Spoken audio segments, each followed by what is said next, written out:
Hello everyone, welcome to United21. I'm your host Arde, also known as Arde Pirch or Arde here. And today we are going to be witnessing Astralis Talent versus GenOne on a best of three. And after that, we'll also see another best of three coming up. You guys saw the schedule. I'm very excited to see what will happen. We just had to do something on short notice, so I apologize for the small micro delay. But we are back and we're ready to roll. Just waiting for, of course, both teams to get ready and start. And we should hop on straight into the match very soon. Obviously, we have to go over a few things before we do that. Let's take a look at the map bans. We've got Dust 2 getting banned, and then Vertigo as well getting banned by GenOne. After that, we've got Nuke and Anubis getting picked by both. As we can see here, GenOne as well going for that pick on Anubis, and Astralis going for the pick on Nuke. So again, some new maps. Usually we see a lot on Mirage or Vertigo, but looks like we've got a little bit of a difference now. Mirage, Ancient actually being the one that are going to get banned, and right afterwards we've got Inferno as the decider. So looking pretty damn interesting. Of course, those map picks are going to cause one of the teams to pick on either side. So we can see Nuke has gotten the CT, or I believe this is the CT side, or of course they can pick the T or the CT side for themselves, and that should hopefully give them some sort of an advantage. But those map picks are going to be very unique. So we will be starting in about just 10 seconds, so I hope you guys are all ready. Get your seats ready. Maybe you got some snacks that are just a little too far away, and you can now bring them a little closer to you. And in this case, all I have to say is have fun, and I hope that we're going to see a wonderful match today between GenOne and Astralis Talent. Looking primed and ready here on Nuke. It looks like Astralis as well, like we've seen before, picked it. So that means that GenOne was able to start off on the CT side. And we've got a pretty decent push coming in from Astralis. Not too bad, but now they just have to continue that movement. And we can see Jax is forced to back off now. And it looks like they're going for a very quick rotation towards, in fact, the B site. So they started off with the A site, now quickly going over towards the B site. And Jax, again, completely being surprised by this. Kira getting the first frag, and Jax also getting taken out by Sen. Brooksy comes in, shuts down Suma. Not too bad. Couple hits in there. Turning around, running around like a cat and mouse game. It looks like Brooksy actually shuts down Croc. Croc got hit by his teammate a little bit in that fight as well. Kira looking for one, looking for two, looking for three. It looks like Kira is really doing all the damage here on the site, and all that remains is Devo Duvek. Oh, jeez. And he's making the move towards the vent, not taking the initiation there. Bomb is still not planted yet. He tries to do something about it, but it looks like it's not going to happen. And it looks like Ansk is going to try and get the bomb plant for the money. And there we go. He does, in fact, get it down. And look at that. 3 frags there coming in from Kier. Doing a lot there on the side. That was kind of out of nowhere, out of the blue. So definitely something you see too often. But he made quite the difference on that first round there on Nuke. GenOne having to resort to the SMGs, and we see the same thing here for Astralis. Actually, also going for SMGs. We can see 2 MAC-10s being bought.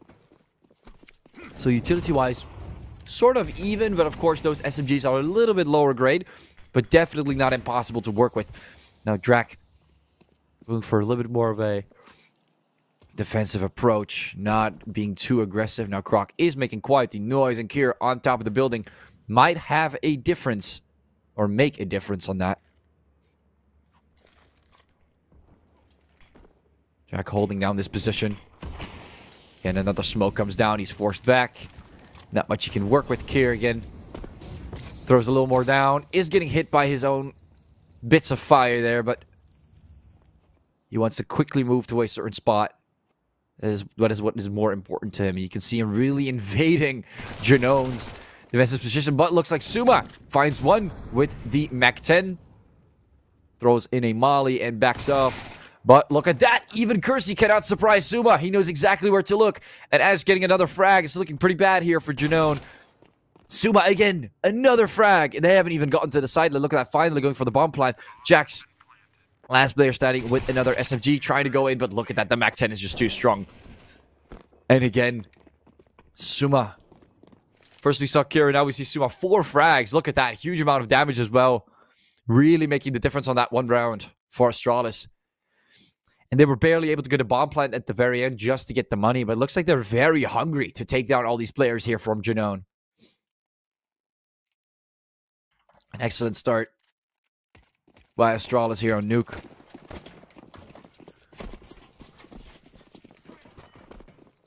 We can see another pretty decent push coming up. Molly on top.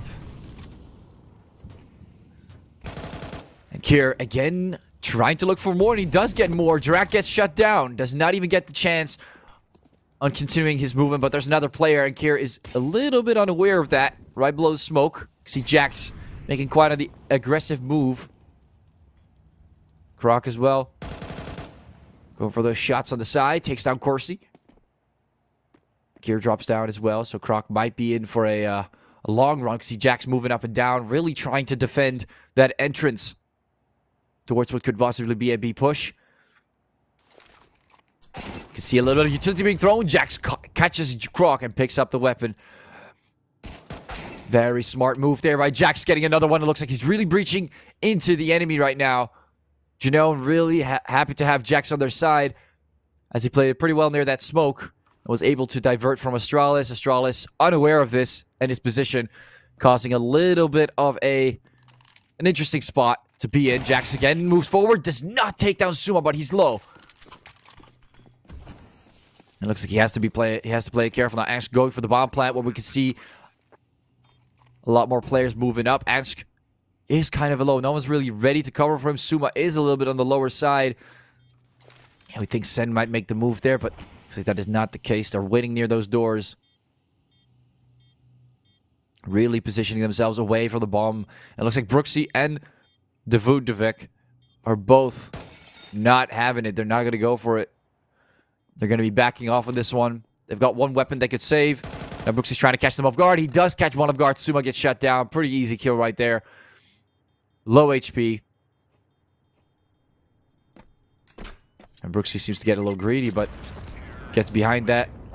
And we can see Angst actually knew about his position, but did not go for anything more. Got hit quite a bit. And it looks like Astralis gets away with a bomb explosion. Again, the first 3 rounds going pretty well in favor here for Astralis. Performing admirably well. You can see a few AKs being bought now. But that loss bonus is definitely helping out GenOne. Rocking all M4s.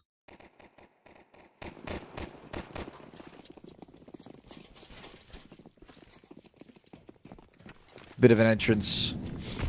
Coming in with a nade. Door's gone. And Brooksy standing near the smoke. But look at that, Suma. He was waiting right there for you. Picks up the AK. Great play there by Brooksy. Playing it pretty patient. And now able to pick up that AK. And causing a little bit of a dent in Astralis' team. Curses holding back a bit. Drak wants to make the move, but it looks like he's not going to go for it. Croc, though, is kind of interested. Smokes up, and he's making good use of it. Of course, still being mindful and careful of a possible player moving up. Curses getting a couple hits in there on Sen, but not causing anything major. And looks like the entire team of Astralis will be slowly moving towards the B site.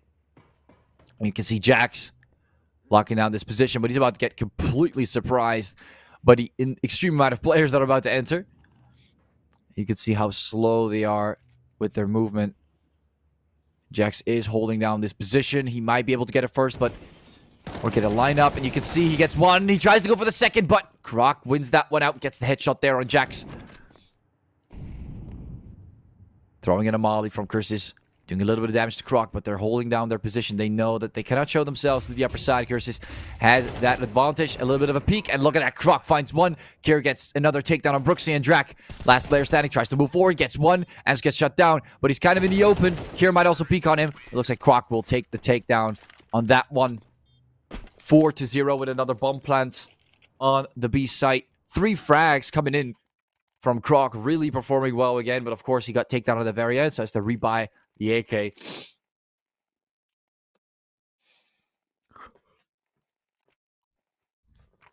Overall, looking at the economy as well for GenOne. Bit of a tight spot. A couple of SMGs. Brooksy rocking the M4.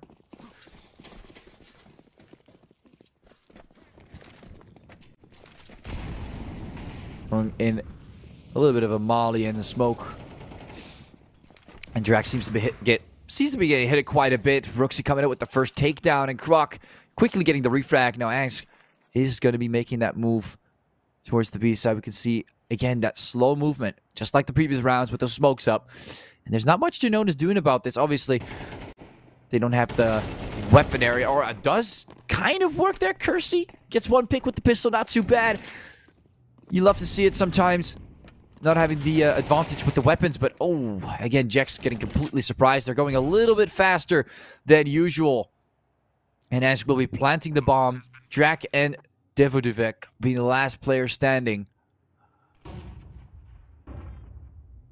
See Sen really locking down on this one position. Drak, not sure if he wants to make the move there. And it looks like they're, again, going to be playing for exit frags. Not going towards the bomb. They're giving a lot of rounds early on to Astralis that they need to get back later on. I know they're trying to save, but at some point, you really need to get a round on the board. And it looks like Astralis will be getting a 5th round on the board. And there isn't a single player that is actually getting caught now. We do see Drak and Devudivek getting hit a little bit, but other than that, nothing's really happening. A couple shots coming in from the side, but again, nothing major being done. And look at that, 5 rounds in a row so far for Astralis. 5 rounds, completely on fire. And as we're waiting for new weapons to be bought for our players, we see Crucis getting a sniper rifle. But no sniper rifle for Astralis. This might actually make a difference. We see Kier running a pistol just for fun. Of course, he has the AK on his side. Suma completely smoked off. And look at those mollies, man. Oh my god. The fact that not everyone got hit there is insane. It's a huge amount of mollies. We see Devodivek going for those shots with the SMG, but he had to take it down. Suma coming in with the double. Brooksy and Drak all get shut down. Not sure. Jax pops out of nowhere, surprises them, throws in a nade. But he's going to get spotted as well. And he has to drop down. Grok planting the bomb, and we've got Kersey's also still running with that sniper rifle. A pretty quick push towards the A site. They were not prepared for that. Kersey's probably going to save the sniper. Not really much else he can do. Now, of course, Astralis will still be locking down their positions. They never know what they can find or never know what the enemy in this case can try, GenOne. Kersey's maintaining his position. Sees the molly. Gets one on the side. Tries to go for a second one, but looks like that won't happen. Gets hit a little bit from the bomb, but again, no one seems to be getting taken down on this one. Making it out alive with the sniper, but now the rest of the team also has to buy, and we can already see some M4s being bought with a little bit of utility. Now, this time around, GenOne down on 6 rounds. They really got to make a difference now. Astralis getting AKs ready again. A lot of them high on the economy. Suma and Sen all the way above 7,000. Ensk as well. Kier being the lowest on the team, still rocking 5 grand.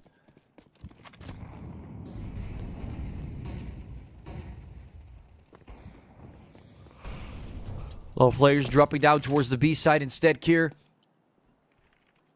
making a little bit of noise and breaking his ankles on this one. You can see a bomb plant coming in from Sen. And getting a takedown there on Jackson. Crucis might actually go for a bit of an aggressive move with the sniper. Will it work out though? Yes, it will. Takes down Ensk.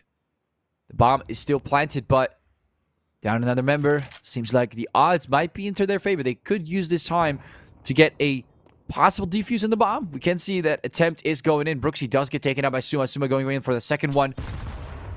Holding on tight on that position. Sen as well. They realize that they're out of time. 10 seconds. Kier does get another one on the side. Kersey's shut down, and there goes the sniper. Sen going in. And it looks like GenOne again. They lose that sniper. That is not ideal. They were able to do some damage towards Astralis, but I'm not sure if it was worth it to drop the sniper for that one.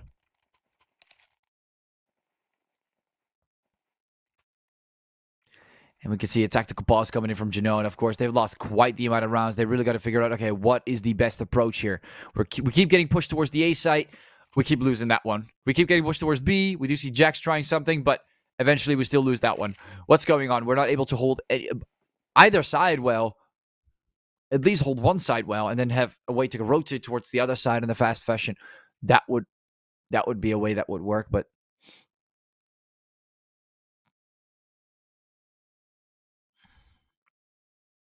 you can see the tactical pause ending there. And it looks like they're rocking full M4s. So just assault rifles with, I wouldn't say much utility, but a little bit more. Of course, running 2 defuse kits on 2 players, Drak and Devotivec, and of course putting them on a bit more of a safer spot so that they can defuse the bomb if necessary.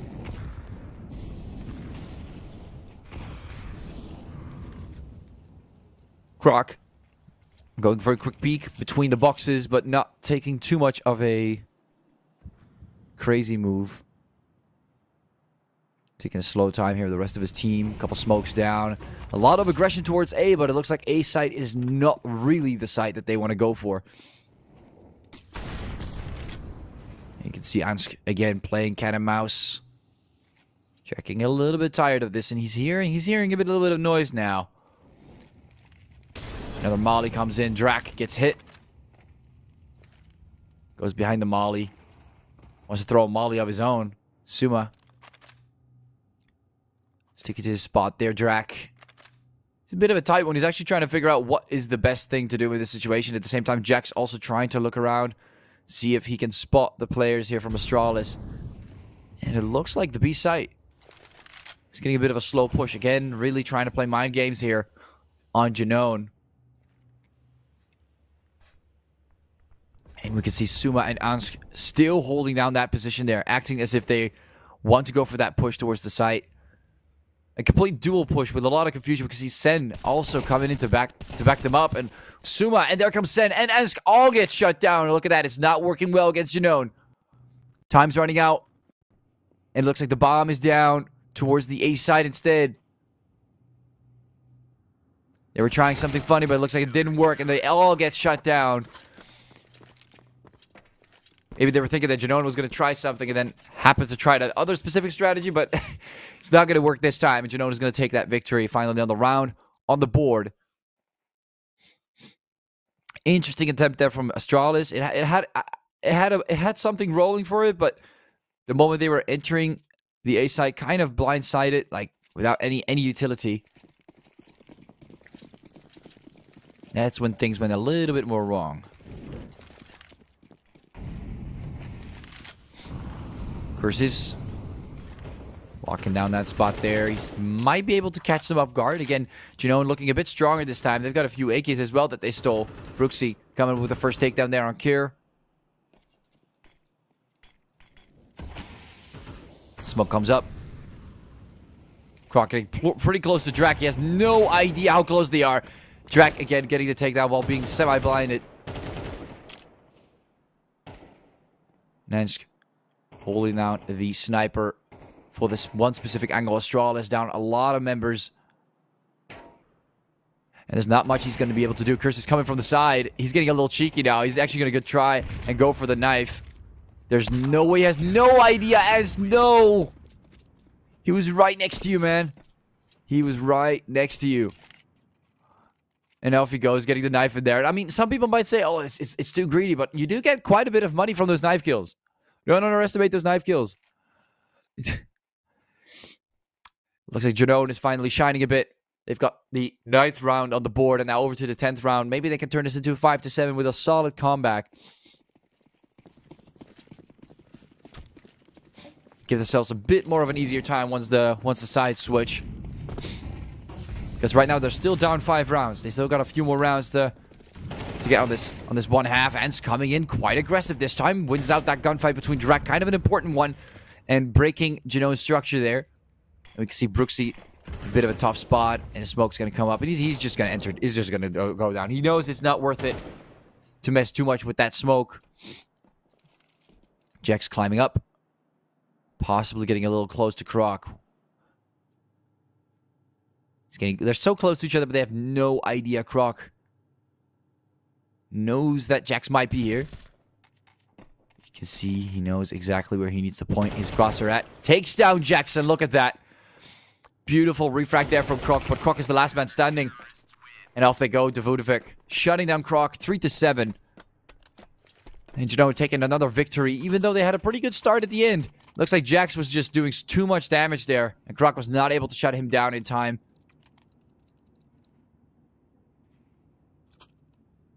Off to the 11th round, GenOne really playing it well. We'll be trying to be faster this time with those rotations as well, and catching Astralis more off guard. They'll let them pass by a lot with that smoke. I don't know if you guys noticed that as well. Like near this open entry outside towards the garage, they've always let them just walk by with those smokes up. And this time they've kind of changed their positions to accommodate for that. And it looks like Astralis back down to those deagles.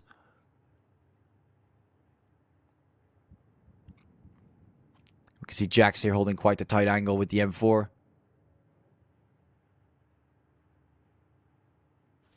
Not too much movement coming in from Astralis. Locking down with the deagle. Taking on Ansk. Moves further. Throwing in a flash over there. Chrissy's backing off a little.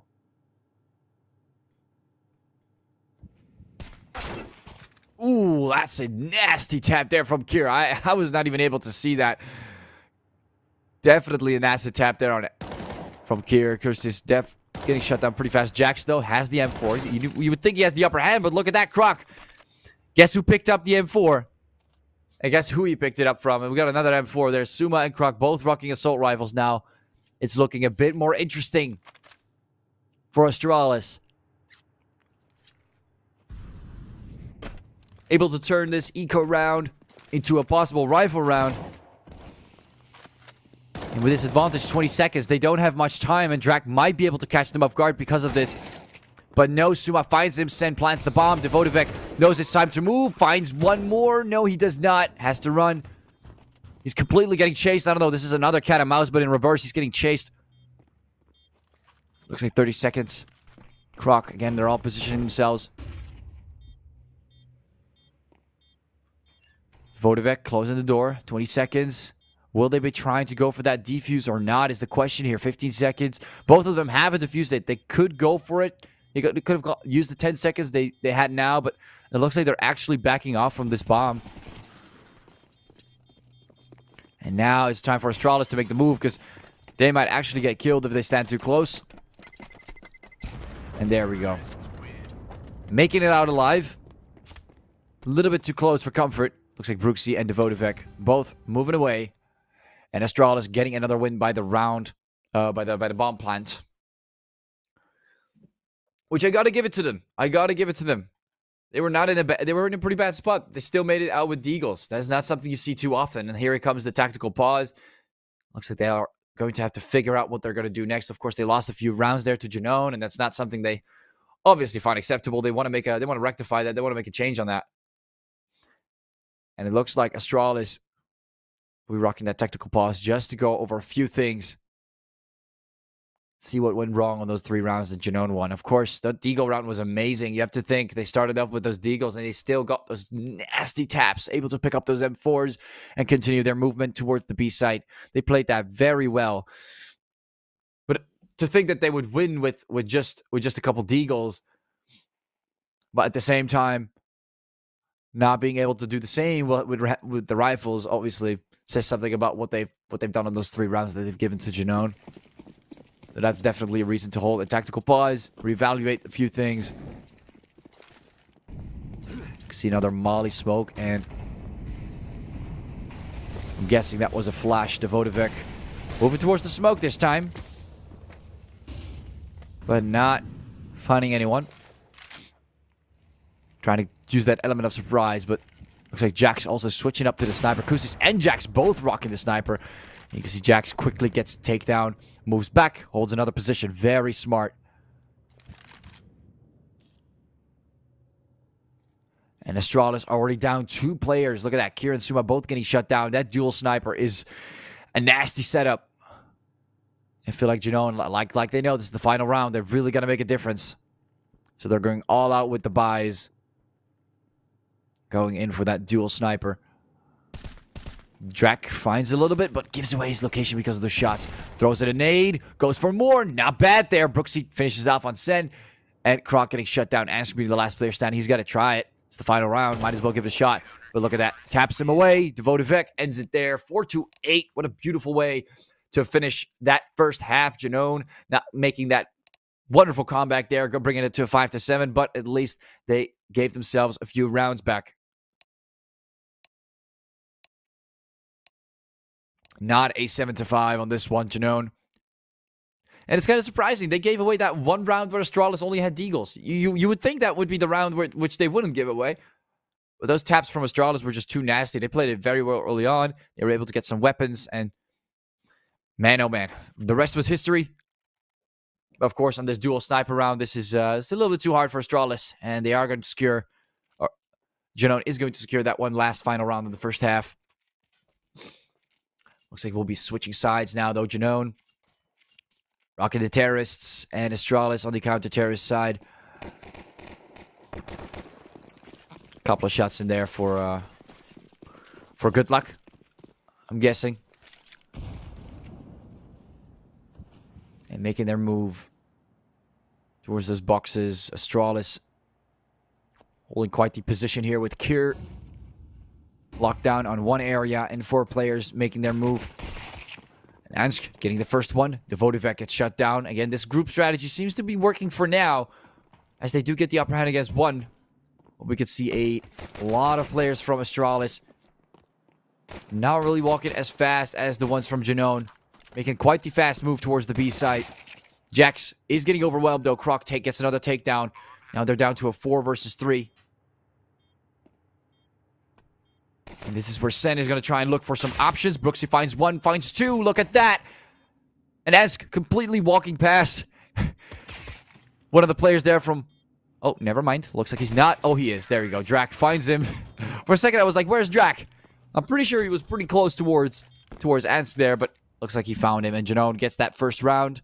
2 fracks coming in from Brooksy, making quite the difference on that one round. Again, they had the upper hand. Astralis was a 4 against 3. But they were still able to make that difference in combination with Brooksy and Drac at the very end as well, getting that final takedown on Astralis. They're going to have to rewire a few things. Angst getting a little too comfortable, but maybe not. Maybe not too comfortable. For a second, I thought there he's going to buy the Famas, but he's dropping it for Croc, or Croc bought one. So it looks like they're still betting on quite a bit of an aggressive move, Croc. Let's have something to work with. We can see GenOne rocking 3 AKs and 2 MAC-10s. Kind of a similar setup that we've seen on Astralis' end. I'm guessing this is to accommodate for some of the closer ranges, and at the same time also accommodate for that, for the economic side.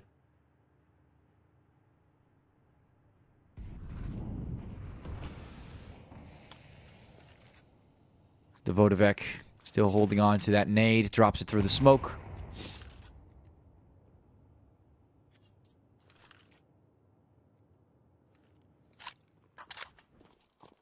Moving back Jex. Brooksy coming in from behind as well. And it looks like they're already down 1 member. Croc getting taken down. First pick coming in from GenOne. Astralis really locking down on that A site. Not wanting to move away from this. Well, GenOne is checking a few spots. We can hear 1 gunshot. And that should give the cue to Kier to possibly make the move. But of course, they're down to all pistols. They don't just want to randomly engage. Kind of holding a safe position here. Only when it's absolutely necessary, because Drac getting the first takedown there as well, as Angst gets 1 on Brooksy with the deagle. Not too bad, but Suma and Angst both get shut down. This time, that deagle magic is not going to work again as effectively. And look at that, Drac also shutting down Sen. And they got the bomb plant as well. It was a pretty short call, pretty short and pretty fast call. They were really taking a lot of their time there. Maybe they could have played something around that, but taking another round on the board there on the eco, and looks like Astralis. You would think they have some money now, but of course that famous buy from Croc, that's gone. And it looks like they have to go for another eco on this. And GenOne. We see 3 AKs, and we actually see another. What is that? It's not an AK. It's the different one. It's the AK from Wish. And Jack's still rocking the Mac 10. Again, not buying too much. Really stacking up on that economy. Kirsty's having to buy some more, being a little lower. Astralis. Now they're only 2 rounds ahead. Things are getting a little heated. A little bit uncomfortable, must I say. A little bit too uncomfortable. Christopher going for a couple peeks. So he's not going to be able to find Sen this easily, but he is waiting right there for Christopher to make just a slight bit of a wrong move into his crosshair, and that would definitely be the end of Curses. See Suma holding the same angle. It's quite a deadly move to go in that direction. 55 seconds, though. They got to make a call, and they might actually favor the A site. We do see one player all the way. Drac towards what seems to be close to B, but again, not really fully going for that. And it looks like they are actually choosing the A site. They're going to be pushing up. Jack's throwing it a Molly as well. You can see Astralis not really close towards the A site yet. Drac taking up here. And they're down to just pistols. And it's all got him down to Drac here. He's all the way towards the containers. You can see them starting to make their move, but Drac trying to wait for them to go catch them off rotation. You can see all of them are really holding these off rotation positions. Not ideal. As trying to pick up a weapon and make it through. Gets a few shots in, but Jax is, okay, throws in the AK towards the other side to not give the AK towards them. That is an interesting strategy. I have not seen anyone do that before. You guys see that? He knew he was gonna get taken down, so he just drops off the AK over the fence to force them into buying a new AK. Now that is what you call economical damage. That's what you call a little bit of an economical hit. That could definitely make a difference.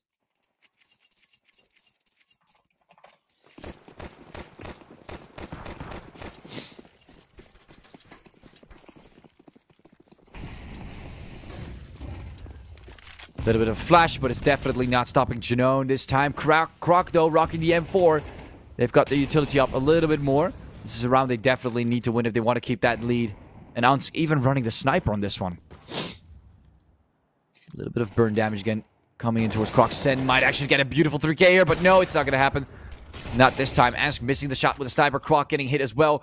This is already not looking great for Astralis. Ansk again missing a pretty important shot. Second time. Cannot afford to miss those shots with the sniper. Drac comes in, gets those picks on Suma. Again, trying to cover. But look at that. Ask comes in. Quickly shuts down Drac. Finally able to land that shot. Brooksy going for the bomb plant. Kier moving up. Looks like Angs still needs to make that full rotation. He's going to be able to find Kier here. No, he's not. He's not going to be able to spot him.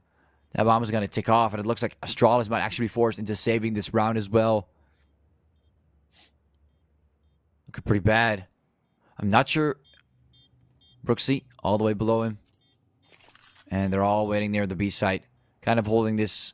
Again, waiting for the exit frags, man. That's all they're doing right now. There's not really anything else special about it. Kier and Angsh might be able to get a pick here on the side, but you see Kirsty's moving up. Oh, Kier actually gets taken down. That's not good. I actually didn't know you could get taken down from that angle, and Kirsty is going to get shut down as well. So I guess it's not too bad, but look at that. Look at the scoreboard. 8-8. Astralis and GenOne. Both sides equal now. But I will say that GenOne is doing a little bit better, a little bit faster on that T side. But, I mean, we've said that before about Astralis. And GenOne also made a pretty solid comeback while making 4 more rounds. So, all that Astralis needs to do is kind of accommodate for that, but you can see a lot of firepower coming in through that smoke. Definitely not stopping them. Vodivek is just making the move through the smoke. He's being too aggressive. Jax gets shut down. Chris is coming in, and it is an absolute smoke fest. A lot of players are about to enter a very close range where they're going to see each other. Drac finds one. Suma finding 2 with the pistol there. Not too bad for a pistol. And GenOne is in trouble. They played it aggressive, but they really got taken down there by Astralis. Drak might be able to catch them off guard, but no, Sen finds one. Gets the headshot, and Devotivek being the last player standing with the bomb on his back. Maybe catch them off rotation and then move towards A. That is one way to play it.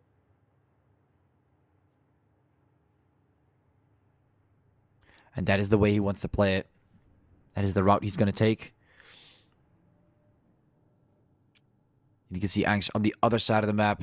So it's mainly Sen and Suma that he needs to deal with. It's going up from behind. Needs to be very careful. Suma knows exactly where he's coming from, though. Look at that. That is absolutely insane. Knows exactly where Devotivek was coming from. Probably heard a little bit of noise. He was probably a little bit too loud.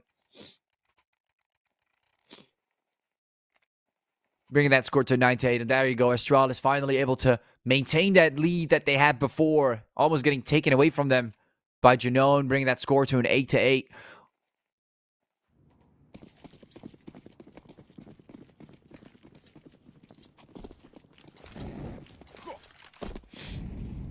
Throwing in a little bit of util. Ensk locking down with the sniper. A couple players are moving up there. Ooh, does get the shot there. Not bad there from Ensk. Hits the takedown there on Drak. Kier waiting above. Smoke still up. Jax wants to make the move. Or not. He's going to stick to his guts. He's kind of trying to lurk around. Not do anything too irrational. And you can see that because the main target is not the A side in this case. So there's no need to get taken down over that. And again, you see another smoke coming down from Kier. Really trying to lock down the A site. Making it hard for them to enter. But we do see that movement there from Jax. Croc as well, very close to the Molly. Sen also being pushed away. We see Devotivek looking for a little bit of an entrance, but the entire team of Astralis is still alive. Suma gets one, but Croc looks like he does get taken down. Kersey making quite the difference, but can he make more of a difference? Brooksy also trying to go for more care, shuts him down. The bomb is still ticking, but it looks like Astralis is going to go for that defuse this time. It's a 4 versus 2. Devotivek also getting shut down. Kersey's being the last player standing. Tries to look for an option. Shuts down Suma. You can see the bomb is planted for the door. Kersey's has to get shut down first. And that will happen here. Going for the defuse. Not much GenOne could have done there. Getting pretty close to winning that round there by explosion. But Astralis, they had more players to work with. They won most of the gunfights there. And they had more control over that B site. Having a really easy time entering and rotating. Moving over to 10-8 this time. 2 rounds ahead of Astralis. Making some ground again this time.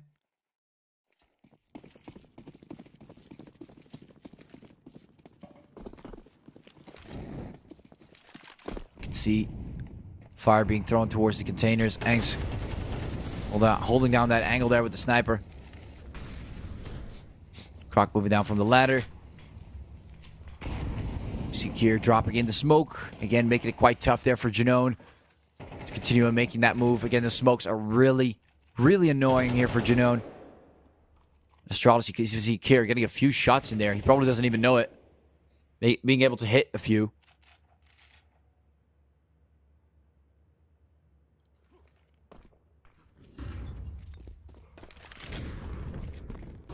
Kersey's dropping down. He's seen enough. Devotivek getting the first takedown there on Sen. But Jax also getting taken down before. So kind of making it even. Ansk is not having it though. Comes in with the sniper. Shuts down Brooksy. Here's holding it down in the control room. Devotivek taking down Croc. Now Kier, those blast panes are not going to hold forever. Kersey comes in, shuts down Kier. And we can hear the bomb being planted there by Astralis talent. Suma opening the doors, but completely getting wiped out there by Kersey. Ash being the last player standing with the sniper. And look at that, GenOne. Very clean push towards the B site. Losing Jax and Brooksy on one or two occasions. But overall, doing most amount of damage there. Really winning those gunfights out. And Angst, he's all the way alone with that sniper rifle.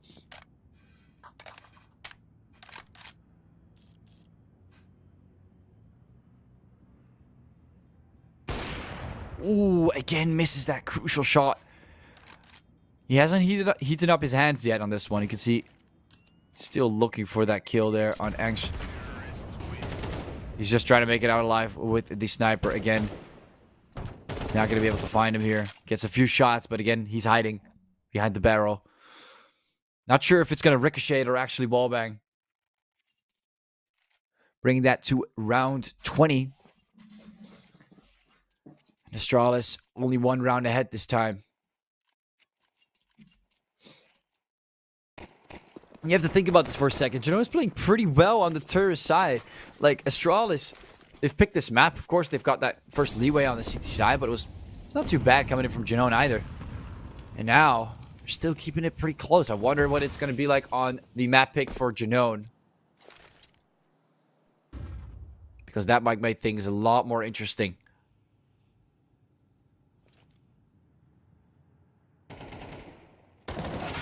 On Anubis. Devotivec. First takedown there on Sen. As Angst has saved his sniper. Might be able to use it still in this situation. Kier comes in towards those doors. Tries to look for some of the players here from GenOne. But it's a little bit of a tough spot. Croc comes in. Tries to help out Sen. But look at that. Quickly gets shut down by Kersey. Quick refrag in.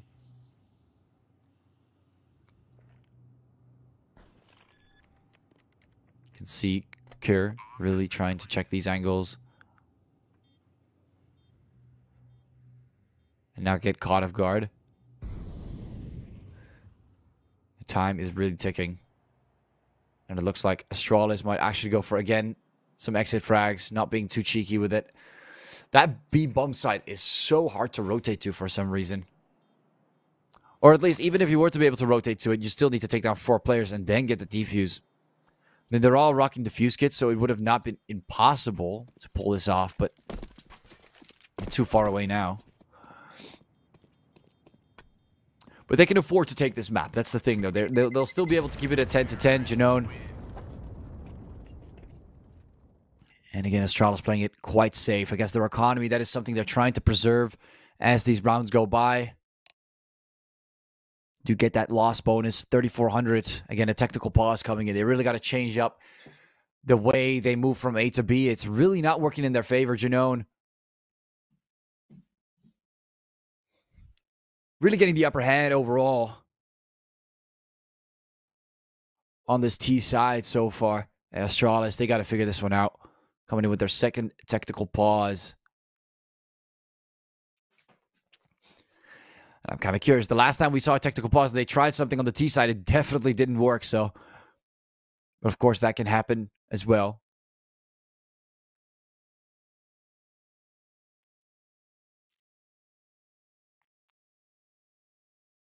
Five more seconds, and we see some utility being bought on either side. Now off we go. Astralis keeping it quite even here against GenOne. Track goes in for a couple shots. As the nade. Throws it in advance.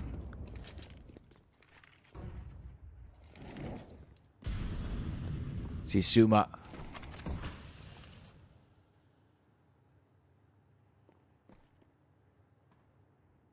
Holding down this position here above the containers.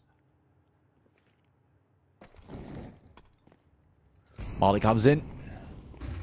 And he's about to get flashed. And there you go. Kersey makes use of that. But Sen comes in, gets the double. And look at that beautiful refrag and counter. Definitely something that Astralis needs. That is an improvement right there. Jax comes in for one more. But Kier quickly gets the refrag, jumps down. Makes the aggressive push. But gets hit quite a bit. You can see a Molly being thrown. Really trying to do damage with fire, not with bullets this time. Sen getting hit quite a bit. And Croc losing his life. Drak, again, trying to make things even. But look at that. Completely getting taken down there by Sen. Devotivec trying to make things even. And I guess it's just Sen and Devotivec still remaining. Quite the awkward spot. Sen making sure he doesn't get hit anymore. It's probably going to cost him his life. You can see Devotivec actually dropping down. You can hear it. He's even making noise with his knife. Quickly going for the bomb plant. Forcing Sen into making that rotation. You can see how silent Sen is. Devotivec might actually check the same angle. No, he does not. And that's why silence is also very important. Now, Sen is going to try and save the, I'm assuming, sniper rifle here. 20 seconds on the bomb. And he's going to go for that defuse. Again, good call there.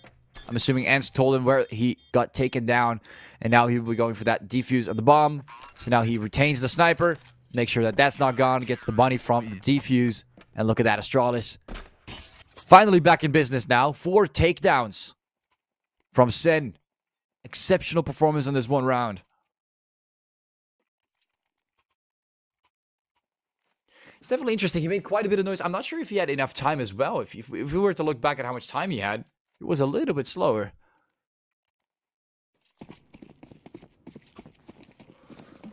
He definitely gave a lot of noise away on his way down there on the vents.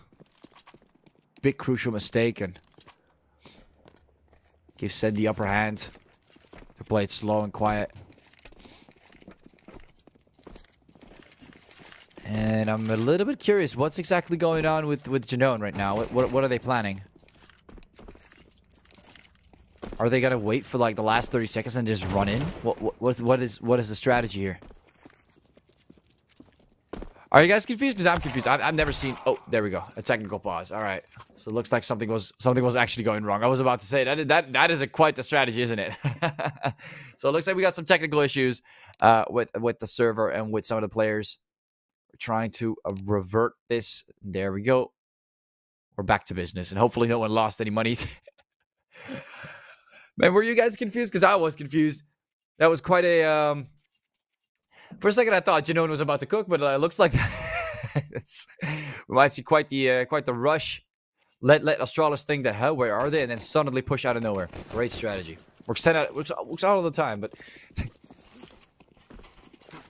No, we just had a small technical issue, and look at that. GenOne is back to playing the game. Astralis was able to move, but... Looks like they were stuck. His chill time behind the smoke. No one's really making a drastic move yet. Sen is kind of maintaining his position here with the Molly. Curses. See that Molly coming in. No one's getting hit, but... He hangs back to the sniper, of course. That one got dropped off. He's hard scoping towards this position and trying to lock and maintain this one. As GenOne could make, if they wanted to make the move there, he definitely can shut them down. It's quite the nasty angle. It's also it also looks very nice as the crosshair is perfectly on that little area there. And you see Curses, they do not want to make a very aggressive move in that direction. Thanks, realizing after 40 seconds, he might be needed elsewhere. Moving up towards the ladders.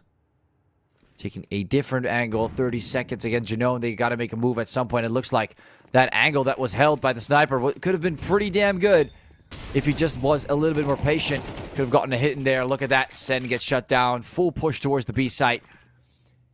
And look at how fast they're moving. Astralis as well, also able to rotate position themselves for this. Drak was not holding his crosshair at the right spot there for Suma. Suma shuts him down. Brooksy again completely getting taken down by the fire. Look at that.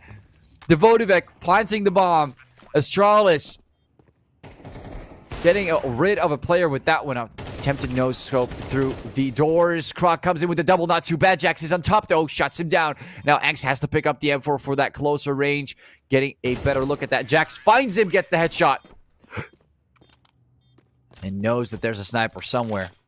But sticks on the AK. GenOne. Great performance there by Jax. On top of that, able to shut down Croc.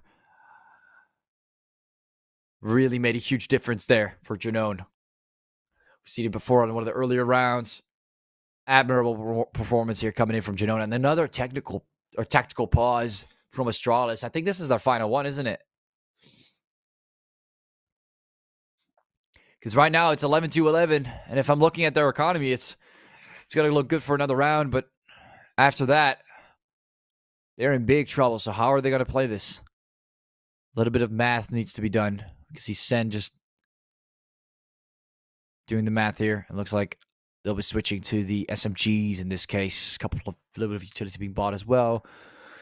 But just enough to get something rolling for this round that works and could give them a round win. And then have something more heavy on the final one. I think that is the best way to approach this. You can see they're really, really shortening it out. Suma even on just the pistol. Angst on the dual Berettas. I think it is because Angst actually wants to save for that sniper possibly on the final round.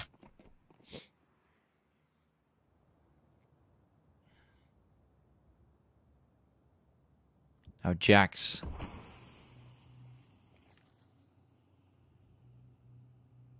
Make too much of a move. Croc is still going to lock this area down as well. The smokes are going to stay up, and GenOne have to make their move. Again, if Angst waited like 10 more seconds there on that spot, whoa. Those are not the best case scenarios. Timing is sometimes really of the essence, especially in this game. You can see it happening time and time again.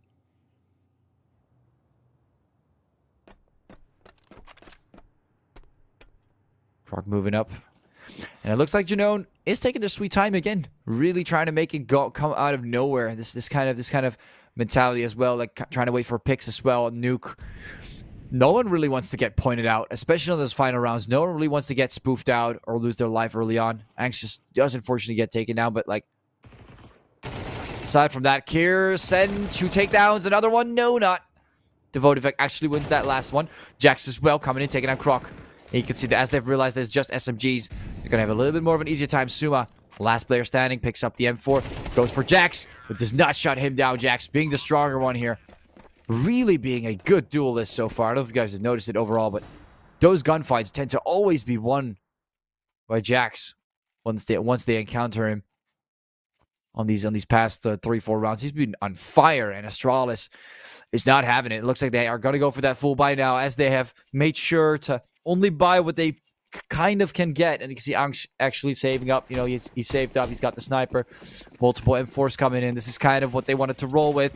And now they have to win 2 rounds in a row to get this victory. I mean, 2 rounds in a row. They're going to get one more round, and we might actually get towards overtime. Brooksy coming in aggressive. Kier getting a takedown. Croc as well, but Brooksy comes in, shuts him down with the Mac-10. And GenOne, this might be quite the comeback. Will it be possible, though, Jax? And Brooksy is low. Way too low. Drops in a little bit of utility. Might be able to get Croc. That would be a key takedown here for Brooksy. Surviving that nade as well. Jax simply taking his position. Croc shuts down Brooksy. Not ideal, as Jax has to clutch it out yet again here. Has to get the 3K. It's all going to come down to Jax. Is he going to be able to finish it off? We can hear that defuse coming in.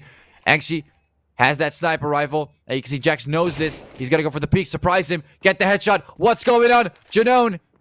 Will they be able to win this one out? Croc has to go for the defuse. It is a real defuse. It is a real defuse, Jax. He's going to get it. And he's not going to get it. Wow, only 0.1 second. That was such a close call. Oh my god, Astralis.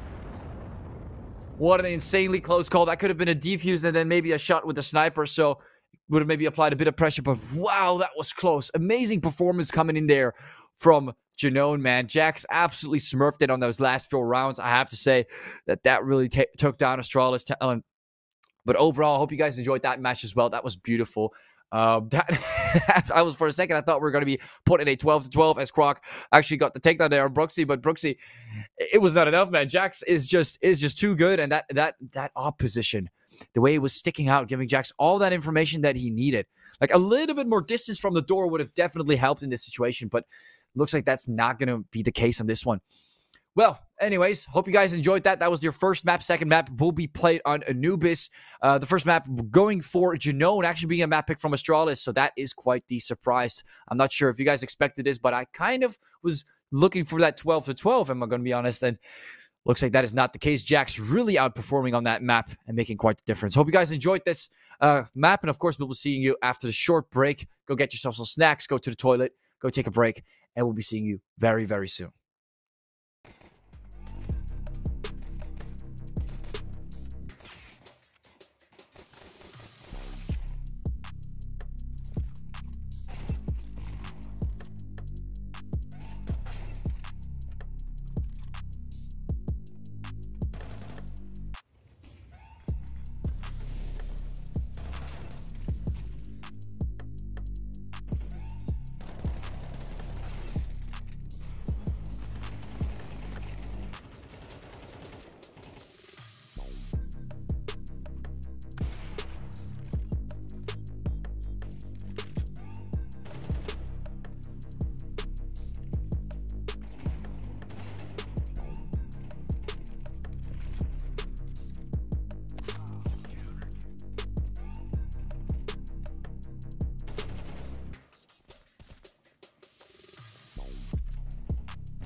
All right, ladies and gentlemen, welcome back to the playoffs between Astralis Talent and GenOne. We are on the second map, Anubis. Previous map was a 13-11 for GenOne by a pretty crazy clutch there by Jax, being quite the MVP on the final 4 rounds. Now we're hopping on onto the second map, which has been picked by the same team that won on the previous map, which was picked by Astralis Talent. And we're going to see if they're going to be able to make this a full BO2 or if Astralis can make the comeback that they desperately need in this position, as GenOne already has that first map on the board. Rocking the first 25 seconds. Croc coming in with the first and second shot takedown. Look at that. Brooksy and Devotifect both get shut down. Suma comes in, shuts down Drac as well. And this is already a great start for Astralis Talent. Look at that. Bomb plant down, 3 players down. Quite the control there on Anubis.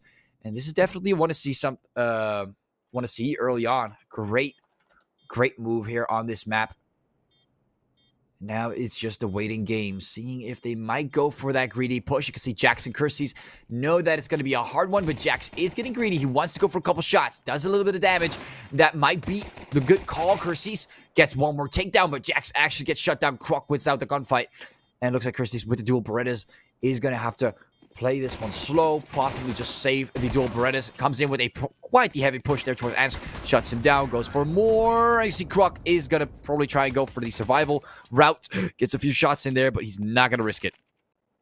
And look at that, Cursies doing a little bit of damage there on the end, but Astralis, of course, able to win out the round there on Anubis. Great start. They're definitely going to need this in the long run. And it looks like they're already going quite heavy on the buys. Look at that confidence there. 3 AKs. No, Max 10's 4 AKs, actually. With only an MP. I think it's the MP9. The one with the muzzler. 3 AKs and then one little bit of the Galil. There it is. I know the name now. Galil. The Galil. I barely buy that weapon, so I keep forgetting the name. Sen. Back it off a little bit of aggression coming in there from Devotivec, but look at that. Still able to get the double there. Brooksy also getting shut down. Now that's what you like to see there. Astralis really coming in hard. Of course, you know, they have to be a little bit more aggressive with those SMGs, trying to put them in a bit of a tighter spot, but they still get absolutely punished there by Astralis. Coming in with another nade. Smoke is still up.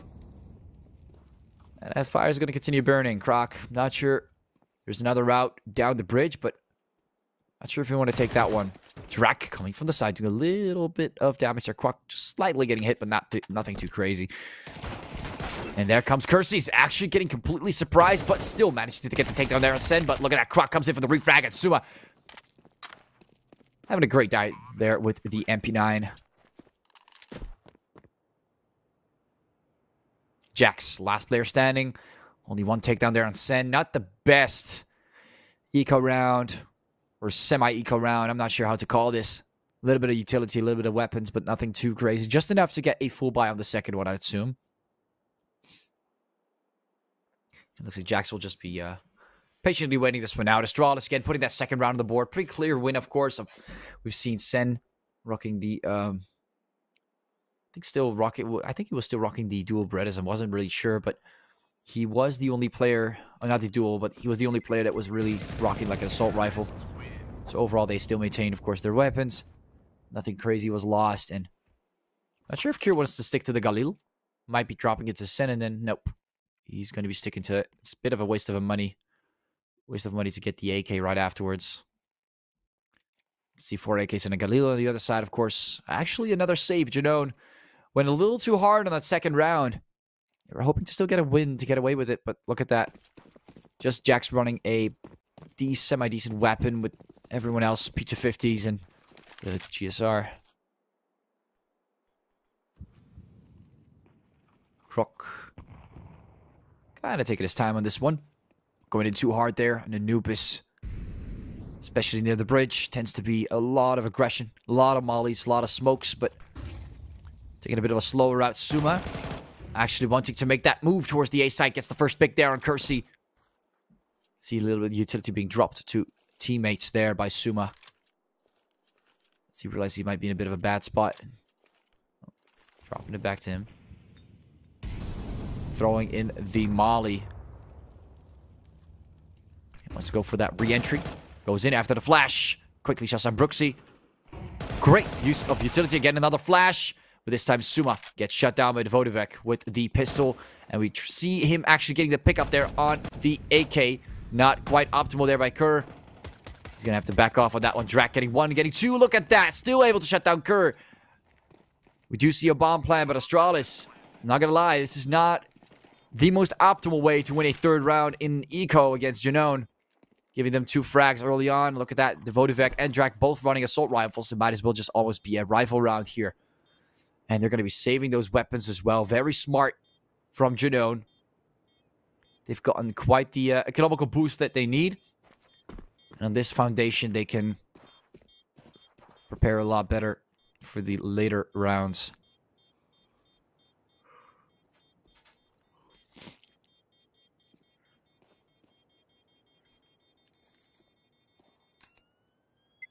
And as the bomb goes off, a little bit of damage, but nothing too crazy. Astralis taking that third round as well. GenOne, a little bit more comfortable still because of that first map that they've won, that they've got behind their back now.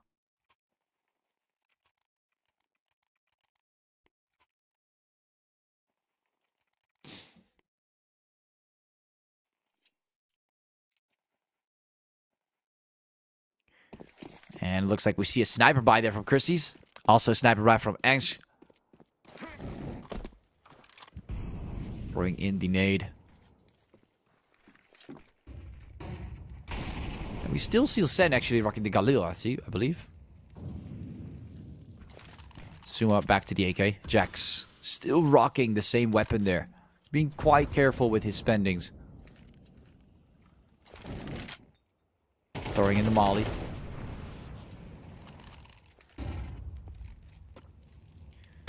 A little utility on the other side, but look at that. Suma getting punished by Curses. Straight to the head with that op. Here, slightly getting flashed there. A couple shots coming in. Curses is locking down his position. Smoke comes down, flashes well. Not too bad. Kira gets the takedown as well in return. But is it going to be enough? GenOne, they're down 2 players. Still got Curses though. They still got their sniper on their side. And you can see how they're positioning themselves on the map. Bit of a rotation there coming in from Sen. Moving towards his teammate on the other side, Angst. And looking for options towards the A site. Brooksy kind of in this tough spot. With the molly coming down. 35 seconds. It really is starting to look like it is in fact the A site. Utilities being thrown in that direction. Brooksy, Devotivek, and Chrissy still hoping that they might go for that rotation towards the B side. But it is starting to look like it is not the case on this one. And we can see that rotation coming in from Devotivek, but he's getting completely surprised by Croc. Great recoil control all the way down with that crosshair.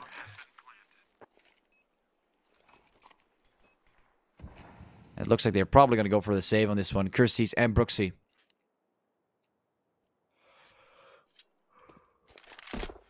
Pretty far away. 4 players to deal with and a bomb. This is not how you want to play the game. We do see a little bit of aggression coming in from Kier and Croc. Croc is going to take it a little slower. And look at that. Curses punishes Kier with the sniper rifle. And looks like they're going to keep it just like that. They've got 2 AKs and a sniper on the other side. A sniper and an M4, but not going to go for the pickup on the AK-47. Not risking it. And off you go. Astralis. 4th round coming in. Looking pretty still so far for GenOne. They have been trying to keep their economy safe, but again, it's costing them quite a few rounds. Now, we've seen them win before, so they must know what they're doing, especially like on Nuke, where they had a similar approach. They favored their economy early on, costed them a few rounds. Even so, though, this round was a buy round. They still managed to lose it, so looks like there's a little bit more that they need to work on if they want to secure around. Now we do actually see the bomb being dropped. A full-on going for picks on this one. Just trying to get anything early towards GenOne.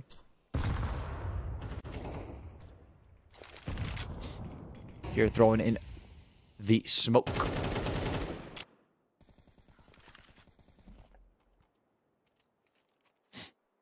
Croc going for a couple peeks.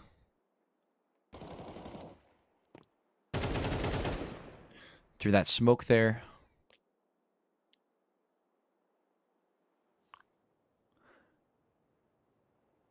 And Ansh still locking down that position. Smoke's coming down. Molly coming down as well. Suma quite careful. But here we go. Finally, a couple shots are being redirected. Drac gets hit quite a bit, and we can see the nade finishing the job. They knew he was hit. They knew he was down. And there goes the first pick from Astralis, finally able to land that. No refract coming in from GenOne. The bomb is being picked up, and they're aiming for the A site this time around, just like they did on the previous one. And Jax seems to be confident of that too, and is trying to maintain his position. Not trying to go in too hard, but looks like Croc still catches him off guard from the side. Gets the headshot there on Jax. A lot of damage coming in towards Croc, though. Look how low he is. They still got 5 players, but if you look at their HP bar, you might as well be able to fill up 3. And that's about it. It's a little bit more than 3 in terms of total HP. But look at that, GenOne. Again, saving on this round. Could have maybe attempted to make a little bit of a move, but looks like only Devotivec with the defuse kit is not making it good enough. Again, going for another save. Kira able to tuck down Kersey. There goes the sniper. Well, that's not good. And Devotivec, Brooksy probably going to save this one out, although we do see Devotivec getting pretty close towards the players from Astralis behind the wall, but nothing's really moving in his direction. 5 rounds in a row. Again, we see Astralis being on fire, but we've seen it before, and we have seen them lose on the previous map. So, GenOne waiting for that magical spark there. Of course, they've picked this map for a reason. So far, Astralis performing admirably well on their map pick.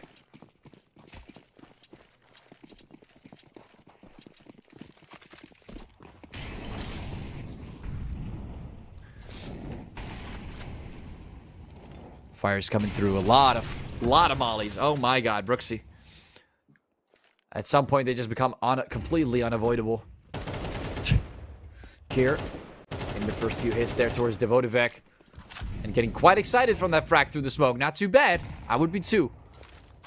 But little... Oh, never mind. Brooksy was busy with utility and he misses the shot. Oh my god, Kersey. What is going on, GenOne? How can you let Kier get away with that? What is this? Croc gets the takedown as well. And you have to be kidding me. That's a full ace right there by Astralis. GenOne. What? Oh my god. Timing is everything. And I was expecting. If you're not going to put a tactical pause after that, then I don't know what you should do. Astralis. Oh my god. Kier got away with that completely scotch-free. He got a free sniper miss. And he was about to just throw some utility in there to smoke. Complete full ace by the enemy. Or by Astralis, acing the entire team. Not a single player going down. That was quite the shock. I was not expecting Kier to also go through that smoke. I think that's, again, it's basically just like Stewie 2K, ladies and gentlemen. This is where we're entering that unpredictable play style. And obviously, in most scenarios, it wouldn't work, but in the higher leagues, where people don't expect you to do those things too often, Kier does it, and Kier got away with it scotch-free. Oh my god, he didn't even get taken down by the sniper. That was a half hit. That wasn't even a full hit. Absolutely ludicrous. We're definitely gonna have to rewind a few things on that one.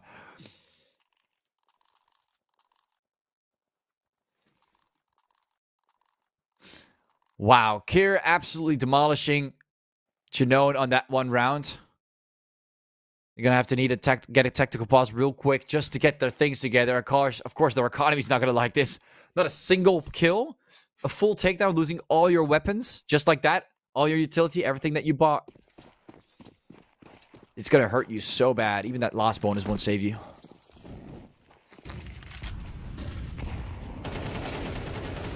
Croc comes in. Together with Kier, but looks like Kier does get shut down right afterwards. Sen trying to come from the side. We can see Jax going in with a knife. Backing off real quick. Definitely does not want to get taken down that early. Now, of course, we don't have our Stewie 2K version of Kier. Not today. Suma. Fire still up. He's going to make the move. takes one, goes for a second, but Kersey gets the refrag, picks up the AK. Bringing them back to a 3 versus 3, actually, as he took him down.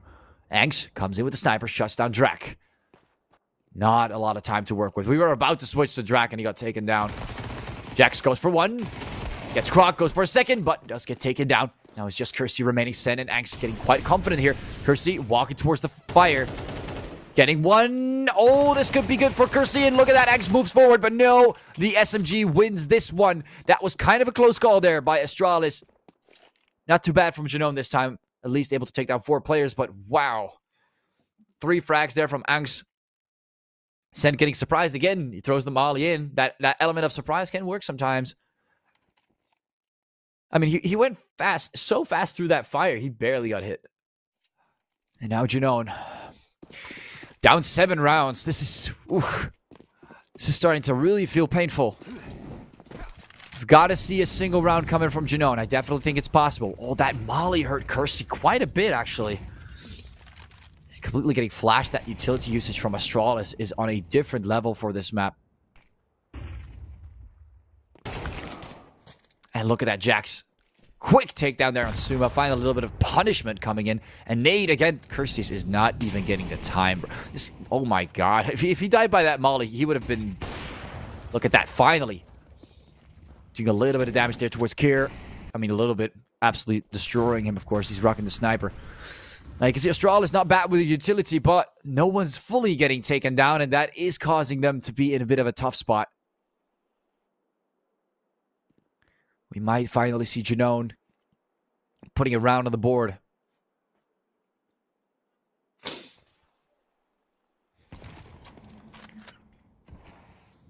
Throwing in the smoke.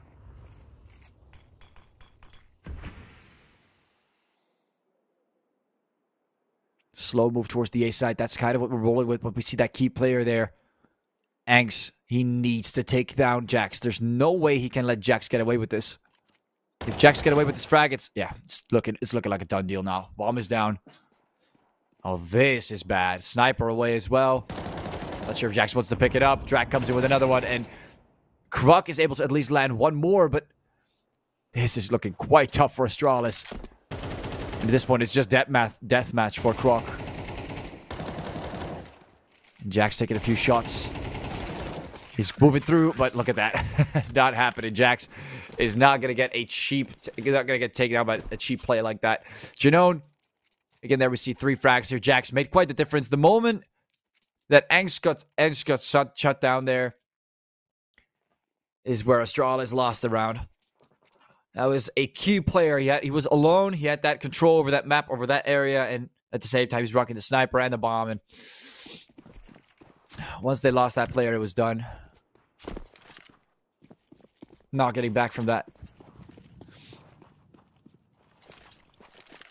Novodovec getting some utility in there.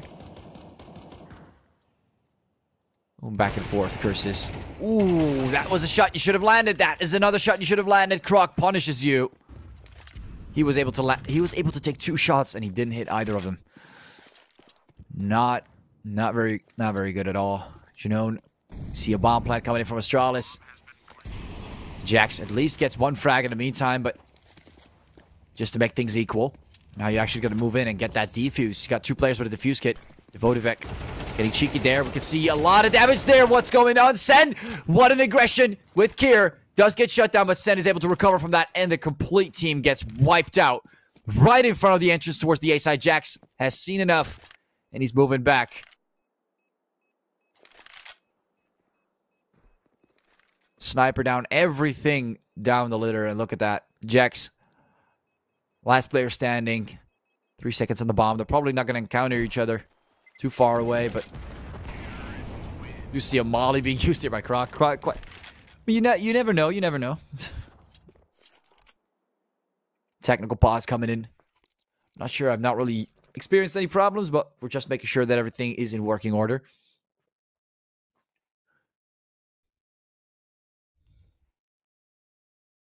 Now, Astralis is, in fact, 7 rounds ahead currently.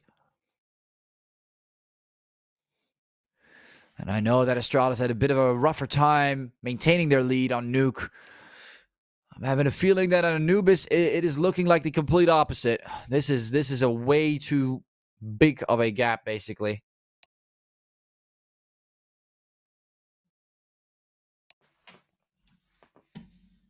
The gap is a little too wide on this one. Just going to have to sit here and wait it out. But in the meantime, taking a look at what has been bought for this round, we do see that GenOne is not over yet for them. They've got another op coming in. An AK and 3 M4s on the other side of Astralis. Kira has a lot of money, but he's not buying anything yet. Same going for Suma. Kind of just waiting for this technical pause. And I'm assuming maybe there's a technical issue with them buying weapons. Maybe that's why they're not able to buy them yet. Because usually players are able to make small adjustments. But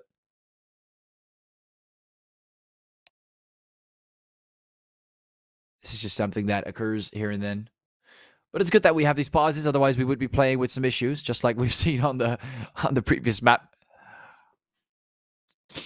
Where GenOne was having a new strategy of their own. Sticking to spawn. Defending spawn. We can finally see some weapons being bought.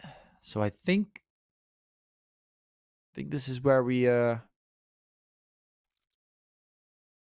start to see things unwind over time.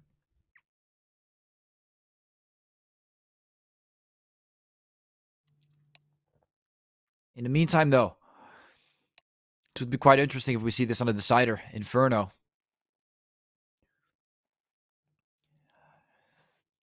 Oh, a little bit more of a rangy map as well. I think Kersey's Angst. And even that dual sniper setup with Jax as well, running the sniper. I think on one of the last rounds GenOne had on Nuke.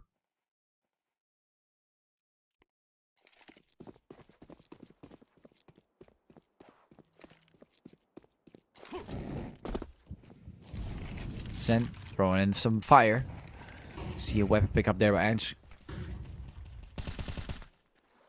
Too bad, they're Drak. Couple shots coming in.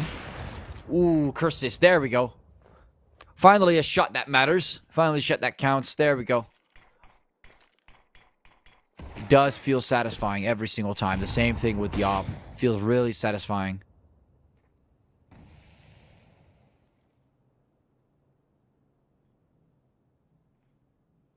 Drak locking down in that position. Again, that first pick is really nice for GenOne.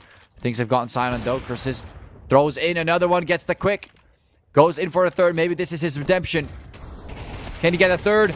Yes, he can get a third. Look at that. Beautiful. Jack's getting another one on Sen. And the entire team of Astralis basically being wiped out there by Curses.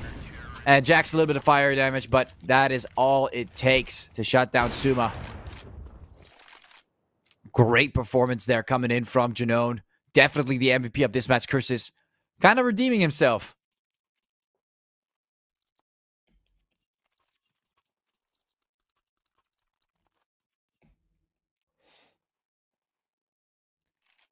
What a wonderful start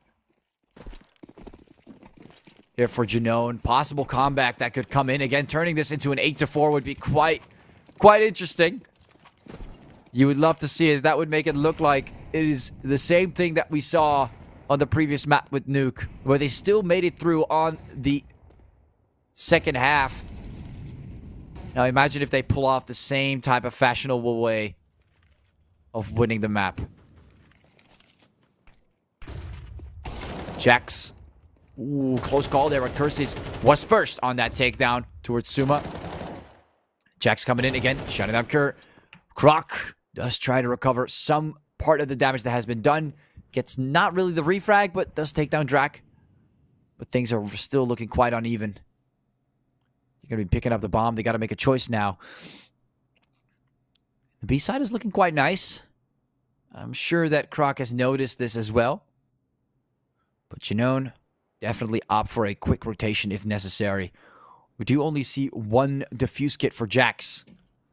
They have to be careful with that. Keep that in mind.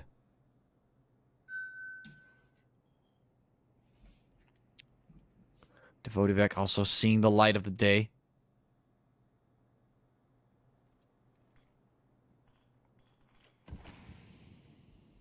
Croc moving out. Looks like the B site is looking quite juicy. They're going to be planting it. And Devotivek being the closest one to the entrance. See Angst actually locking down this position. Might be able to spot Devotivek, but that crosshair's a little bit on the higher side. I'm not going to lie. He spotted him. Still holding on to that position. As you can see, there's a double peek. Double peek coming in. Well played there by GenOne. Now that's how you want to enter a site. Look at that. Croc still able to do some punishment there. Sen comes in from the side. Shuts down Jax from the outer side. Like a second one coming in. Brooksy gets taken down. And just like that, the ties just keep changing. But GenOne, they're going for the defuse. They're still going for the defuse. And they finally get the shutdown there on Devotivek. No defuse kit. Could have been a beautiful ninja otherwise. And Sen gets the takedown. Barely able to make it alive out of there. Sen, man. Great performance from him. Really did a lethal amount of damage there from the side. They were not expecting him to come from that angle and quickly turn the tides again. And this is a break of structure, ladies and gentlemen. Astralis at 9 rounds on the first half.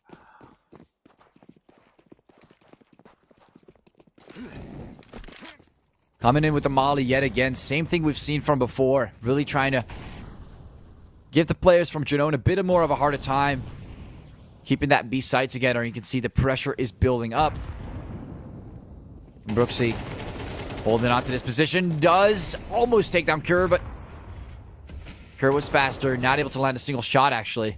For a second, I thought he was the one doing the damage there. Devotivek able to shut down Croc. Not bad in return. Drak comes in to follow up, shutting down Sen. Well, look at that. Drak, great performance. Going to go for the third one, but Cure is stronger on this 1v1.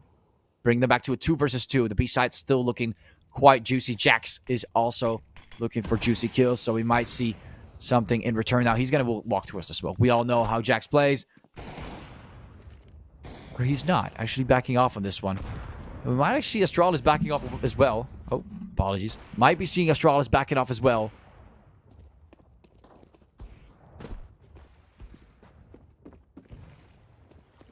And full rotation towards the A side. We do see Kirsty's noticing this.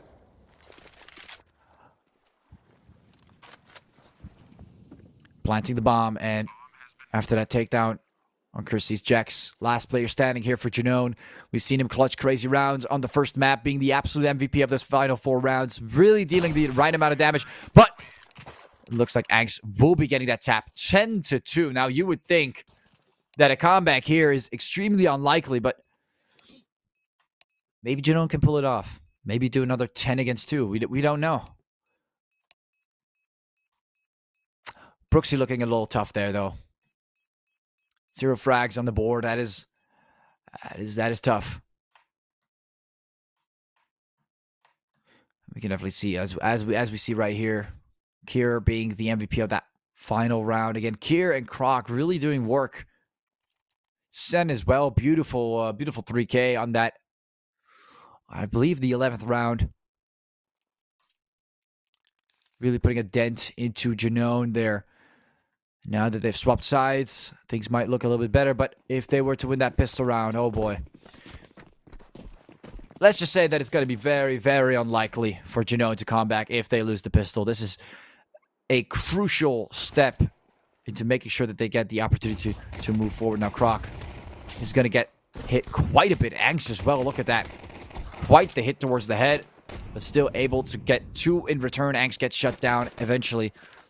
Drak trying to keep it a little slower this time. Suma moving back. Devotivek going for a couple shots as Sen starts to move back. It looks like Astralis really kind of looking for that entrance towards the B side. Really waiting for GenOne to make the move, but it's starting to look like it is a rotation. It all comes down to when they figure this out. They're still stacking towards B. None of them have a defuse kit, so a bomb plan is not ideal, but it is what seems to be likely to happen here. No one seems to be able to move in time. Devotivek has the bomb. They're pretty slow, and just like Astralis is making no noise. And you can hear the bomb being planted, and it is, in fact, the A site. We can hear it quite well. 34 seconds, and I guess for Astralis, they got 20 more seconds to really get a defuse on the bomb. They can't. They have the there's an opportunity where they could mess this up, entering the site. All they need is one player to defuse. Oh, there we go. Devotivec from the side gets one, but still Suma shuts him down. Crucial last player standing. Drak gets one, but not the second one. 15 seconds. And there we go. Sen able to get the defuse in fairly quickly. With just 5 seconds on the bomb.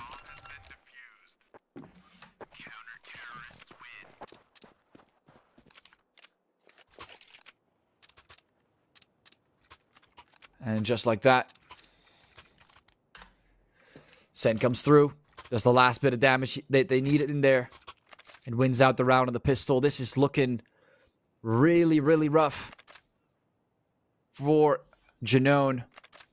The comeback potential is not something we see here. Not yet. Not eco round.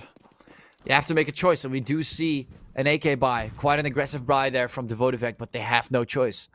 They really need to put a round on this board. They really need to shift the tides. They cannot afford to wait with those lost bonuses. They have been playing the economical side for so long, but once they get the weapons, once they get their utility this time around, Astralis is still performing better than them. And it's becoming quite oblivious this time. A very unlikely victory, but definitely not one that is completely impossible, but an extremely hard one. Now, Kier is getting hit quite a bit. For some reason, still survives. Look at that HP bar. That is ridiculous. There you go. Finally, Kier putting him to rest. Drak able to shut down Sen. Brooksy also getting another frag there to Angst. And look at that. Momentum starting to shift on this round.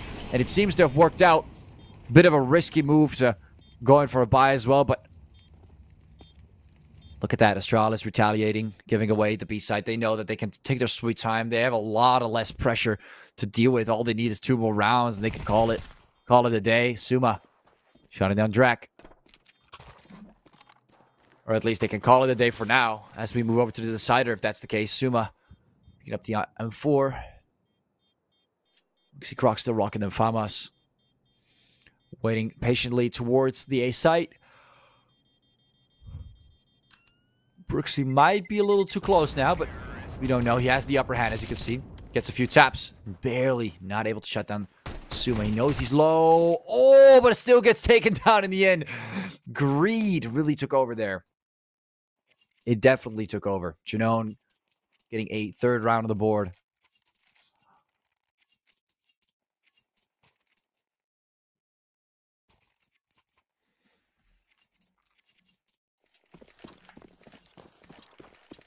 Look at that. 3 players moving towards what seems to... I guess this is another one of those... Yeah. All right. Seeing a little utility. For a second, I thought it was going to be a dual push, but we are seeing playing for picks yet again. The usual style coming through. We have seen an attempt like this from Astralis before on Nuke, but... So do the same thing on Anubis. Anubis is a little bit different. It's not that easy to rotate as fast from B to A. You don't have like a random ladder that can help you out. Suma getting hit quite a bit there. Look at that. But Brooksy also doing damage to his own teammate there. Taking down Drak, actually. That's what you call quite the lineup. Where you're being put in a situation where you take down your own teammate. Not ideal. Devotivec. A couple peeks near those walls. A couple shots near the smoke. And Angst taking a few shots. We can see a nade being thrown in that direction as well. Comes down out of nowhere. That bomb was about to be planted. Well, now Astralis knows enough. GenOne going for a couple more shots. Devotivec taking one more player down. Croc gets shut down. Sen tries to go for another one, but the Famas is not enough. And Kier, last player standing, you see GenOne finally getting that momentum shift. Because they really, really need it. We see that bomb being planted. Kier tries to go for the move. Gets one. Not too bad, but seems like he wants to back off after that. He does not have a defuse kit either. And he seems to be pretty low. Saving up on the SMG. Getting 1 frag is a pretty decent way to end this round for now. But, oh man, if only he knew how low Kirsty's was, he would have probably attempted it regardless. Definitely a close call, but it's a call that Kier has to make. No defuse kit. Not that it would have mattered. He had to play it aggressive there if he wanted to roll in with that SMG. Waiting for those last few seconds to come down. And look at that round going towards GenOne by bomb explosion. Weapons flying all around here. Does go for the engage, but look at that. Still gets taken down in the end. Greed took over, and he got shut down. Was a solid attempt, though. If he were to take him down, that would have been pretty good. But yeah, those are just the risks that you take. Considering the HP he had, it was not the most optimal way, I would argue. But,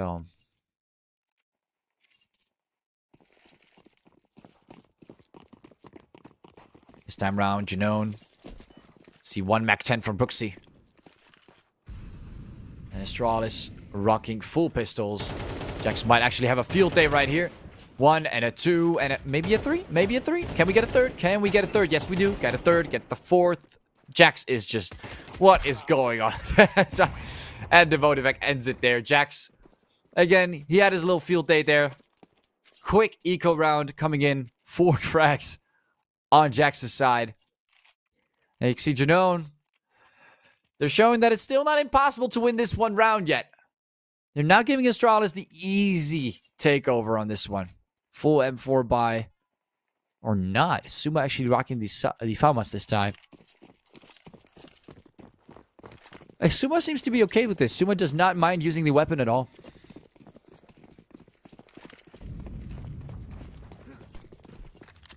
Doesn't mind more utility with the FAMAS. Getting hit quite a bit by the fire there. Brooksy quickly entering the site. Look at that fast, aggressive push towards the A site. This is what you would like to see from GenOne. A bit more of an aggressive stance. Really showing that confidence that they can still make it through with these rounds. Now Brooksy is getting flashed slightly. Gets 2 frags. Look at that Brooksy. Great performance with the Mac 10, but Sen comes in to recover, but not recover enough as he gets taken down himself. And Astralis right back to square one on this round. GenOne waiting for the bomb to explode. 24 seconds. No one, again, rocking that defuse kit.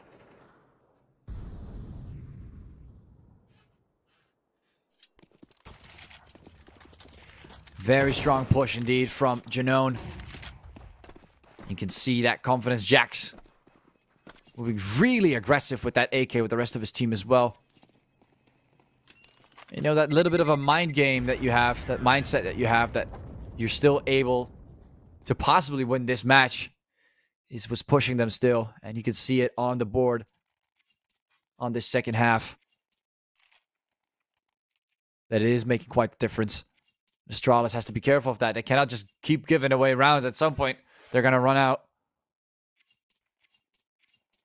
Now, it would be quite a sick comeback. I'm not going to lie.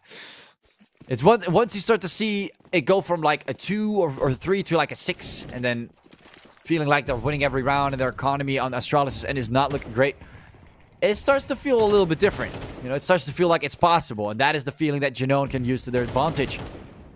They're still pushed through. Now, of course, the moment they lose is it is when things get a little bit more harsh, but I've seen crazy comebacks before. It is not impossible, but not something you just see very often.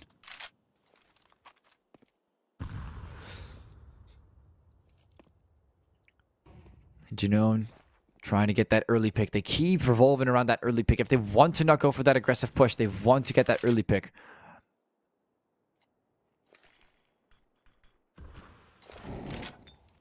Throwing in a molly over there. Really causing a mess towards Astralis, but Kier does not mind, and this time they will be getting the early pick.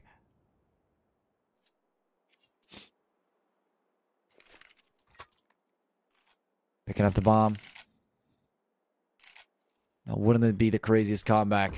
Another 13-11. Same thing we've seen on Nuke. Maybe it's going to be Jax again this time. Or it might be Brooksy. It might be someone else. Now, Croc is rocking the shotgun. He cannot afford to peek that. That would be quite detrimental. Nothing to offer with that shotgun from that range.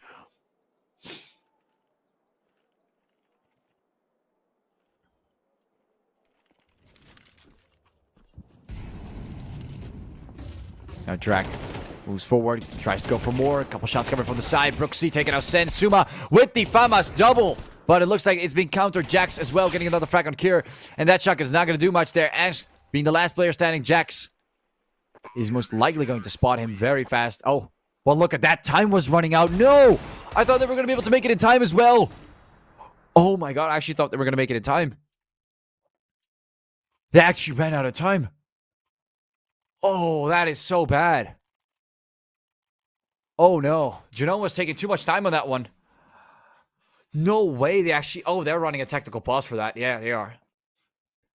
Oh, that bomb plant. No. Because they would have easily won that round. If they were like a second earlier. No way. Did any of y'all predict that as well? Because I thought it was actually going to land. I guess that small, like, little bit... Oh, my God. That animation of the bomb where it, like, goes down was apparently, like... That's what caused it to run out. Oh, that is so bad.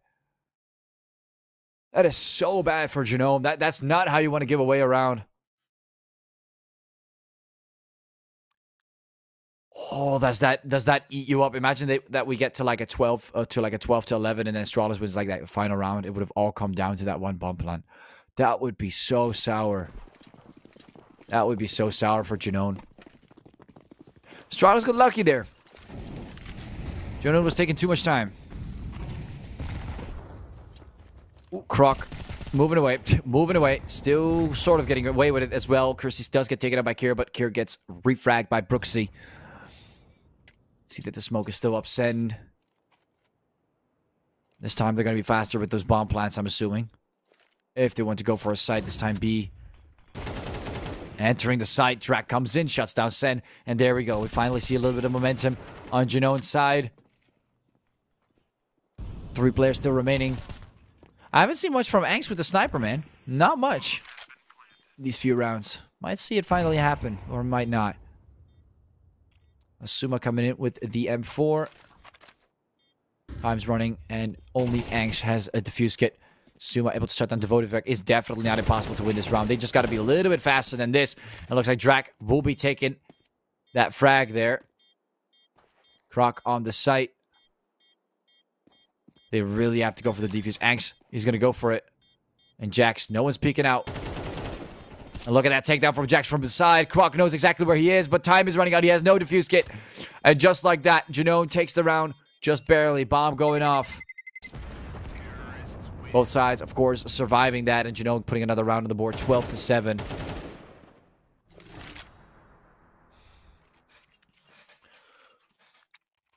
Moving straight back to the buy round. Croc able to preserve that sniper rifle, dropping it back to Angst. But again, Angst...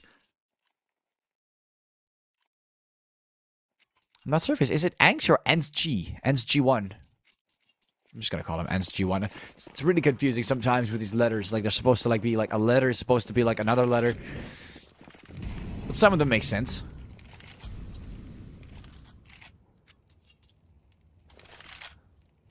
You can see that Ensg is rocking the sniper on the B side all alone. Oh, and as he has come to realize that he is in a big, massive situation that is not very ideal at all. Tries to get away from them. Tries to find them as well. He's right there. Gets to take it on Brooksy. At least gets the 1-for-1, but man, he was in a tough spot. That's quite the aggressive push towards the B side. And Astralis is completely surprised. Drac, though, that fire damage right there is not how you want to roll. That is a little too crazy. Now he has to go for the bomb plant, but look how low he is. Oh my god. 1 HP on Devotivek. And barely anything on Drac. He's just rocking the sniper this time. Jax, they figure out that there's a player there. Completely gets overwhelmed. Gets 1, gets 2, and Jax. Oh, man. Look at that. Great performance on these last rounds from Jax. It's like he just needs to warm up to the map.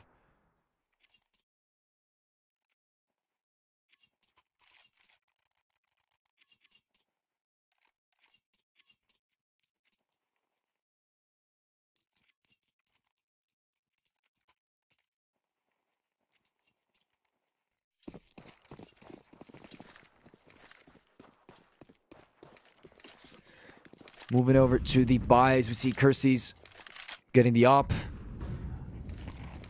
4 more AKs. And on the other side, no snipers from Astralis this time. So Ensg1 has come to the conclusion that it is a little bit too costly to buy those snipers every round. As they're also given a lance bonus, still not helping him out.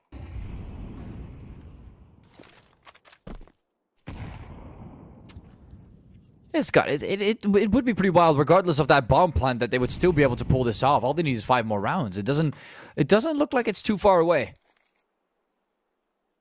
or actually 4 more as we would go into a overtime. We'd be forced into overtime now, actually. I just realized. Where after that, they can afford to lose 1 round. So all they need is 4 more rounds to get that overtime trigger. And look at that. Completely flashed the vote effect, Brooksy and Drac.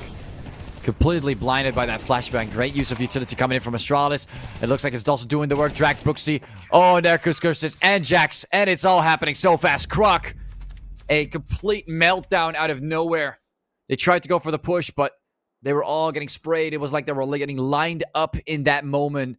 And that's what caused them to get taken down. Wow. Well, I guess we are going to see the decider, as I was talking about the possibility of a possible comeback. It looks like it is unfortunately not the case. We will be seeing the decider, which will be on Inferno, where we will also see a knife round for who's going to pick what side.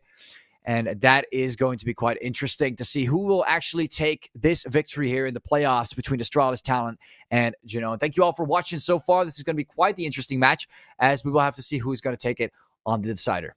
Have a great time, and we'll see you guys.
All right, ladies and gentlemen, welcome back to the Decider.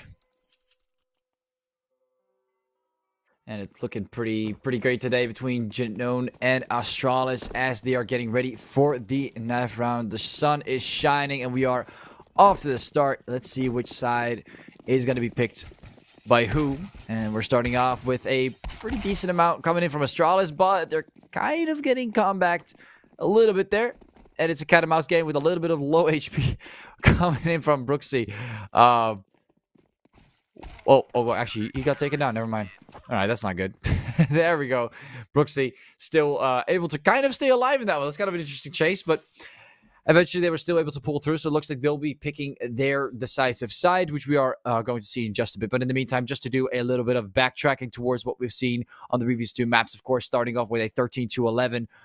That was rock solid, of course, from Jax basically doing extremely well in those final 4 rounds and a very good comeback. But on the second map, we didn't see that same magical spark happening, even though that was actually a map pick, of course, from GenOne. So it's kind of weird. Like, you have the map picks were different, but they happen to just be better than the other one on those maps. So it's a little bit interesting. So we're gonna see them on Inferno now, and man, this decider is gonna be like, we have a lot of long-ranged areas, and I mean, we've seen that double sniper move coming in, this double sniper plays coming in from Atralis, from GenOne, sorry, from GenOne. And Astralis only having 1 sniper so far, so maybe, I'm not sure if they might be rocking with like a similar plan or game plan towards both sides to have someone near B and A as well. And I mean, they'd have to be high on their economical side, but I feel like that once they get to that point, that it would be pretty hard for Astralis to do much back. But we'll have to see. We might see the opposite be the case with those SMGs and those close quarters near those apartments. Curses already starting off with the dual Berettas. And look at that. First player already getting taken out in the first 20 seconds. Quite the aggressive move from both sides. And look at that. Brooksy getting the double early on. Kier gets shut down. Croc goes for more. Suma as well. Brooksy and Devodivek getting taken down. Kirsty's been the last player standing. Go for that rotation towards the A site. And we can see Croc and Suma most likely just taking their sweet time as well. Being quite silent.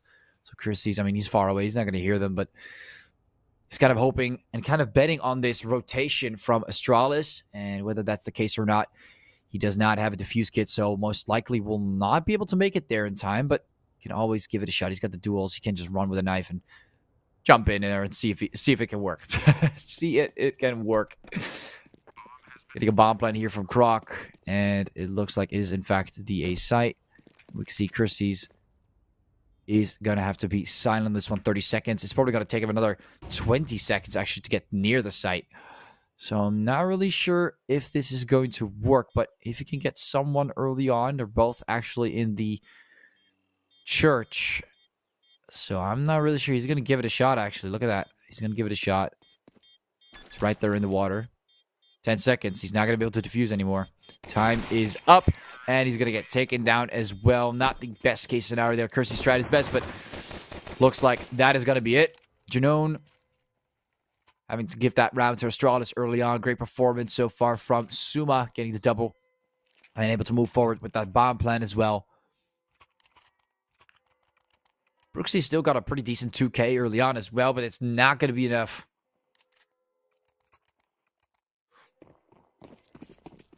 And Astralis getting right back to work here on Inferno. Throwing in a nade. Getting readied up. Suma also jumping up near those apartments with that Mach 10. See, Brooksy is moving forward, but Suma comes in stronger. Goes up for the second one, takes down Drac as well. This guy's getting away with it, ladies and gentlemen. No one's able to refrag him. Suma, insane performance in these first 2 rounds. Kier coming up from the side as well with that Mach 10. And it's just Devodivek remaining with the pistol, of course, as they have to go on an eco, but still, we do see a tap. Finally, Kier getting taken down, but Suma comes in. Massive 3K. Switches out the weapons on the pistols. 4K, actually. Wow. 379 damage and 4 kills in 1 round with the Mach 10. He was definitely not messing around, but it looks like GenOne will also not be messing around as they're finally getting their first full buy here. And force. But utility-wise, not as harsh or as much as we see from Astralis. Still lacking that economy on the other side. We see that ends in the AK still rocking on Astralis' end. Of course, the most economical way to go about it. Just buy some utility. Try and make a move with what you've got. And look at that movement on apartments. Might be seeing Jax in for quite a ride on this one. Utility being thrown in that direction. Jax getting one, and it looks like they're all in apartments. No one else is pushing from another side. And I'm not sure if this is the best way to go about it. You need a little bit of pressure from other sides as well. And there you go. And GenOne getting taken down there by Jax. Croc comes in. Does not move further than that. Jax is in quite the lethal spot. They really need to shut down these players on that right side of the map. On the B side, but look at that. Croc also getting taken down. This is not looking very good here for Astralis. Really getting picked off. Wow. And look at that. Kier also getting shut down. Jax being the only player that gets taken down. He really held firm on that position. And Astralis a little overly done there towards the apartments. Doing just a little too much.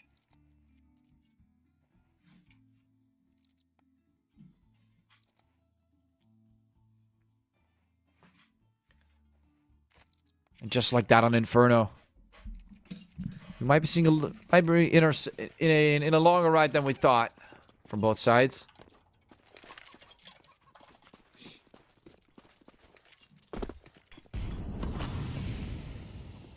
Dropping down the smoke, reloading the weapon, and getting back to work here. Getting a quick little frag in there. Good start for Astralis. Definitely something that they can work with.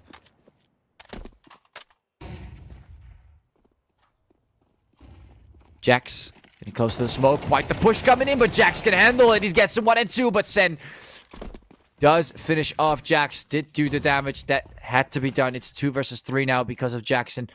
GenOne has the opportunity to go for that retake. Devotivec rocking the defuse kit.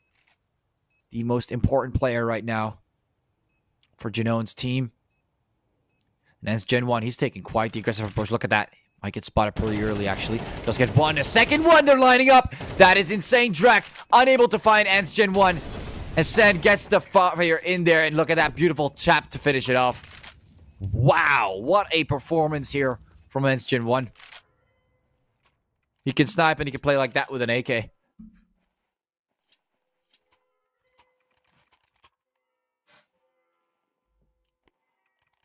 Great stuff there. 3-1. Astralis getting quite the round there on the A side. Really not going for B so far. Looks like they don't like moving in that direction. It's a bit of a tough site to move towards. Throwing in a molly. You can see GenOne really trying to prepare themselves for that push towards the apartments. Devotivec coming in with the SMG. Gets one, but that nade's going to do a little bit of damage. And look at that, combining the nade. Croc takes down Devotivec before it even hits. Suma getting destroyed from behind there by Kersey. And it's back to a 2 versus 2. But this time, we do see both players that are remaining move towards the B side. And you can see Brooksy's actually rotating very slowly. But this is not the right call here. And it looks like Astralis will be getting a free sight on B. Brooksy and Kersey both moving towards the A site. A little bit of timing, though. I think if Brooksy took a couple more seconds on the B side, he would have noticed. And look at that.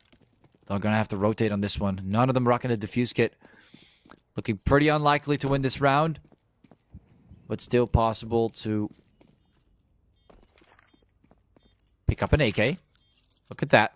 It's already a lot better. Brooksy and Kersey both able to pick up an AK now. Now we're talking. 19 seconds, though. 5 seconds. They've got to be close to the bomb to even get a defuse on. No one's rocking the defuse kit. They come in, moving on the site. Croc taking out Brooksy. And now it's just Kersey's remaining. You can see he's in a tight spot. Gets a couple hits. He's just trying to get them to get killed. And G is probably not going to be surviving this one. No. He's going to get taken down. And that is exactly what GenOne was trying to pull off there. Not bad coming in from Croc. 4-1. Astralis taking quite the lead again. They're really good at taking those leads early on, and usually that tends to be a kind of problematic factor.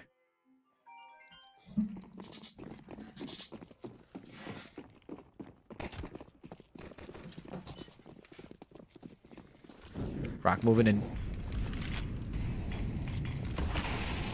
Drop it in a molly.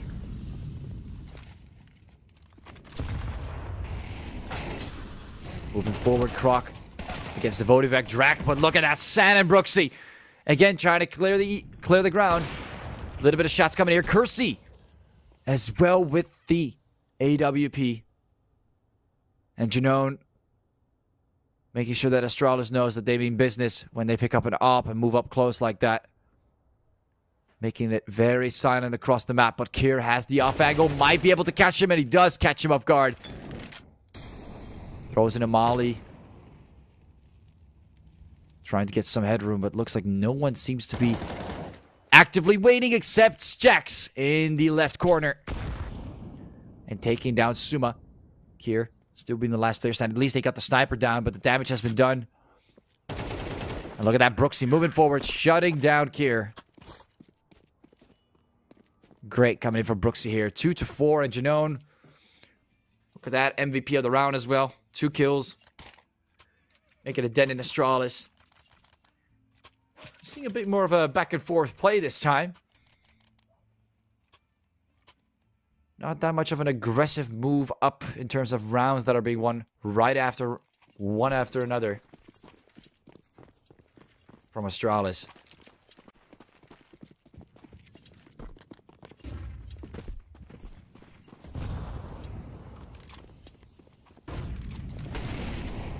Throwing in some fire as well. Kier taking on Jax. Drac also able to shut down Kier. It's a 4 versus 4 now.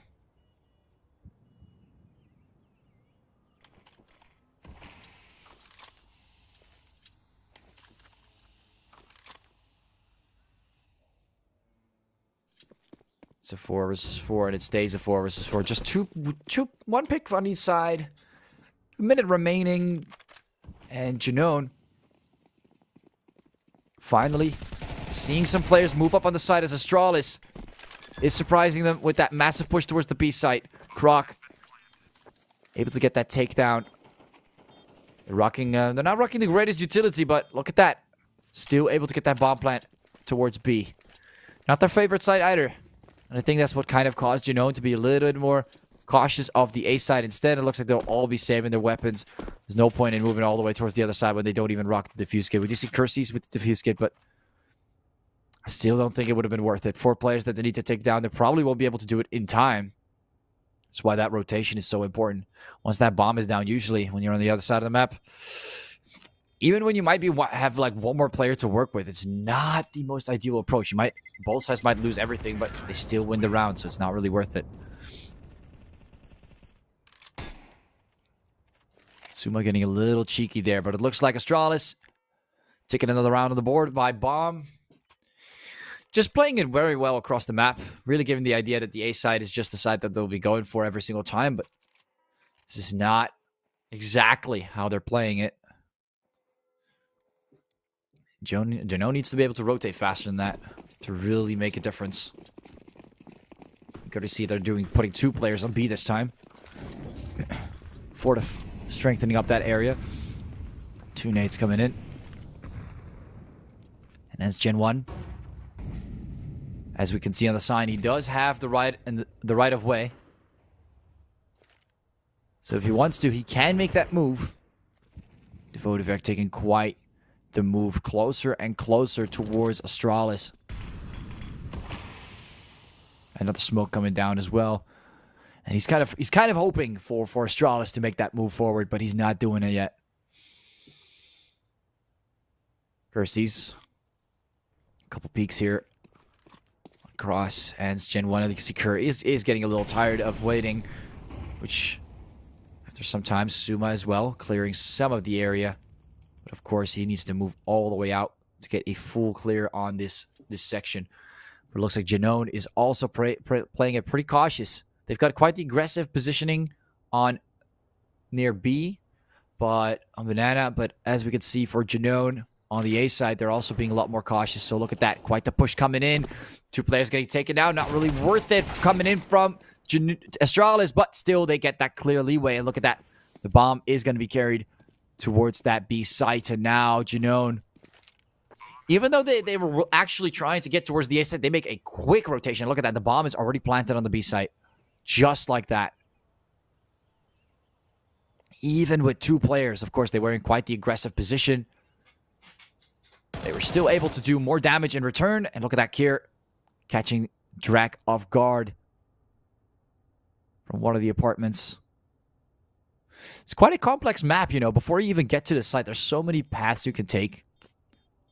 And Jax being the last player standing near the A side, kind of just waiting it out here on apartments.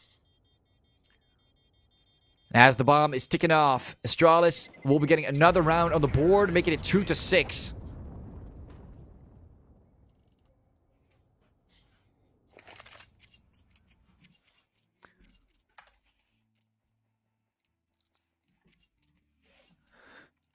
And looking at the buys here, we can see GenOne having to resort back to the M4 with a couple more pistols on top of that. Full rack of AKs on Astralis' end. Not too complex, not too crazy. See another setup. 3 mollies actually all across the map. And nade pre-nading the area. And it looks like also using some more mollies to clear some of the paths towards. We can see smoke coming down though. Croc not being too happy about that. Kersey and Jax still maintaining their position. Jax is about to make the move though. Look at that. Kier punishes him.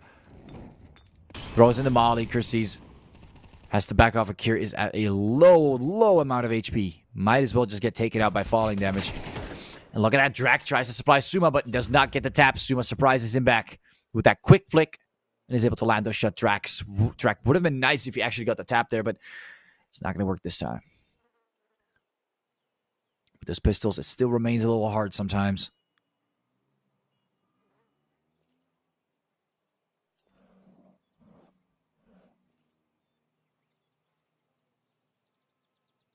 Now Croc.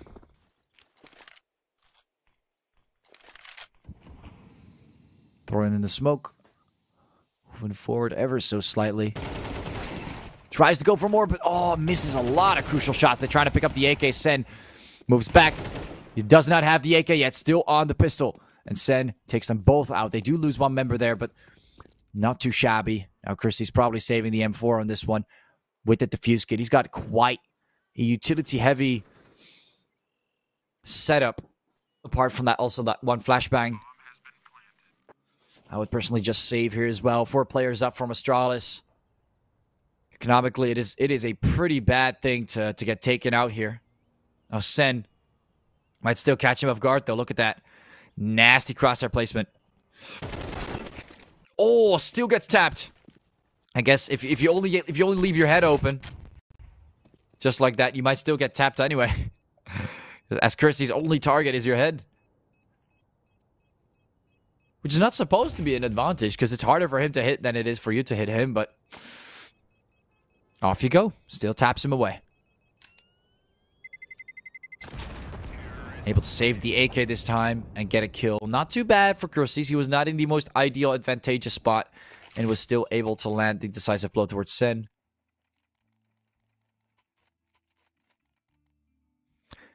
We're off to the 10th round. Astralis ahead by 5 rounds. Definitely still not over for GenOne, but GenOne has to put in a little bit more work, because otherwise we might actually see another one of those games like we've seen on Anubis.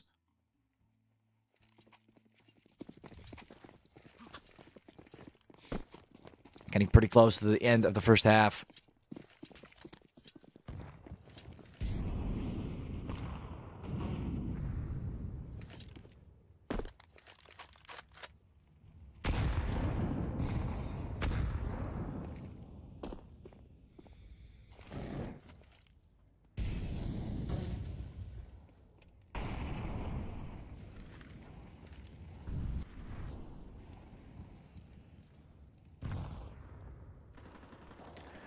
Taking a quick peek here. Suma in apartments. Wants to go for that move towards GenOne's A site, but I'm not really seeing it. Suma's still gonna stick to this position. You can see most of his teammates as well. Oh, actually, never mind. Jax, what? Jax was looking through the window. It seems like he was not able to catch on Suma, and he gets away with that frag as well. What's going on here? GenOne, not really awake. Not really taking every single angle into consideration. And they get punished hard for that. And you can see that move towards the B site is looking more probable. But this time, GenOne has a rotation coming in. 2 more players coming to assist the B site. As it seems like it's a lot more probable. And Devotivec, wow! Almost getting fully taken out by that fire there. Not ideal at all, Kier Croc. And look at that send coming in. Kersey's able to shut down Suma on the other side of the map. But that is it. Time will be running out. And Kersey's not ideal, but he might actually attempt to clutch. He does get 1 frag there. Kier getting shut down, and he's going to go for it. He's got the defuse kit. 25 seconds. That's 20 seconds. 20 more seconds. Kersey's can still pull this off, but he needs to be a little bit faster. That's going to maybe cost him some noise, but they really need another round on the board. Moving through, finding GenOne. He's kind of hitting him. He knows there's a player there, so he shoots, and he takes him down. GenOne. Now it's just Sen remaining. Goes for defuse, but there comes Sen. Nice try. Good attempt. But it's just 1 player too much on the map. And that's Sen right there. But at least they gave it a shot, which I would have done too. GenOne, again, having to give that round to Astralis.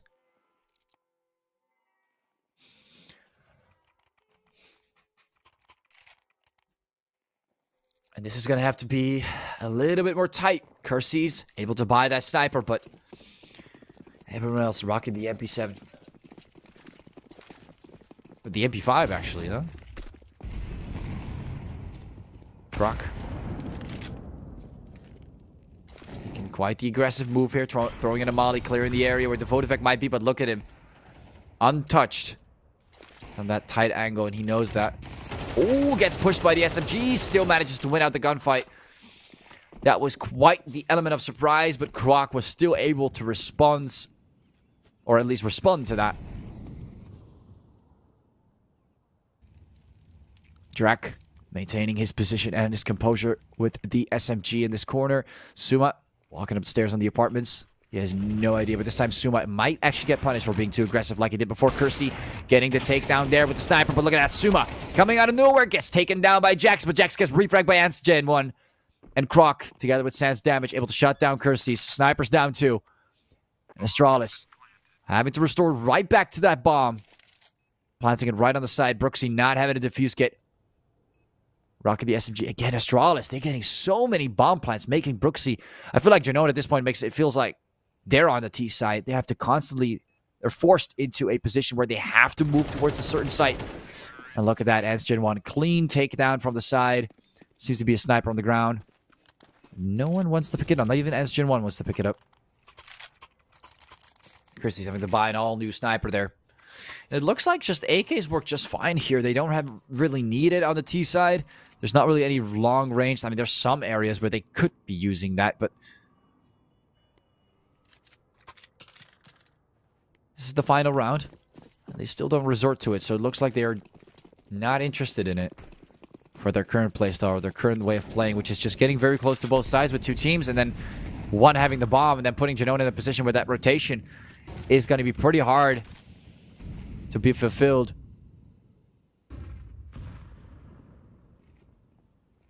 We've got up from Kerr, getting close to the smoke. A couple more smokes coming down. Kersey does get one. No scope gets a quick scope gets a second one.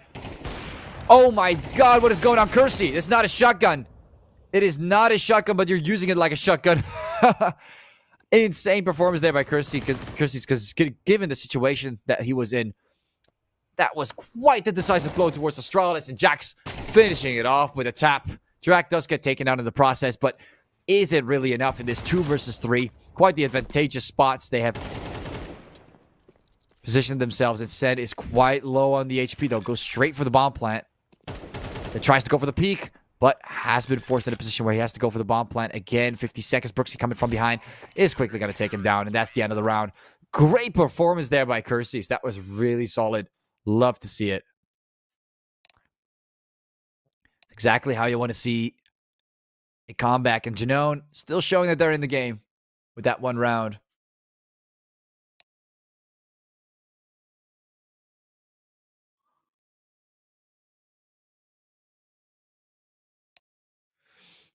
And Astralis, 6 rounds ahead going into the second half. Again, they have that advantageous, a very advantageous amount of rounds. We're just going to have to wait for those sides to, of course, swap.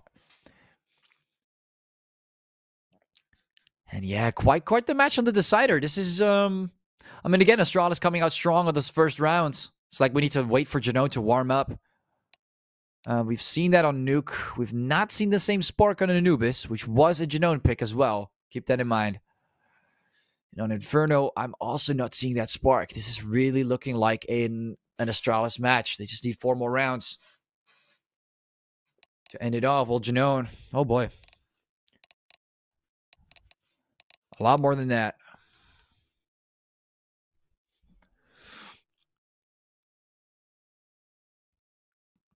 Looking at the scoreboard real quick as well. I mean, it just disappeared, but see that Jax is definitely trying to perform well here for GenOne. I've seen Kirsty's perform also very well on that final round. Overall, I mean, both sides really giving it all. Astralis getting most of these bomb plants there, able to move swiftly. Not really relying on getting things from a distance. Just giving them that advantageous move. Now 2 Berettas, ends GenOne and Croc. Running the Berettas. Both positioned on either side. Sen already getting hit quite a bit early on. Not the ideal start, but GenOne will be using that leverage to move towards the A site. And you can see Sen getting in a spot where he might be able to see a few heads.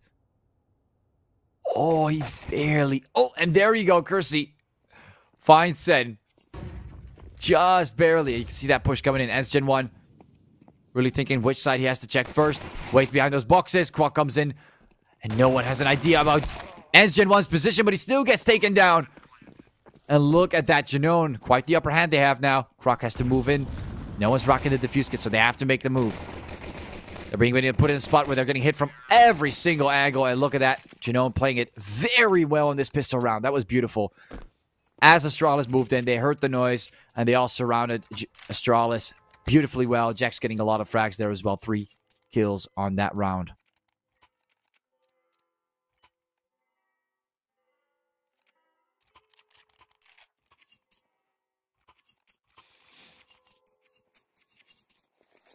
And off they go back to the eco. We do see ends GenOne. Look at the shotgun. And we do see 2 Deagles and 2 P250s.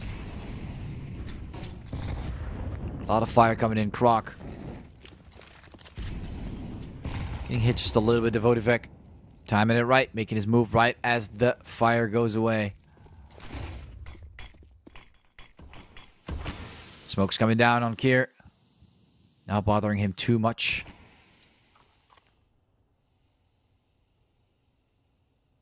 We can see Astralis holding down quite firm. And GenOne is a bit more on the safer side. Not as aggressive and as fast-paced as we've seen from Astralis on the T side so far.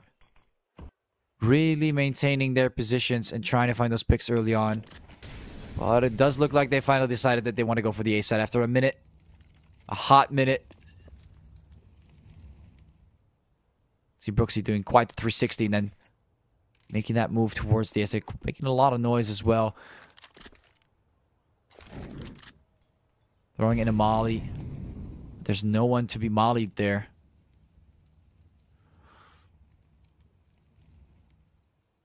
Checking those angles. He has no idea about their whereabouts. They're really hidden well. And look at that Croc. From above with the headshot with the Deagle.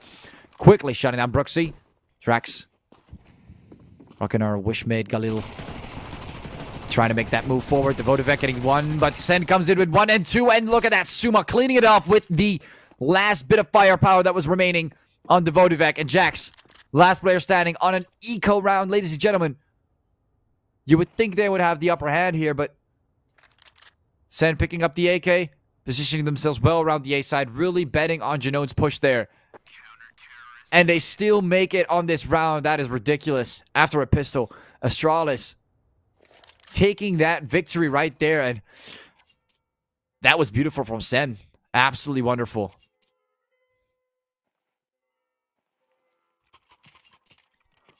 Three rounds away from victory, GenOne going straight for that tactical pause, and they're going to need it here. They really need to change their course of action.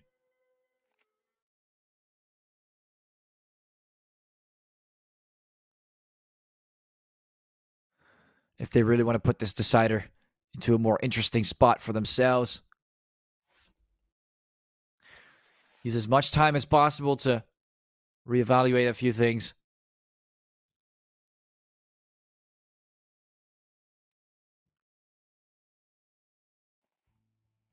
Send rocking the Mac 10 here. We've got M4 and 2 AKs actually.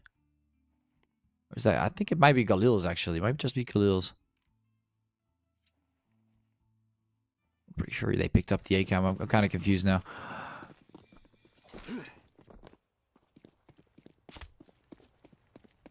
Full Tech 9 setup with 2 Mac 10s. Not ideal, but that is something that they have to work with. They need to get these rounds in. As GenOne throwing in a nade. Brooksy getting hit quite a bit. Throwing in a molly, but look at that. Wow, completely getting overwhelmed. And there they go.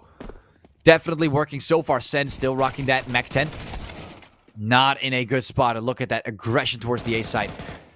And it worked. They got 2 frags. 1 M4 on the pickup. It looks like these are, in fact, Galil's. I was about to say. 2 Galil's. Croc and Sue, Makir.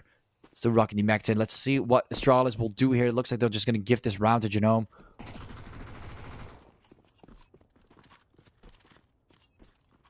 And GenOne, I mean, they played it well. This was a great strategy. I will say, though, Astralis, they did not have enough members on the A side. Looks like they had 3 on B this time. Not really the greatest setup, but they assumed that that tactical pause might have been a full B push, but no, it was an A push with Tech 9s and Mac 10s. And oh boy, did it work well.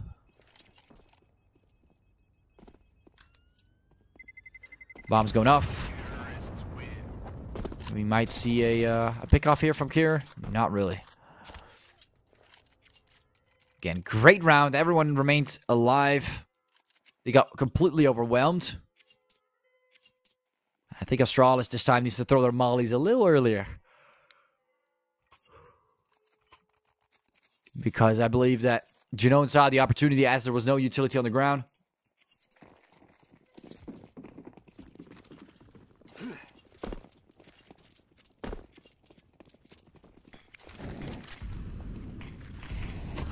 Couple more bits of utility being thrown into their direction.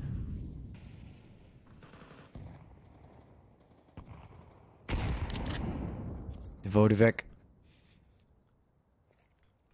are willing to pursue this. Brooksy retaining their position. Looks like this time we do see some smokes being popped down. 2, 3, oh my god, mollies and flashes. Just to get that little bit of headroom. You can see GenOne is again going for that full A push. And where are you going to position yourself when you're just like that? Sen can probably hear or not hear some noise in apartments because someone's pretty close by. And we can see Drac. She's getting pretty close, throwing in a nade. They're preparing and they're pushing. And look at that. Completely overwhelmed. Sen also getting taken out by Drac. This is not ideal. Again, the A site is very weak here for Astralis. And that rotation is taking some time. And it looks like they might not even go for it again. They're going to give this round away just again. GenOne is getting free A rounds, man. Astralis. They got to wake up. Because if they continue to play like this on A, then GenOne is coming back again and again and again. Kier might get the upper hand here. We're not sure. Oh, he does not. Jax doesn't know about his whereabouts. Still takes down Kier. But he is on the lower end. He needs to run away a little bit further to not get fully taken down by the bomb.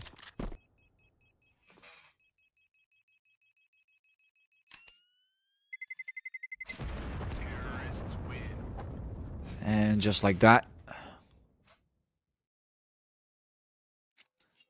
17th round. looking pretty solid here. Chris landing the most on that previous round, really being the MVP of that one. But I think overall they just performed well as a team, man. Some of these rounds, of course, there's some edges, but this was really well played. Like, these past 2 rounds have been very well put together by the entire team. The way that they're lining up, the utility that is being used, seems to be above Atralis' level of defense. It looks like they finally measured up on the A side. Look at that. Going a little heavier, being a little bit more aggressive, making sure that there's no crazy pushes out of nowhere. Suma is probably going to find someone very soon. If he were to take this route, he has to be careful. Drak is in that left corner right there. And look at that. Gets the headshot. Is low, but is able to take down Drak. And I think they know that it's probably going to be B. You can see a lot of them already go for that rotation, but quick little boost with the GSR, and you can see Jax finds Kier pretty fast. And that boost was a quick one as well. Devotivec finds another. Again, getting boosted. Sen. They do not like what's going on. Croc gets one through the smoke, but Jax also able to come back from that. And looks like they're going to have to play it a little safer now. We do see both of them running the defuse kit. They could go for this clutch, but is it worth it? Is the attempt worth it? That is what they're going to have to discuss. And it looks like actually taking the route towards the church. And Brooksy wants to make sure that that is not the case. Getting tapped right away. And you can see a couple shots coming behind. Brooksy was right behind them. And Croc is in a difficult spot now. Has to go for Brooksy. Finds one. Oh, he has a defuse kit, but that is not going to be enough time to defuse it. Is it? No, it is not. He's going to take down Kersey, but the damage has been done. Looks like Brooksy will be the only one standing alive. 10-7 in GenOne.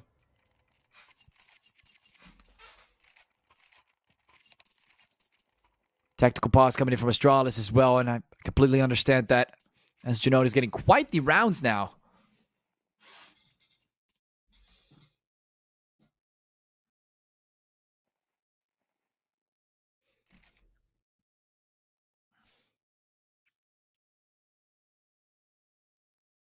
And Astralis are really going to have to rethink some things. And look at that, ends GenOne actually switching to the sniper this time. This is going to be hard for one side. We just don't know which one is going to be. He might just be hard scoping on the B side. We don't really know. Although we do see quite the utility there as well from GenOne. I'm not sure. They're probably not going to enter without a hassle.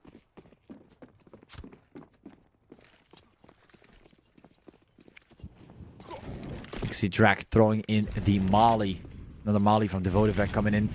And we can see that Ants GenOne is actually on the A site with the sniper. Now that is interesting. On a close quarters as well. Not sure how this would work out, but he has quite the tight angle. He's going to find... Oh, he's not going to... He's going to miss that, actually. Get the takedown there. Sen 1 and 2. Brooksy finding Ants GenOne. Not the greatest position for a sniper. Jax coming in to mitigate the damage that has been done. Here moving forward. Finds Jax, but again, Jax is just that much better in those duels. And is able to win out that 1v1. It is pretty damn hard to take down Jax in a 1v1. I don't think I see that very often from Astralis. They're going to have a hard... They always have a hard time with Jax. Look at that Kersey. Quick peek. Able to get that headshot. And Suma, last player standing. And even with that tactical pause, coming in with the sniper hard scoping on the apartments, is not working out very well for them. Now, Suma kind of giving away his location. Was about to get peeked. That was close. He's not going to be able to reload here. And you can see Jax, they're kind of discussing what they're going to do here. Suma taking this choice. Takes one. Tries to go for a second, but again, Jax is just that much better. He takes him out right after that. What an absolute star on this one round. 3 frags. Able to shut down both as GenOne. Sniping from that area, or at least having an impact there.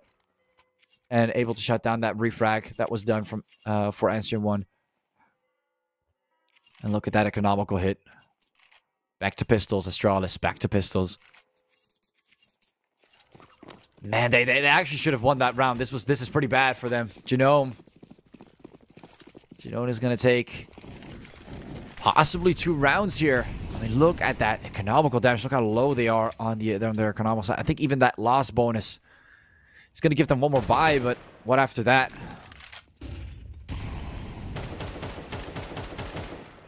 I will say, though, they did eco a lot more here. They only bought maybe 2 flashes and a smoke.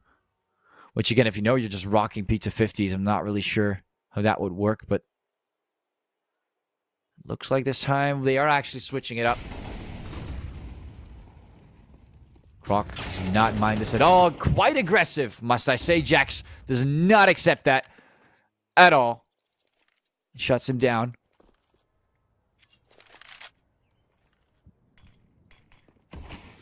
Smoke coming down. Brooksy.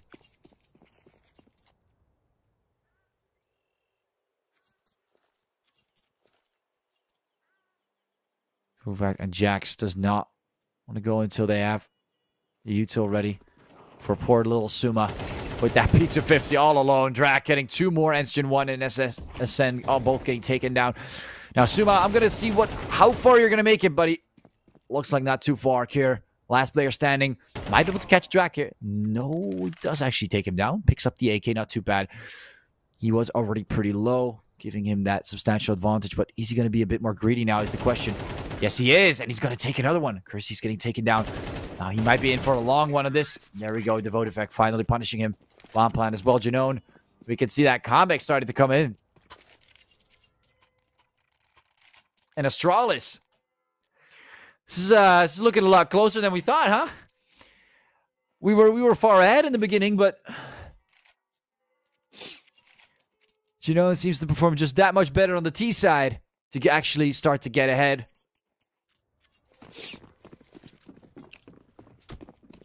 Another sniper again from GenOne, but I'm not sure if that position towards A apartments is good. He's going to go for a different one this time. But he will probably get smoked off now. It's going to make him back off and hold another angle from a further distance. And it's going to let Kier rotate to help him out, support him there. And then Sen walking with the M4. Look at that Brooksy, so silent. Sen has no idea what amount of players are about to push this, but he continues to spray. Does barely get the third one. GenOne does miss the shot there. Tries to go for the no-scope, misses again. Jax shutting him down.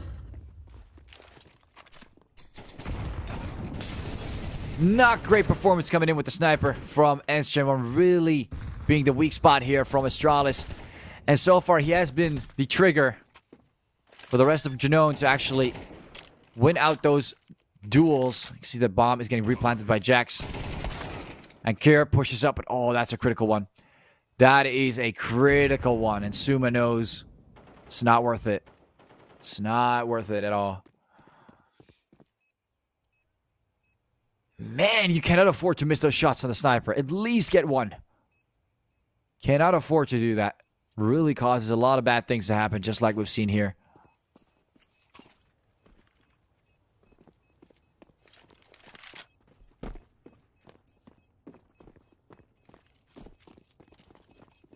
And as time's running out, Suma is not risking it a little bit. Not even a little bit.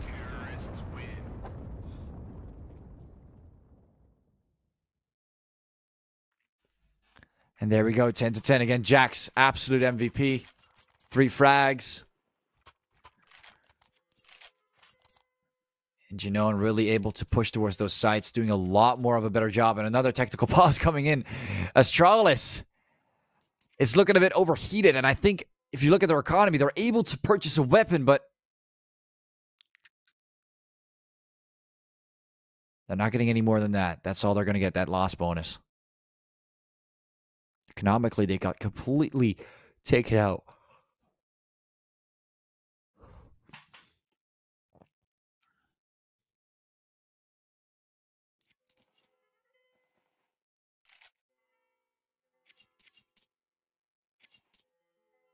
See a few buys. Looks like Suma's going for a defuse kit with a Molly and Pizza 50s, Deagles, Pizza 50. Is it a Pizza 50 or a normal weapon? What is it? What's going on? 2 Deagles? 2 Deagles. All right, there we go. 2 Deagles, Pizza 50, and a GSR. And looking at an M4 for Suma on the other side. Full AKs. And I'm assuming a full aggressive push towards the B site. For a second, I thought that was going to be the case. Suma prepared for that too, but looks like that is not going to happen. Just going to wait out the utility. And I think that's one thing that Astralis really needs to play. And Suma, getting burned quite a bit, actually.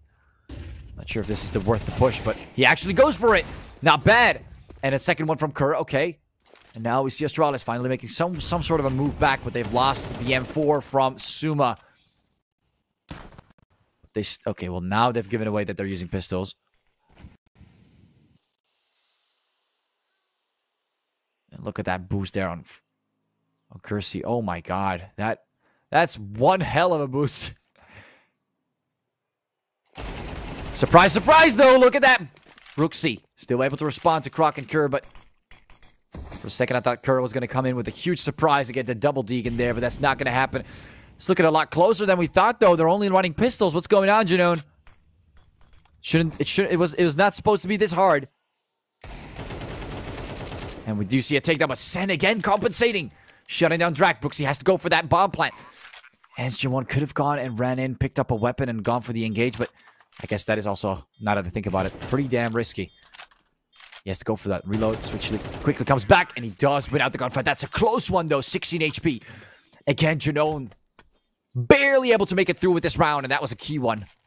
Astralis needed that to get back, but looks like that is not going to happen. Look at that.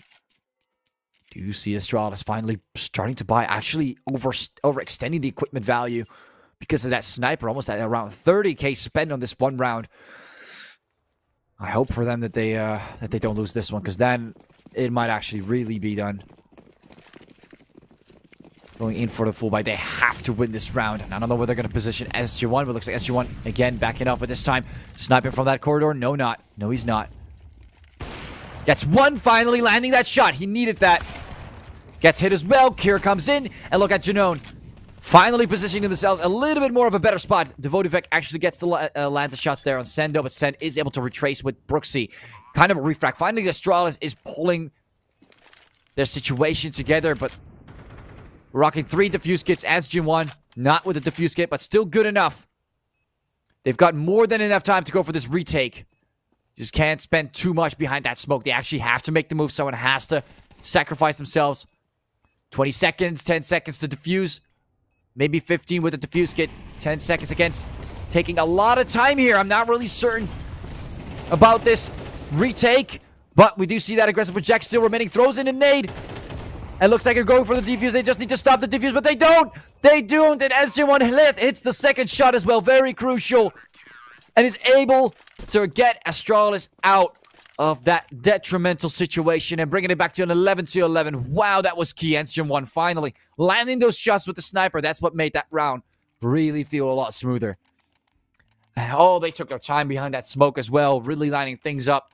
They were on the edge of not being able to defuse that. Jax was their final boss at that later stage, but GenOne was able to land that shot, and that's what gave them barely enough room, and they got that defuse in there. Beautiful. That's what you would love to see.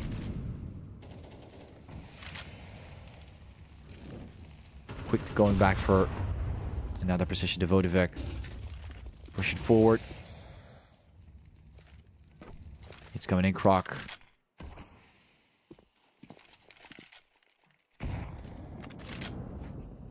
Jax locking down in this one spot with Devotivec.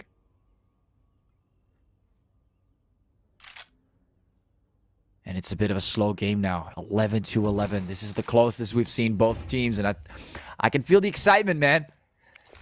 This is one of those close games where we might actually get to overtime. That would be cool. Either side getting one round, pushing it to a 12-12. Probably one of the longer matches that we're going to see. Croc moves in. Oh, he's right next to him. He's touching him. Croc, he's right there. You have no idea. Suma able to shut down Jax, but you still have no idea where Croc is. Croc is right there in front of you. Devotivec punishes him. Wow, what was that from Croc, man? How can you not feel that there's not a wall with a person there? Like, looking at the map as well, but that is absolutely wild. And look at that Drek coming in, Kersey as well, and our Astralis is getting hit quite hard right now towards that B site. I'm not sure what Ants is doing, but looks like they're going to have to save on this round. Wow.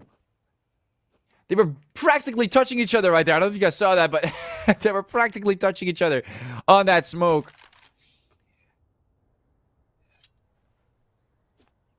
And now we're waiting for that bomb to explode. GenOne going to take it to a 12, being the first one, finally taking over Atralis' lead. I have never seen players touch this much inside of a smoke and not realize that they're actually touching each other rather than a wall. That is ridiculous. That is ridiculous.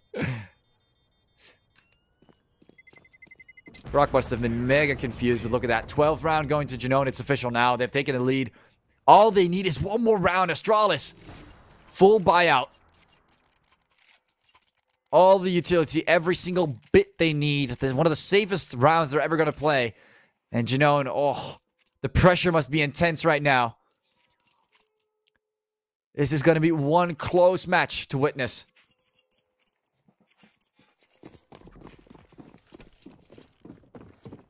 And that pressure is also going to affect the way they play, of course. It just feels a little different than your average round. That's GenOne holding a pretty tight angle again. No mollies yet on this angle, but look, he's still getting scared. Fear of the unknown starting to enter the players' their minds. And it looks like a classic fake push towards A so they can reduce the amount of players on B. Look at that. It's working. One of them is rotating. We can see that. Suma is rotating. Just one player, Croc, towards the B site, giving them the illusion that they're actually near the A site. And look at that. The bomb is nowhere near the A site.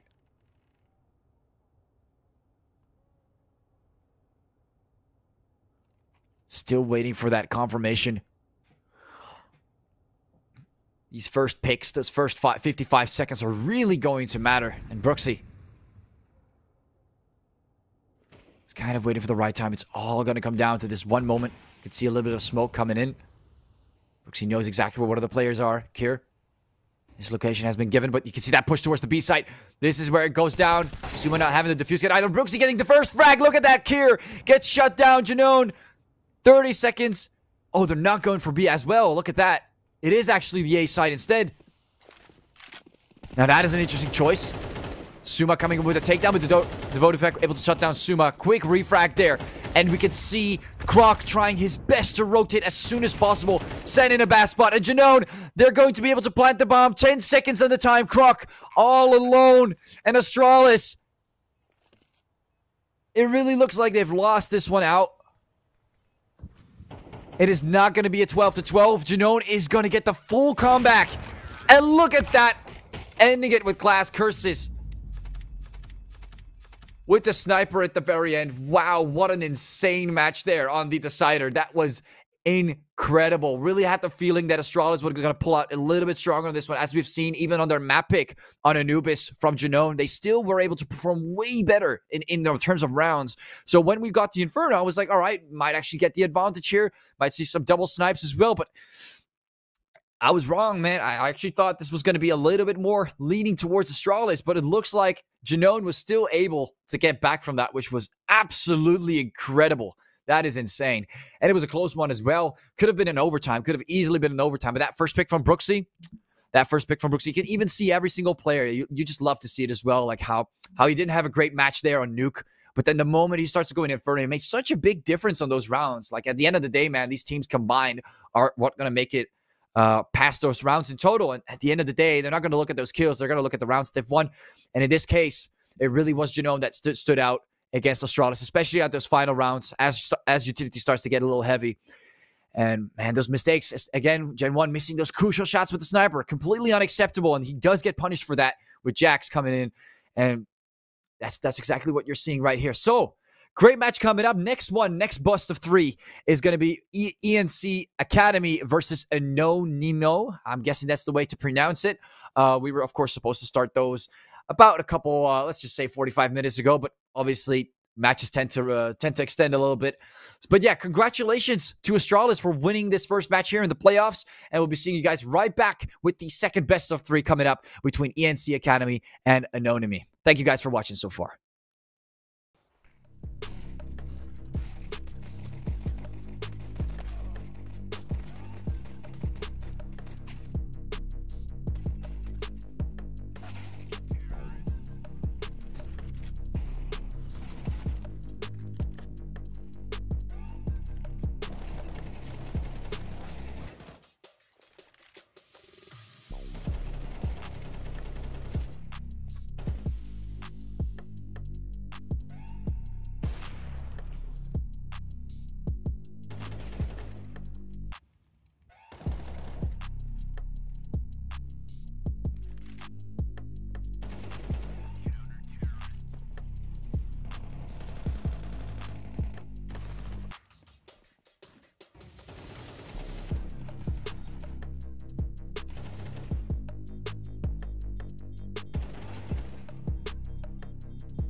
All right, everyone, welcome back.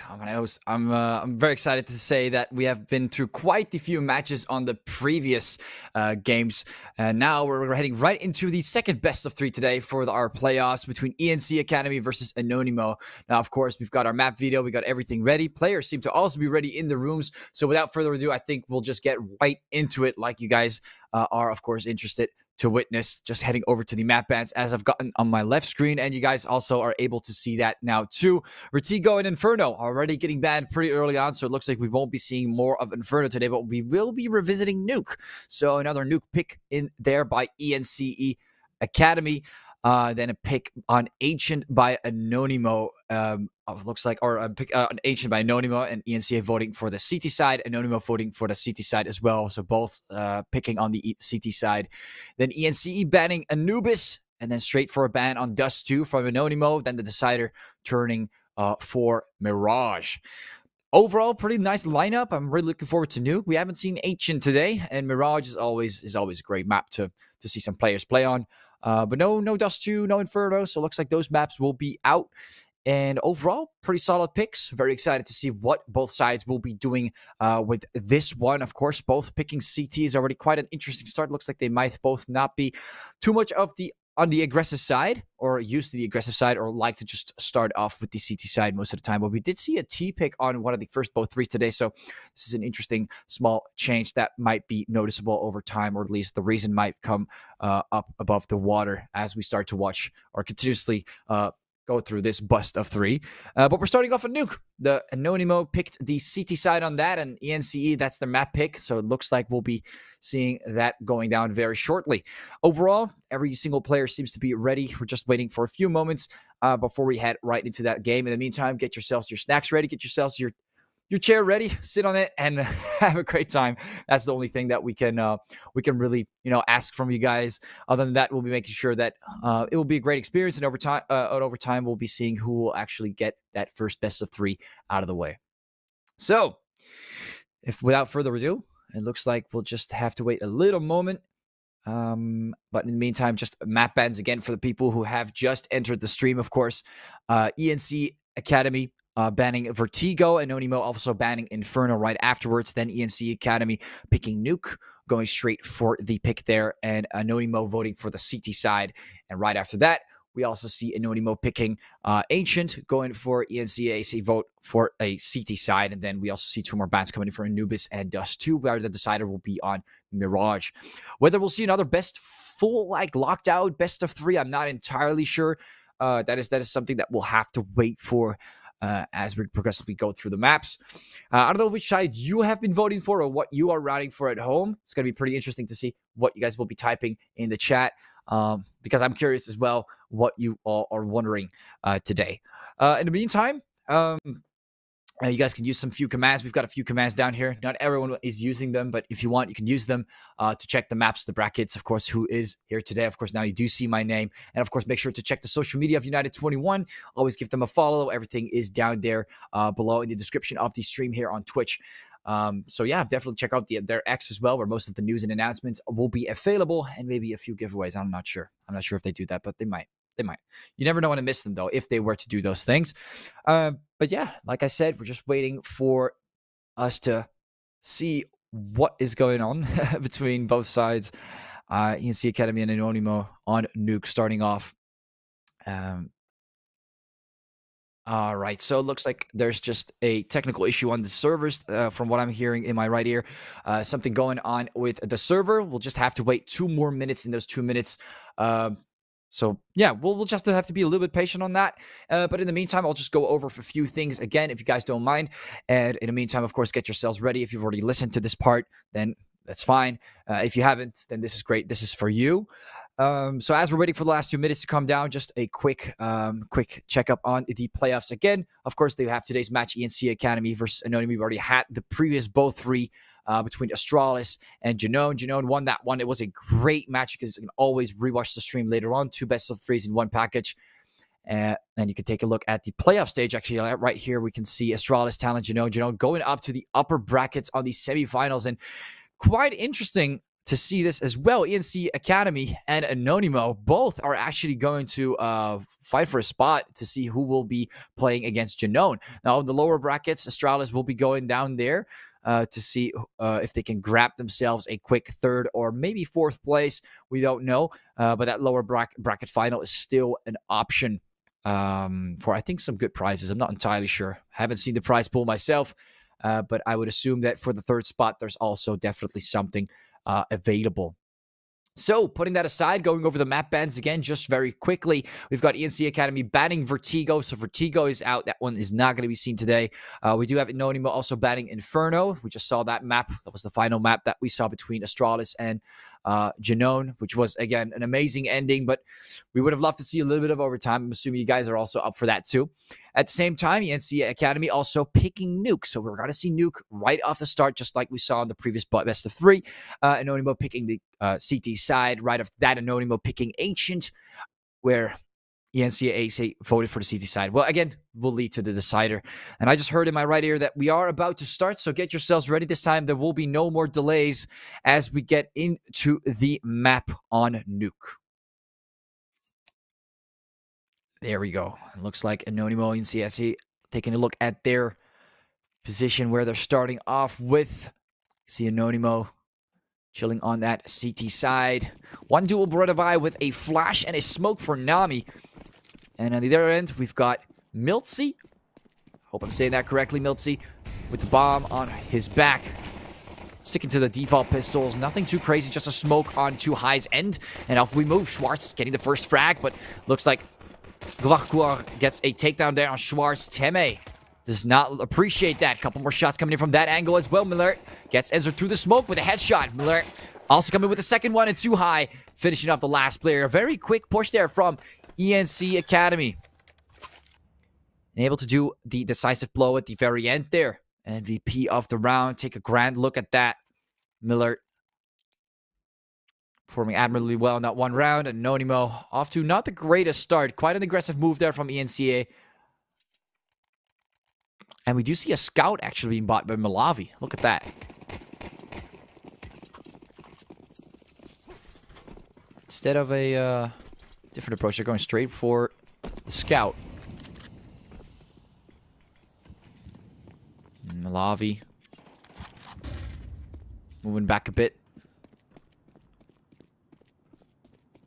Not going in too crazy with the scout just yet, but that is an interesting buy. It looks like he really likes to snipe, even when it might not be the most advantageous option. 2 AKs, a Galil. Or actually, that's 3 AKs and 2 MAC-10. So the 3 AK, 2 MAC-10 setup from ENCA. ENC Academy starting to slowly make their move towards that A side, it seems. But they're also kind of on the outside. They could still go for B. They have both options open. Nothing is completely decisive just yet. You can start to see that move. A little bit of glass being broken down by Miltsy. And Enzo did hear that noise. Schwartz, a couple shots coming in, taking on Malawi and taking on Enzo. Look at that great performance here. NC Academy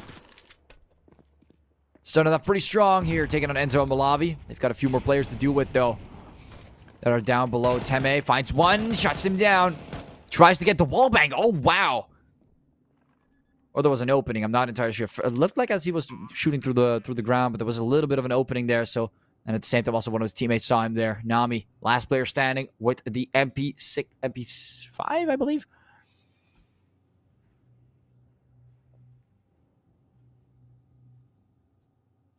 Moving up slowly. With the SMG, probably just going to save his weapon, but Schwartz might actually catch him off guard if he wants to make that aggressive move. I'm not entirely sure if this is an ideal thing to do here for Nami. And Anonimo will be letting that bomb explode. Schwartz, it's not going to find him there. Nami getting hit a little bit, but overall, nothing of interest happening here. Just a little bit of noise coming from Schwartz. Again, great round there from NC Academy. And Anonimo after the third round. And After that buy on the second one, I'm not entirely sure what they're going to do about that. But it looks like they'll have to be very careful with how much they're spending on this round as well. But the next loss bonus will definitely help them out. Those first 3 rounds really looking in the hands of NC Academy.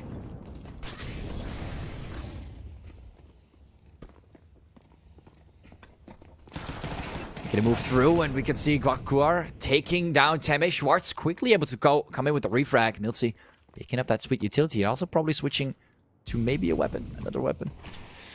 There's the AK coming in. Enzo with the deagle behind the smoke. You can see that bomb being planted by Millard. And NC's taking their sweet time. They did lose a member in the meantime, but look at that. Chuddy coming in, shutting down too high. Schwartz not able to connect the dots there on Chuddy. Moving back right in front of him. Look at that. Millard and Malavi coming in. Wait, actually killing himself? What? Chuddy taking out Schwartz. Enzo as well. Finishing off Miltsy. Looks like he took a little bit too much falling damage in that corner. A lot of damage coming in from Enzo. And wow. I'm a little bit confused. Miltsy actually, or Millard, got taken out by himself. It's not something you see too often, but looks like Anonimo will be getting the 3rd round out of the way. That's kind of surprising. They did not have the utility to do this at all. It was kind of like a bit of more of a save round, but they actually somehow were able to pull through. Look at that. Malavi instantly buying the sniper. That is a given. And an AUG. That's something that I don't see too often. An AUG buy here by Nami. So those weapons tend to be a little bit on the expensive side.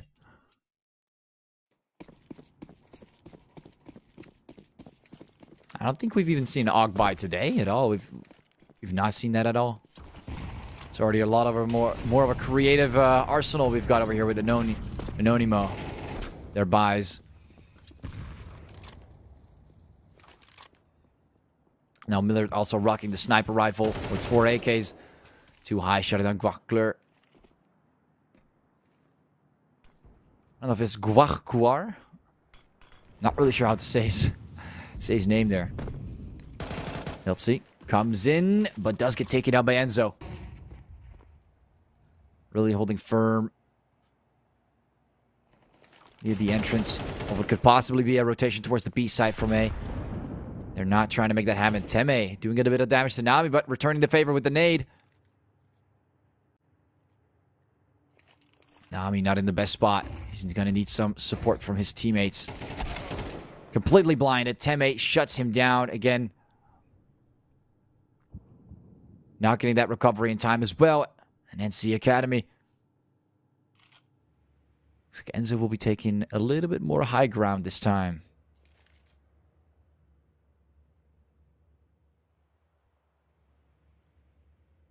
And it looks like he'll be going down right afterwards. Just a quick check. Malavi still alive with the sniper. We haven't seen much from Malavi on the other side of the map, but Enzo might actually get backstabbed here. Teme finds him. Goes for him at the moment he flicks in his rotation, but look at that Chuddy. Able to respond, quickly get taken out by too high, and it's back to a 1 versus 2. Malavi with the sniper. I'm not sure if this is the most ideal. Oh, wow. Quickly scoping in what could have been possibly a kill, but he was not ready to show himself by Malavi. Gets the no-scope, actually. And Malavi tries to look for a second, but too high. Shuts him down. Not bad of a try, but also picking up the op. That is quite the economical loss coming in from Malavi. Nice try on that save, or on that round save, I would say. But looks like Anonimo will be giving another round to ENC and a free sniper to Millard.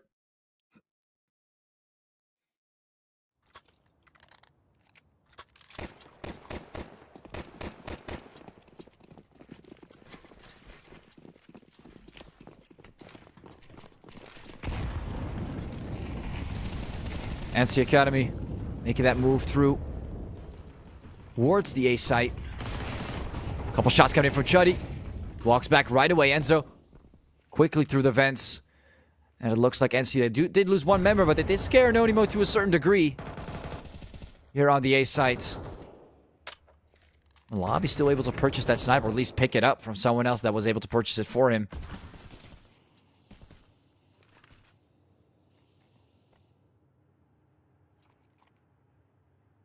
Couple peeks here from Nami. But he's only rocking the pistol. Behind those boxes.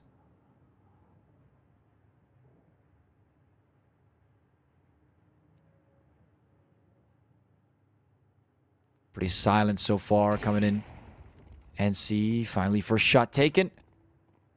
Miller wants him. But Nami's not showing himself that easy. Malavi though. Also still alive to return to favor. This time actually hitting an individual. Enzo also coming in with another takedown. And Anonimo looking pretty strong on this one. And NC down to 2 players.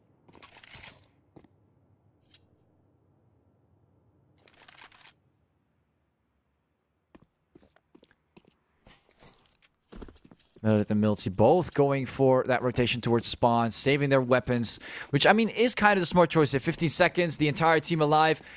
They've kind of shown some aggression. They've made Anonimo a little scared towards the A side, but they've not attempted to rotate, nor have they been very successful in these duels. Not a single player getting taken down by Anonimo, and even look at Darchville.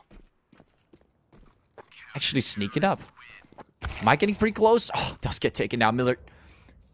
That is too much of a tight angle. You'll need utility towards spawn if you want to attempt something like that. Knowing that there's a sniper still alive. A little bit unfortunate for NC. Ents Academy. All right, got it.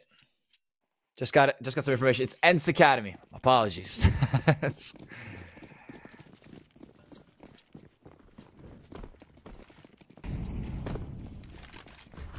I'll be making a move towards the door, Enzo. And throwing in some utility towards the other side. Slightly getting flashed, but nothing too crazy. Miltsy taking a bit of a hit. All the way on top of the barrel. The big barrel on Nuke. It seems like Ense is being a little cautious. They've been quite aggressive early on, but as Anonimo is also getting their utility together, rounds are starting to feel a little bit more slowly paced compared to the early ones.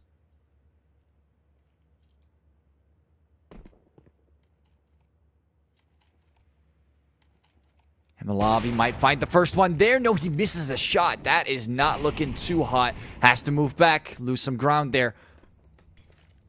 And not returning a frag for that position loss.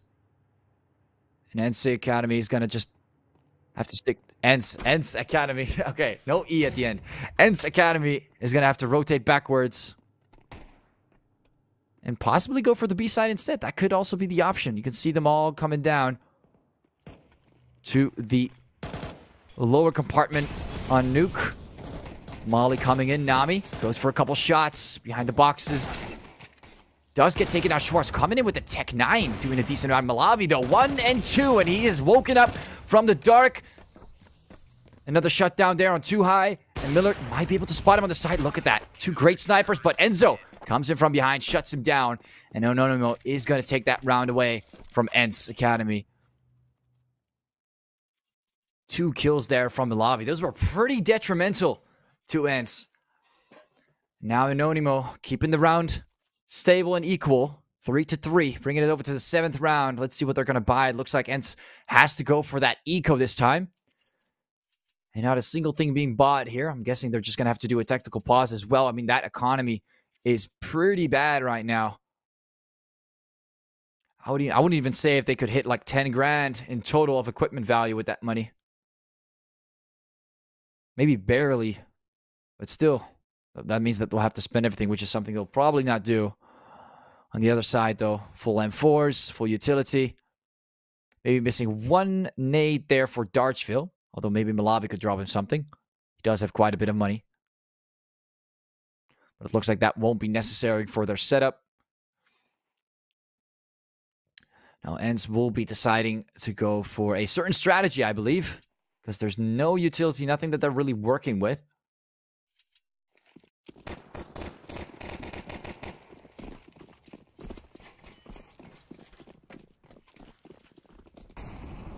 Millertz.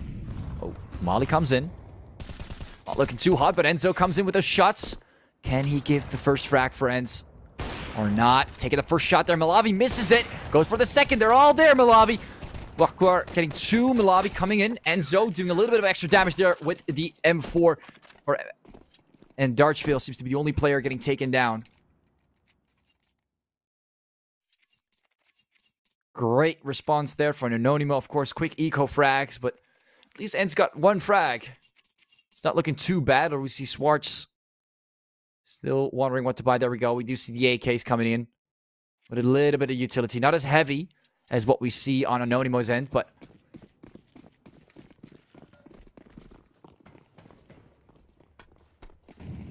again, looking for those options near the A side. Nothing too aggressive towards B. Those smokes really hurt those heavy pushes that they might be going for.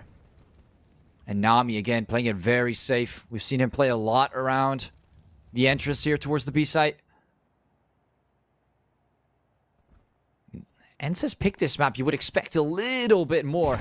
Especially on maybe a bit more on the T side as well. But there comes Nami, 1 and 2. Completely surprising the enemy there. Not a single refrag towards Nami. And Miltzy is going to have to deal with that. 2 players down. A little bit of a hit towards Miltzy and nothing in return. Not a single bit of HP dropped on Anonymous end. Nami gets away scotch-free. Now with only 1 minute on the clock. There's not much that ENCE can do here.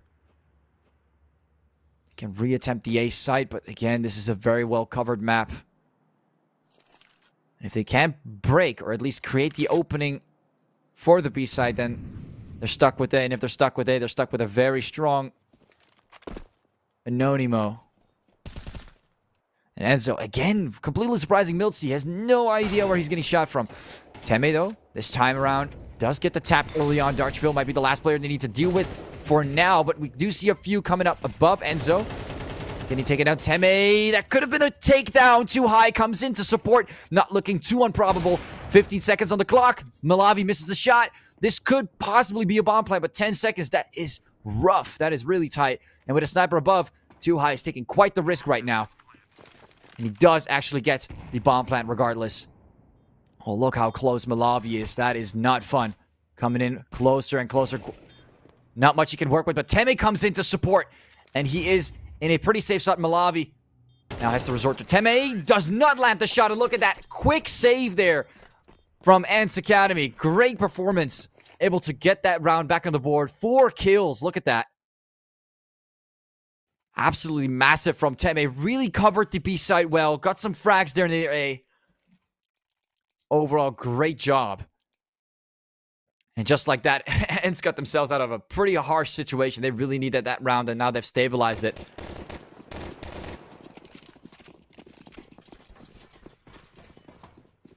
And would you look at that? Momentum is starting to shift a little bit more into their favor. You see a sniper actually Miller going from above. And there you go. He lands the shot as well. And so this able to come back from that a little bit. Nami able to do some compensation on the damage that has been done. But Too High is not done yet. Nami is in a pretty tight spot. There comes Chuddy though to support him and get the refrag on Too High. Schwartz also getting taken out by Enzo. And Anonimo's defense is looking stronger. Right again. Miller back to square one for ENCE Academy.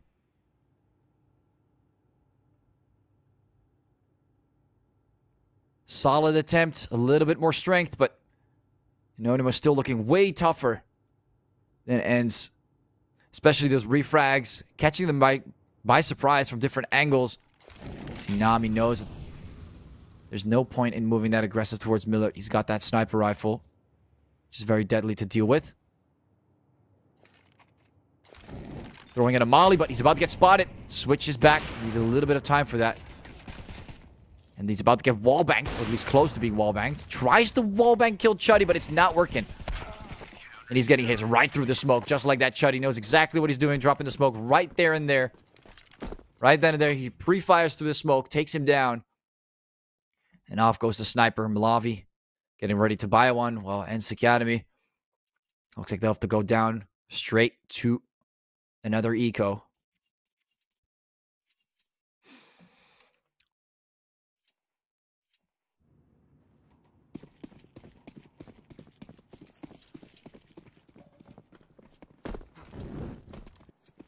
Moving forward. See a molly coming down near those boxes.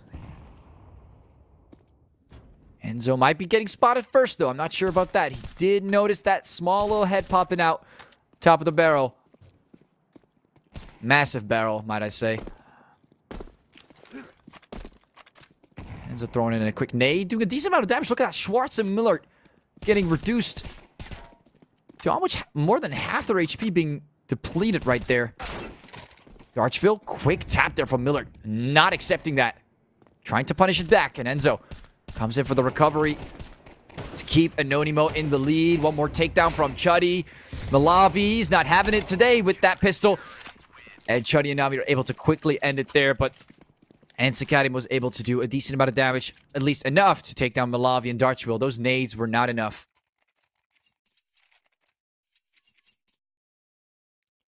And Anonimo again regaining that lead here on Nuke. They pick the map. They're playing on the T side. Maybe we'll see something better on the second half, but they got 2 more rounds to work with. If they can at least bring this back to a 6-6, this would be quite ideal for ENCE. Oh. See that 1 second, cost that Anonimo just did there by one of their teammates stopping? That might win ENCE the round. We have no idea. Let's see.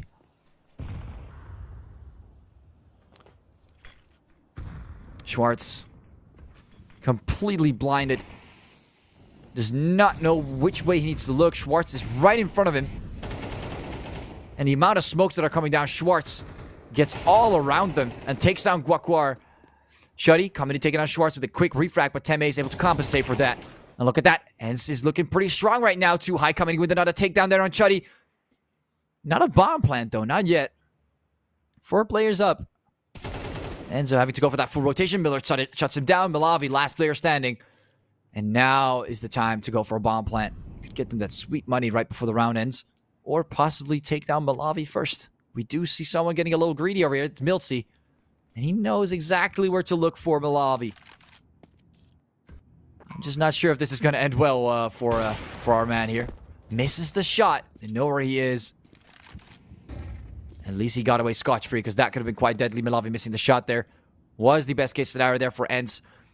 They're going to let that bomb go off. They know exactly where he is. They might be able to throw in a few nades or flashes. And you can see that that might completely overwhelm Malavi. He's in a pretty difficult spot. And look at that. Off he goes. Taken down. That's 4 players. If you're in a corner with 4 players and an op, good luck.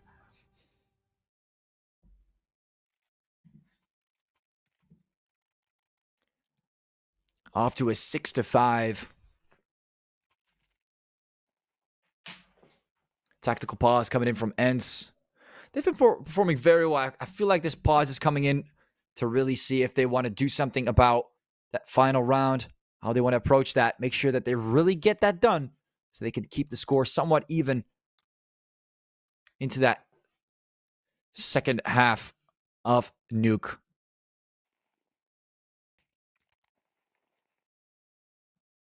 You can see another sniper buy from Nami, though. It doesn't seem to have hurt them that heavy on the economic side. Enzo still hasn't bought anything yet. See a few SMGs here and there. But ENCE is looking way stronger. Look at that. 4 AKs. Sniper rifle. Great amount of utility. You can start to see that Anomi is at a slight disadvantage. Now, looks like they're going to rock with SMGs and a sniper rifle. Try to keep it pretty close. A few things being changed. Still ENCE. And they're going to be a lot slower now through their positions. But still got the better utility to work with, which I think is still going to be advantageous for ENCE. Enzo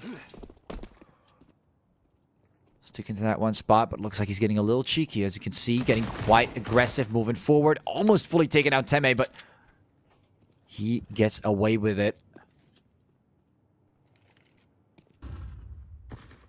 A little bit on the lower side. This is not ideal start for ENCE, but definitely still not over yet. Anonimo.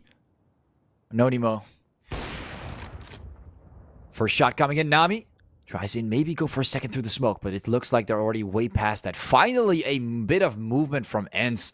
They have yet to even take that route towards the B site. This is one of those paths that we don't see them taking too often, but look at that. Teme also getting finished off by Chuddy. Looking pretty bad here for ENCE. They allowed down 2 players. Anonimo able to pick up one of the AKs as well. Oh, that recoil Miltzy still able to save that, taking down Malavi. Looks like Nami's actually rocking the sniper this time. That's kind of interesting. Too high, quite a bit of noise. But they need to make it count. They're running out of time. 20 seconds. I'm not sure if this is going to be a bomb plant. Chuddy coming out of nowhere. Taking out Miller. Too high. A little bit of fire damage towards Too High with that Molly. 15, 12, 11, 10. And this is looking tight. They need to plant that bomb, guys. Where's that bomb plant? 7 seconds. Enzo applying enough pressure and taking down the last player. And look at that. They were way too slow in this round. That really caused them to fall behind early on. We saw the same thing. In Anonimo, they were just in position every single time, and they really forced them out. And at that point, even the SMGs seemed to be sufficient to get that one round. So it looks like ENCE will be behind 2 rounds on this second half. Switching to the CT side with Anonimo. Straight into a technical pause. Look at that. Still got 3 more that they can work with for this map.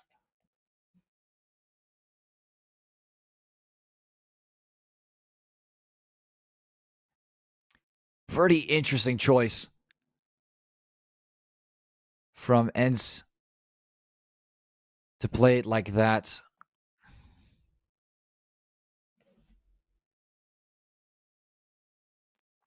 And now ENCE Academy, they got to get it back on the board. We can see a dual Beretta buy, 3 regular pistols, and a P250 with a little bit of utility as well. And of course, some Kevlar. Although Teme seems to be completely naked today. Same thing on the other side. We do see most of them retaining their monetary amount. Malavi and Chuddy being the only ones with some form of protection. But looks like Enzo, Nami, and Dashville or Darchville are not going to make that same choice.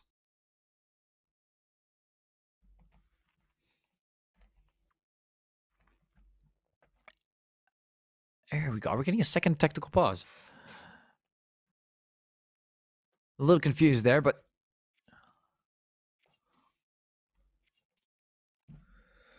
now you would really expect ENCE to take this map. They have already, I mean, they've picked the side. They haven't been able to pick the side, but they have picked Nuke for a reason. So let's see how they do on the CT side. Let's see if they are truly better. Too high, already going on top. Look at that. Quickly shooting them down with the dual Berettas. This is a complete bloodbath. Too high. What is this? Who's finally going to take it down? Malavi finally taking those first shots. That was too much. Miller is down very low. Teme also from the side. And it's looking like Anonimo might actually be able to pull off this pistol round. Malavi still doing a lot of damage with the pistol. That is insane. But still gets taken down. Miltzy drops down. And they do get that defused. But that got a little too close for comfort. They had a huge start with Too High with those dual Berettas. But they still let them get a little too closer to the side there. Pretty good pistol round here from ENCE Academy. Heading straight into the second round.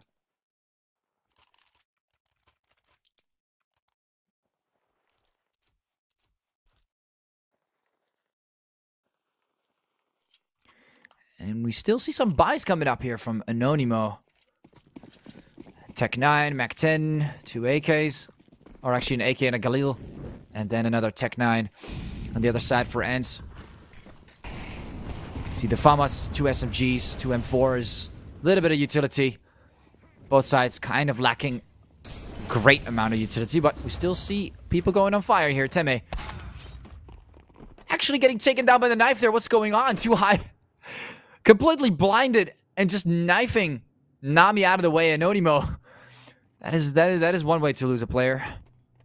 Miltzy. No one's spotting Miltzy yet, but someone has to check on him. And look at that. Enzo's the first, and Guaguar is the second. Bomb is ticking, but I'm not sure about Anonimo's position. ENCE have a lot more players to work with, and they are in for a pretty difficult one. Chut comes in. Schwartz wins that fight, and Malavi, last player standing. This is going to be overwhelming, but not impossible. Yet still, there we see the defuse coming in. Not letting Teme do it with the defuse kit. They've got plenty of time, so it's completely unnecessary. And just like that, Ents Academy is able to get the first and the second round and stabilize the score, finally turn things around.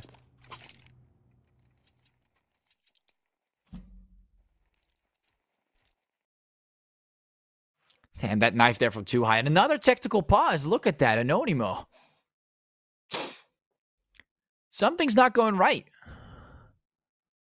Something's definitely not going right. And I'm not sure what it is, actually, because I mean, they won the pistol, and it kind of makes sense for them to win the eco too. That's kind of what you would tend to expect. It's not like a wild difference. They're even now. All they have to do is perform better on this side. I mean, they've already shown that they perform better on the other side. So it's a little intriguing. But something communication-wise maybe is not going well, and they're gonna have to do tactical pauses for that. Or, of course, they need time to discuss what they can do next. They might have not had enough time to do that on the other side for this specific cause, or for this specific map. So Schwartz, coming from the side of the box, is Chuddy, taking down Schwartz. A couple shots coming in. Millert from the other side of the map. No one's checking on Millert. He has a free amount of range, and Malavi as well, getting another takedown there on Miltsy.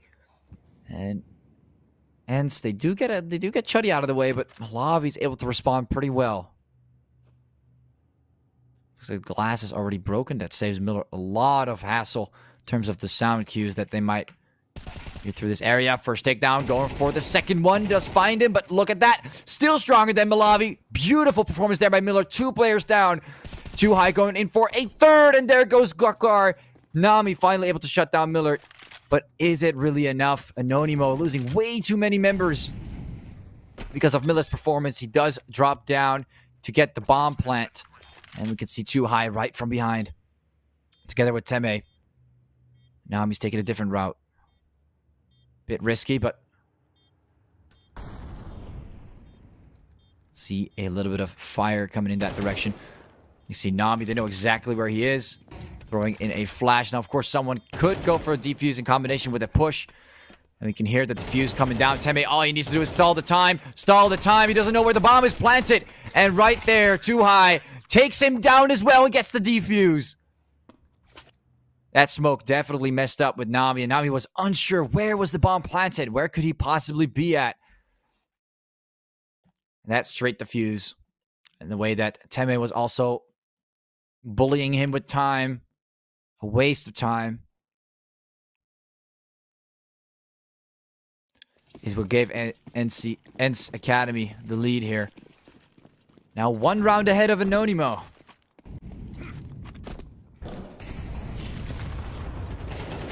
Chuddy backing up. Enzo 1 and 2. And oh my god, Miltsy finally able to shut him down with a nade.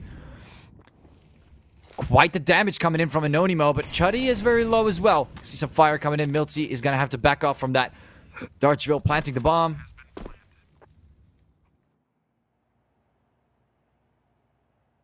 And it looks like Ents Academy will have to go for a little bit more of a safer approach. Backing off, retaining some of their economical value.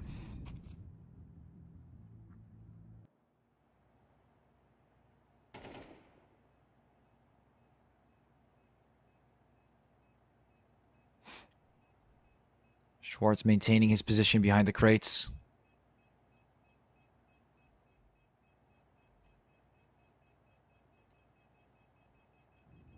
As time is ticking, everyone seems to make it out alive. And off we go. 8-8.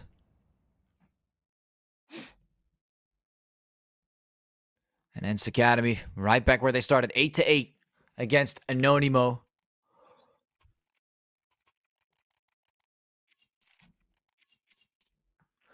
This is bound to be a close match, ladies and gentlemen.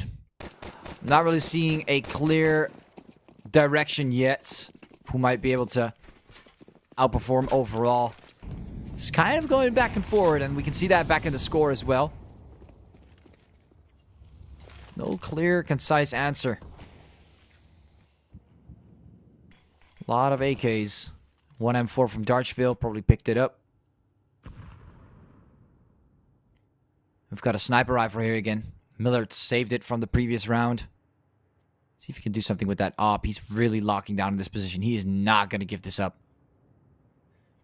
Although we do see Anonimo backing off. Millard does not change his thesis.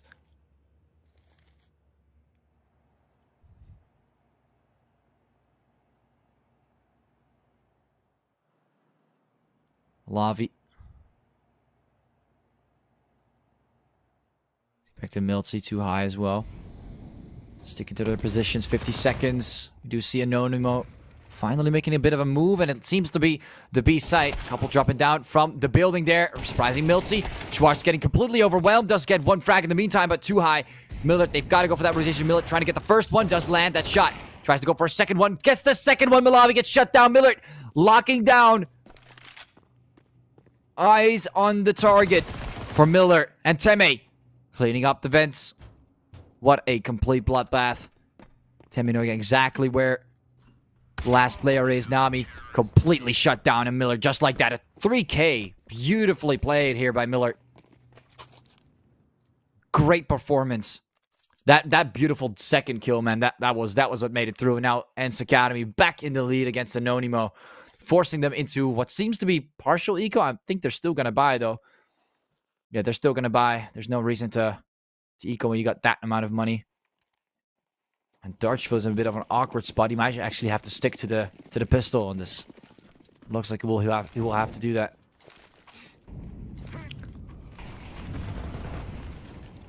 And we can see quite the aggressive push. Again, Miller this time sticking to his plan. That is what you need to do.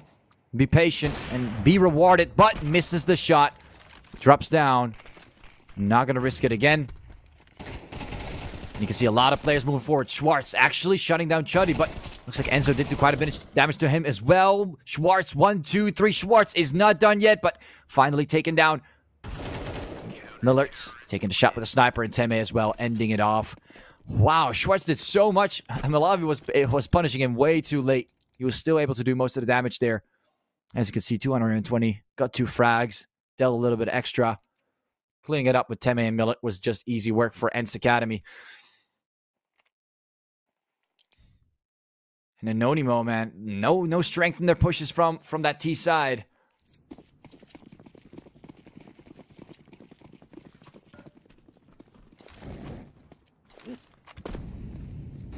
Molly coming in, Schwartz holding quite the tight position. You see 2 Tech 9s, a Deagle, and a Mac 10 K47 on Dutchfield as he saved that money up.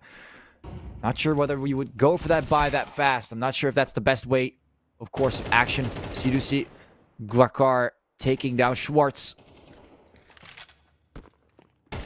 Miltsy, a couple taps over there, and ENCE Academy is starting to feel it a bit as Anonimo is pushing a little harder on this round, and Miller is going to get smoked off. He's going to move in with the pistol, and that is not the way to do it. Not the way, but Teme is not done yet. Completely under pressure. Able to get 2 frags. Quite impressive given the situation, but definitely not enough. Too high. He's got to work with 3 more players. Going to shoot up, but there comes Guacar. And he made quite the difference as well. Got a very nice early pick. And now also too high. Definitely had a solid impact this round. But Darchfield also coming in with 3 kills in total on the other 3 members. Looks like Anonimo might actually pull this back to a 10-10. Tactical pause coming in from ENCE Academy. Not sure if we're going to see every single tactical pause being used, but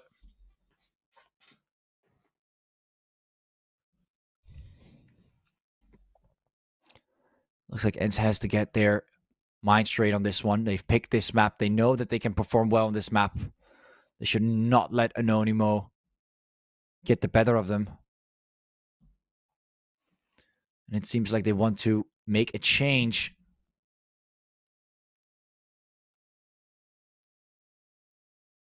On the course of action, we've already seen Anonimo use a double tactical pause.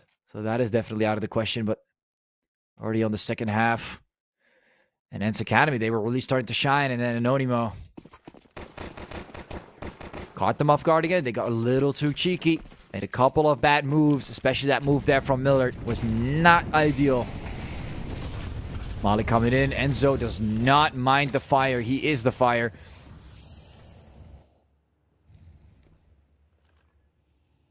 And Enzo quickly for a bomb plant. This is a very fast bomb plant. Look at that. A quick bomb plant in less than 30 seconds. Now that is a fast push from Anonimo. They were counting for an A push. Of course, they made their choice. You see Darchville all the way on top. A little bit of a bad spot to be in. Miltzy gets one on Chuddy. Malavi able to get one back on Miltzy. And it looks like Ents Academy might actually have to go and be forced into a save. No one's running a defuse kit. To 5 seconds, you're not going to make it. Enzo even running the sniper this time. Why everyone's... We saw Malavi running the sniper. We saw Darchville running the sniper. Now it's Enzo. And Nami as well. Who's really the sniper of their team, huh? Malavi taking out Schwartz. Teme, last player standing. Also takes him down, and the rest of the team getting blown away. So at least the economical damage has been done to some extent. Enzo being the only player that survives there. Look at that scoreboard. Right back to 10-10.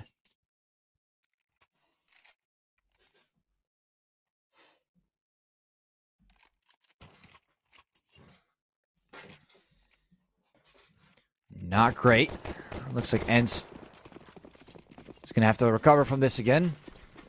Got Teme with a pickup on the AK, but other than that, all we see is a Deagle, two GSRs, and a P250 on the other side. Look at those AKs that Anonimo is rocking. Enzo quickly getting the first pick there on Teme, not letting him stand a chance with that AK-47. Miltzy getting obliterated, and it looks like Anonimo is just down for business now. Want to take back that lead, and they are in a position to do that on this round. Looking pretty damn rough to work with, although too high. Able to pick up an AK, not too bad. Maybe he can make a small dent into Anonimo's position. You spot one, tries to go for the headshots. Not being the most accurate today on this specific angle. Too high. He's going to have to back off on that one. You hear the bomb. About to be planted. Chuddy and Enzo getting 2 more picks on Miller and too high. Schwartz, not sure what he's going to do, but you can see going for the no-scope. Oh my god, and Malavi. That is so dirty. That was so unnecessary. That's so unnecessary by Anonimo. Malavi, I have no idea why you did that, but okay. All right, Malavi. All right. You can rub it in. You can rub it in. We get it. We get it. It's not something you see every day, but okay, that's fine. From the knives from too high to the Malavi jump no scopes.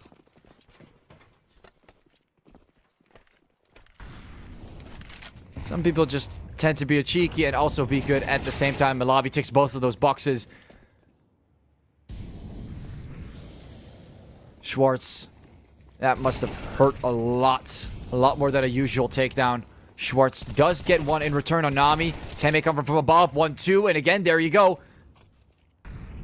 And it's Academy returning the favor on this round. Making sure that they don't get away scotch-free. Malavi still rocking with that sniper. Look at that. Miltzy, quite the surprise towards Enzo. Does not make it this time. And look at that. Schwartz getting his revenge on Malavi. Very classic. 11-11. Look at that score right there. What is going on, ladies and gentlemen?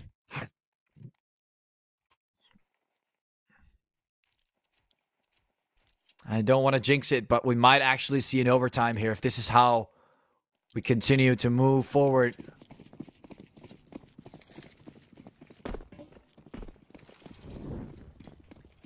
Throwing in a molly. Militz with the sniper rifle. Schwartz behind the smoke could be pretty detrimental. One, not a second one. Had the advantage. Coming in here, Malavi with the AK again. Teme able to do some damage back to Chuddy for the refrag on high. But Miller and Miltzy, last 2 players standing against Enzo and Malavi from Anonimo and Academy. Have to make the right calls right now. This could be a good one. Look at that. Miller shuts down Enzo. And it's just Malavi remaining with the AK-47. Has to move towards the A site. Does have the bomb on his back. He's got to make the right call. He's got a full minute to work with and some seconds to add on top of that a little bit of flavor of time. What a move there by Miller. That is going to hurt Anonimo to a certain extent. And now Malavi Might actually come from behind. Making a bit of noise with the AK, though. I'm not going to lie. Millert's right there. Does not know this. Gets tapped away. Moving right back to the A side. And he is going to go for a plant, it seems. Throwing in a molly in advantage. Miltzy, this is all going to come down to you, buddy. What a beautiful 1v1 we are about to witness between Miltzy and Malavi. Look at that. They were just barely about to cross each other. Time is going to run out. He has to move down. He cannot waste too much time above that level. Malavi has full control. Just waiting for him to go for that defuse initially. Goes for the defuse. Malavi coming in, crouching from the side. Is he going to be able to spot him? Yes, he is. And look at that. Malavi clutches out the round in the 1 versus 2. Wow. And look at that. His Academy. They gotta work with... They got quite the work they need to deal with on this one. 3 frags from Malavi. Oh my god. Such an advantageous last few seconds, and they still were not able to make that dent. That ninja was definitely not the right call. And off they go in Onimo. They got that advantage, a few weapons. They got to make their moves quick, and Chuddy already taking on Miltzy. That's the first player down from Ents Academy. A few more shots from Too High, but it's looking pretty tough. He gets burned alive.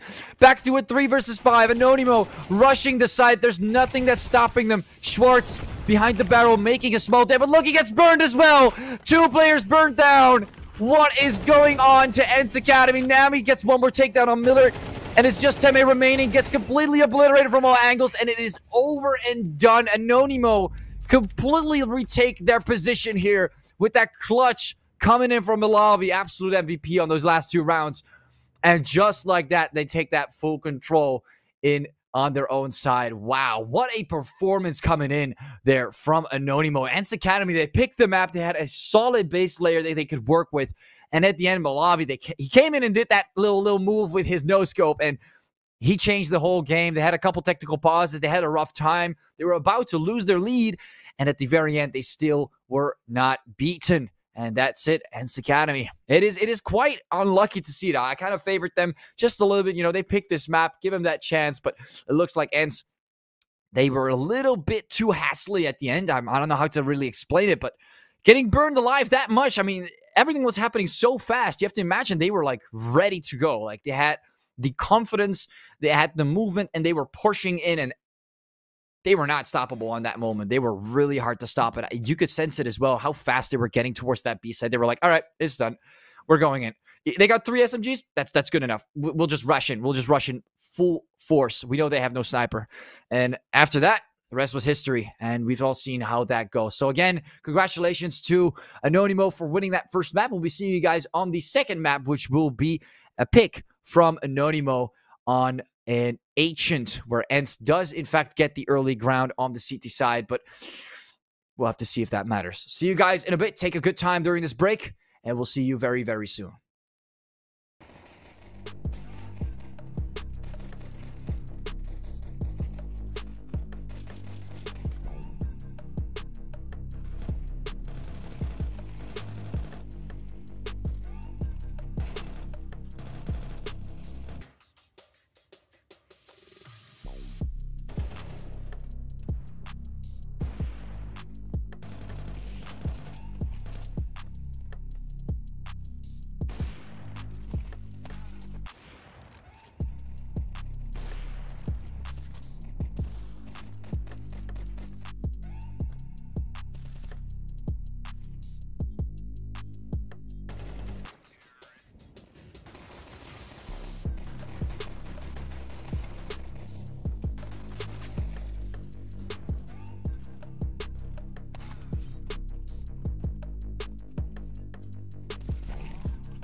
All right, ladies and gentlemen, welcome back to the United21 tournament. We're off to the second map of the second best of 3 today between Ents Academy and Anonimo, running straight onto the map, not holding back even a little bit. All players are ready. We're getting straight into the pistol round. Quick look here. We got Ents on the CT side and Anonimo on the D side. Anonimo's pick was made on Ancient, starting off Teme, getting the first pick in the first 20 seconds. Chuddy quickly following up, taking down Schwartz. High is having not too much of a great time over there, but the smoke is covering for him, and it looks like he finally does get taken down by Malavi. Couple dual Berettas. Wow, Milsey coming in quite interesting with those Berettas, planting the bomb as we speak, although not fully able to allocate that. Chuddy is in a bit of a bad spot and does finally get the bomb plant. Another takedown again from Milsey, and Ents Academy is starting to have a little bit more leeway to work with, but Chuddy comes in with the tap there, and Milsey, last player standing, bit of a bad spot. Look at that. They're holding it down quite nicely. He's wasting a lot of bullets. 6 bullets remaining. This is not what you want to work with, and he does get taken down. And look at that. First round winner here on Anonimo. Great performance coming in early on from Chuddy. They get 3 frags in a row. Switching right to the AK, as we can see. In Ents Academy, not a great start. They had some leeway, but they positioned themselves pretty well on the map. And that one takedown of that 2v2 really caused them to have a lower chance.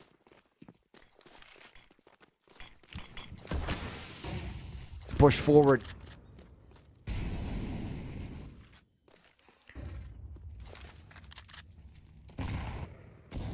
Chuddy wanted to go for the peak, but looks like that is not the case.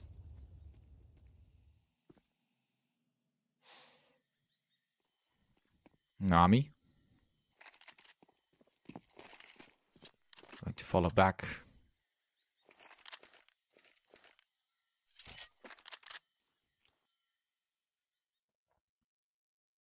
Couple peeks here from Milsey. Roaring in those smokes. Millert's locking down here with the pistol. Quite stationary, but there we go. Miller finally able to get some action, but moves in a little too quick. Chuddy shuts him down through the head. Milsey, a couple of shots through that smoke. Has to reload. And Teme walking on. Getting close towards Enzo. This is a quite lethal angle if Teme were to not check this properly. Not making a move, and Enzo's going to catch him right off guard right now. Enzo, oh, okay. Well, he's going to knife him as well. Might as well make it personal. Malavi coming in for Schwartz.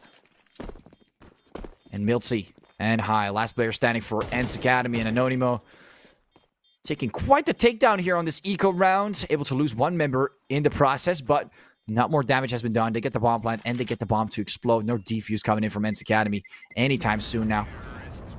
And the bomb explodes. Chuddy getting quite greedy. Look at how greedy we are today, Chuddy! No punishment as well, because we all know he's got the better utility to work with. Look at that, Anonimo already off to 2 rounds early on.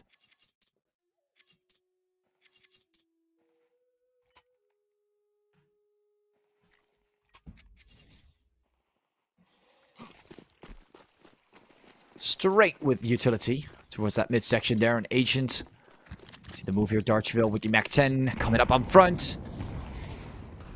And it looks like they're getting straight towards Donut and entering the A side. We have someone waiting there, Tema, but does get taken down. We just have Miller also completely taken down. And Ents Academy, they don't have much money to work with. Oh, the tap comes in, and Milsey makes a change. Enzo gets tapped away. Smoke's going to be covering up this area for Nami. Milsey is going to have a bit more of a harder time. Has to back off from that one. Schwartz also taking a sweet time on that. Looks like they won't be going for a defuse. We do see some players scatting around the map, waiting for some exit frags, possibly catching people from Anonimo off guard. Too high. Looks like he's a little too high on a low ammunition, but still manages to take down Chuddy. Goes for more, getting greedy though. Schwartz able to cover up, do a little bit more damage. Really trying to hurt their economy here. And there goes the bomb. Malavi gets shut down. Nami being the only player standing here. Not too bad for another eco coming in from Ents, but I wouldn't argue it's a full eco. Again, Malavi Great job on getting that MVP as well. 3 rounds in, and Ents Academy off to a pretty bad start here against Anonimo. Looking quite strong on that T side.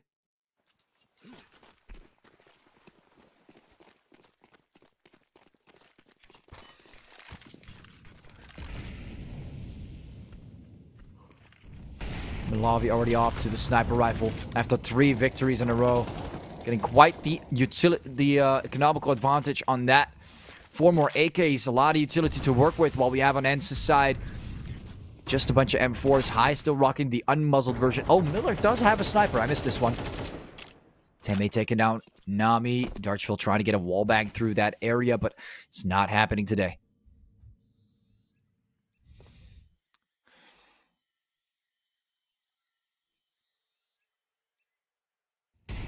Schwartz retaining his spot. Bit of a molly coming in. Quite bright. Darchville finds one, but gets a little greedy. Look at that. Way too greedy as well. And Anonimo, even though he was able to find one, he was taking himself with it. Malavi! Oh! Can't be missing those shots today. You cannot afford to miss those shots. And we do get that defuse coming in from Ents Academy. Great round from them. Good recovery. They definitely need that. Oh. We're defusing, right? Just making sure we're not playing around. Uh-oh. Oh, there we go. that took a little bit of time. That took a little bit of time, guys. But we're back. 1, 2, 3.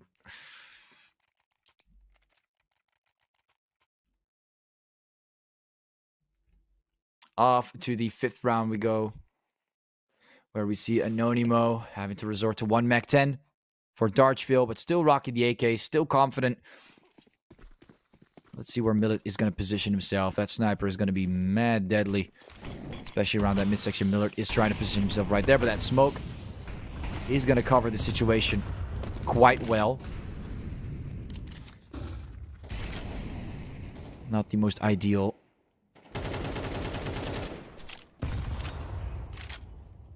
Milsey retaining his spot. Schwartz again throwing in another molly. Look at that from Millard. The beautiful quick scope there. Getting another one. Millard on fire. Very deadly as well. And Anonimo losing 2 members. A 3rd one as well. What's going on, Millard? Is anyone going to be able to stop Millard here? Because I'm not seeing it. I am not seeing it. Millard is not getting refragged by nobody.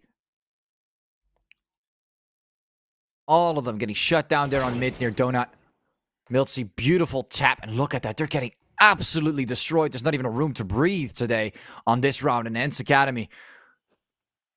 These slow moves from Anonimo are way too easy to handle for them. You've got to be a lot more aggressive. Are they willing to take the bet? Juddy, can he at least put one little bit of a dent here? Miltsy's letting him walk forward, getting the advantage, and boom, gets the headshot. Again, those extra shots were not necessary, Miltsy. They were not necessary. Looks like they're really feeling it. Millard, a 3K. Look at that. Great way to start this comeback off. 5.5 grand on the bank. Full utility, you can see it. 5555. Not a single bit here on Anonimo's end. They're going full eco. They have been completely obliterated on that one round. Not a single frag, not a single defuse or bomb plant or anything that could give them some money. Nothing. Ooh, Miller did get hit a little bit there by Enzo, but still was managing his accuracy and still was victorious at the end. Full takedown here from high. Teme as well. Not a single frag yet again, but they have no other choice. They have to fully eco on this round. And look at that, Ents Academy bringing the scoreboard to an even stance. Barely any utility was used, and they retained a lot of money. Look at that. Millard going up to the 8,000 almost.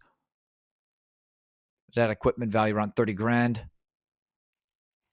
And on the other side, we do see a lot more smokes now. 1 molly, though. Only 1 molly. 5 flashes. And we see the molly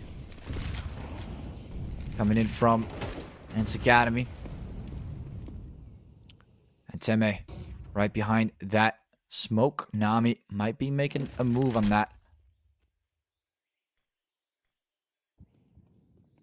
We do see a little bit of utility being thrown towards the A side, and that gives them a little bit more headroom. And it's starting to become more obvious, but it's going to take time for Ents Academy to adjust to that.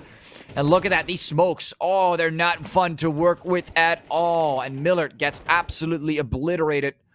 Miltsy coming in, trying to recover, taking on Malavi, but is it really enough? They already got that bomb planted on the site. We've got 3 people with defuse kits, but that's about it. Miltsy not rocking it yet. Teme going for the takedown there. Shuts down Guaquar, but Nami comes in, shuts down Schwartz. What a recovery. No, it's not enough as Teme continues to push. Shuts down Chuddy. 25 seconds remaining on the bomb. Not much time to defuse. We do see an attempt there. And we see a takedown from Enzo right behind the walls.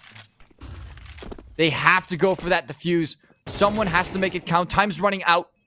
Enzo in a 1v1 with Miltsy. He's going to be going for the defuse. And look at that. He knows exactly what he is doing. And it is not working against Miltsy. He's not going to be able to defuse the bomb. Well played there by Enzo, going for that quick peek to get an idea on whether he's defusing or not. And he gave it away. Beautifully played there by Anonimo. Everyone got taken out. But the round is for Anonimo on this one.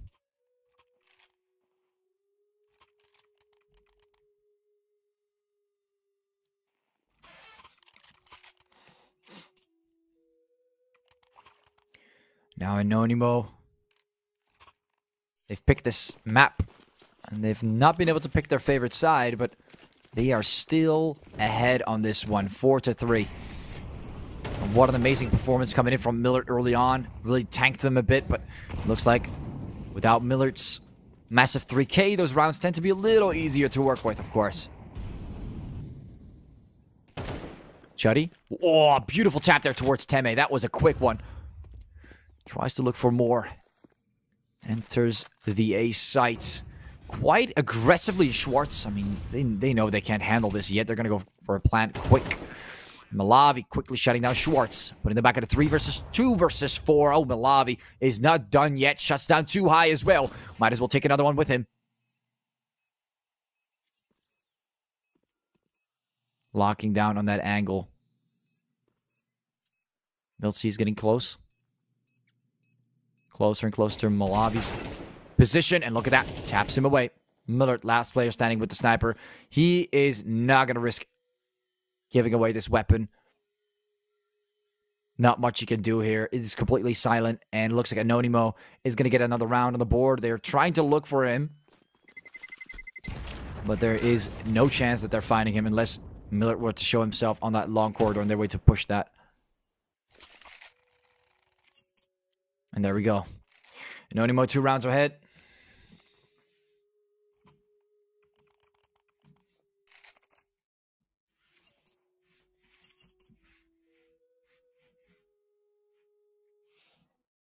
Tactical pause coming in from Ents Academy. And I mean, I would have done the same thing. This is quite a rough spot to be in. You guys had something nice rolling on over there on a 3 versus 3, but then 2 rounds in a row. Yo, definitely lost it there.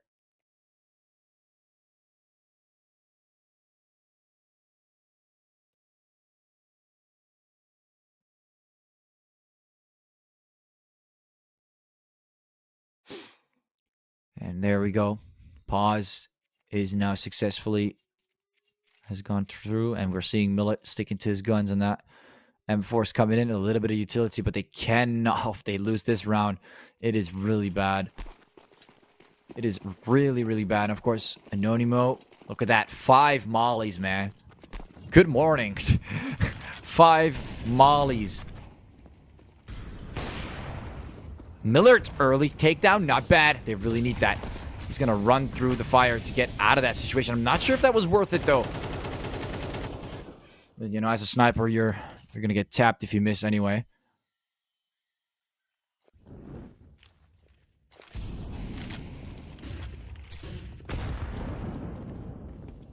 Darchville.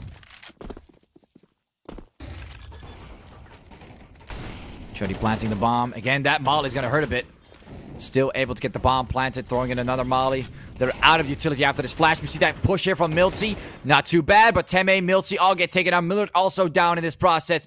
We see Schwartz right behind the smoke. Gets in, comes in from a surprise, gets another one. Nami also getting surprised. This is it. Schwartz comes in with the double. This is where ends Academy. Can finally get back on the board.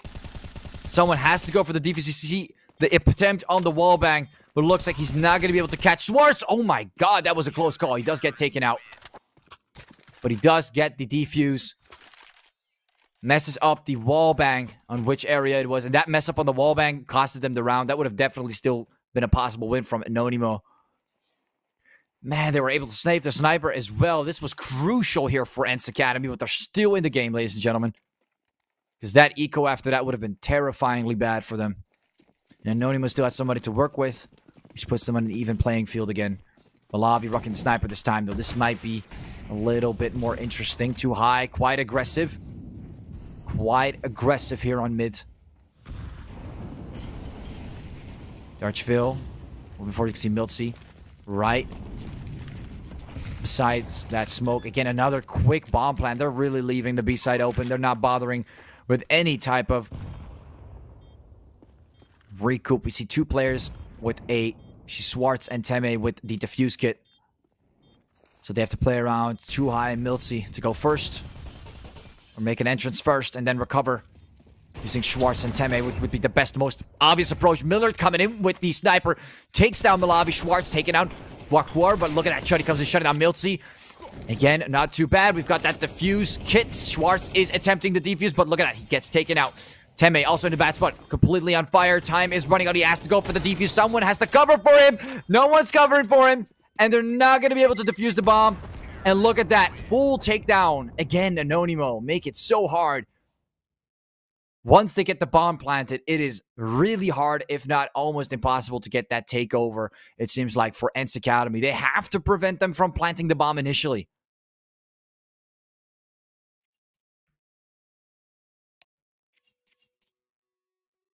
And Anonimo, even after that round, they still go in with a tactical pause. Because Ents is also playing that very well, but I will say, though, covering while defusing is one of the most stressful things.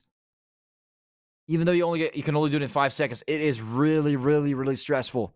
There's a lot of pressure that builds up on you, and those are like the most important 5 seconds of the round.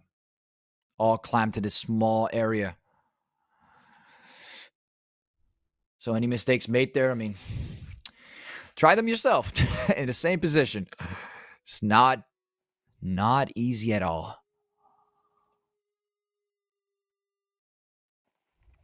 So far, Anonimo really just popping out a little bit more, just being a little bit better than Ents Academy. They got to close that gap.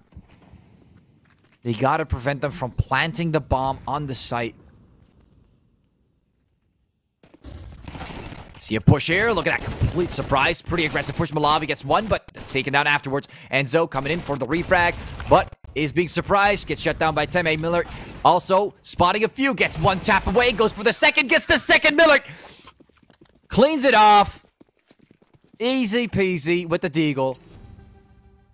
And there you go. Just like that. Completely shifting sides. 5-6, but it looks like they might be able to pull this off to a 6-6.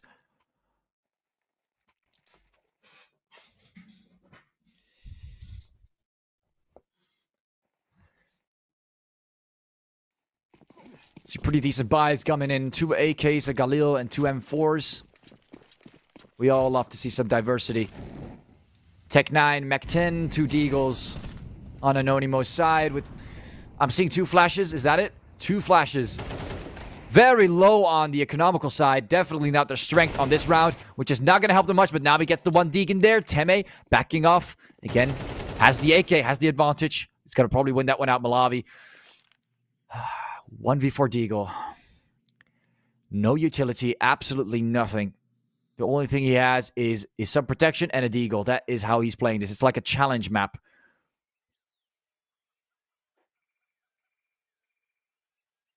The bomb is down towards B. This is not the ideal circumstance to be in. But he's got a minute, a hot minute. With this speed of walking, he can still make it.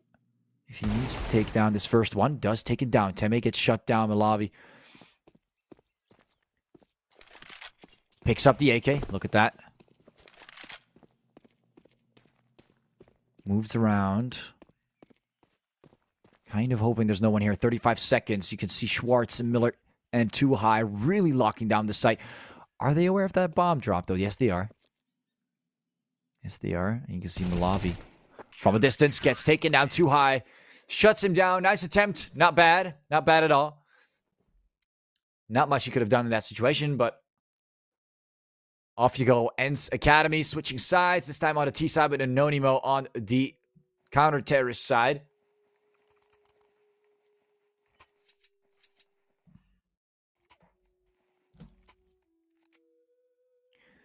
We can see two dual Berettas on Darchville and Chuddy.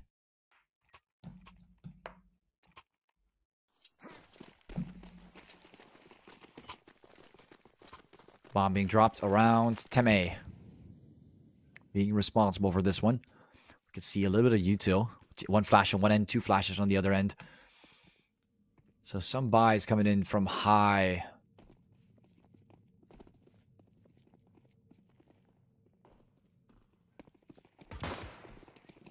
One shot here from Darchville. Couple more as well. Gets the tap, but is it enough? Miller shuts him down. But Nami and Malavi, that is not fun to work with. He's low HP, but look at that damage towards Ans Academy. This pistol round is looking extremely in favor of Anonimo.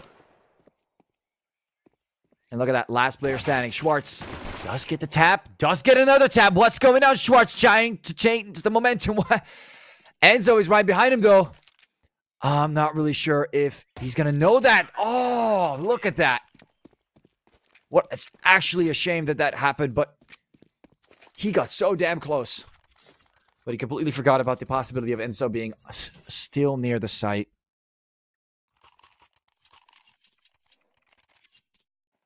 That last bit with Enzo there. Schwartz really tried it. That was not bad at all. They had a pretty rough start with Nami. Oh, but then Schwartz came in, tried to change things. And Anonimo was not having it on that. Looks like we've got an AK, two Tech 9s, two Deagles. And quite the push towards the A side. Look at that. They were really hoping it's going to be B, but guys, I'm sorry, but that's a tap right there. Vashkvar taking down Too High. Moving towards the donut, and that's where they're going to see Enzo waiting, but Miltzy is not having it. Does get hit quite a bit, I will say. Is not ideal. Nami moving forward, getting a few shots in there. The side Chuddy does fine. Miltzy, not too bad from Chuddy. Gets the second one as well. And here comes the third, almost from Darchville. And Ons Academy is getting hit so hard right now. This is a defuse as well. Does come in. 5 seconds on the clock. Schwartz, this is almost unplayable. From his point of view, he still tries to make it count. Darchville tries to move up, tries to get the upper angle, but moves towards Schwartz and takes the round with it. Again, they did at least get a bomb plan, but that money spent is not something that they can just randomly return. Again, back to buying a little bit.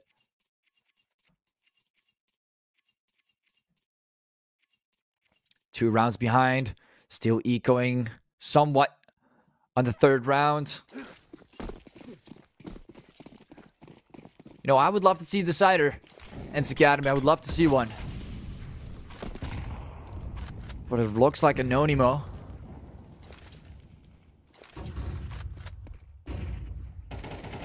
Might just be in a better spot.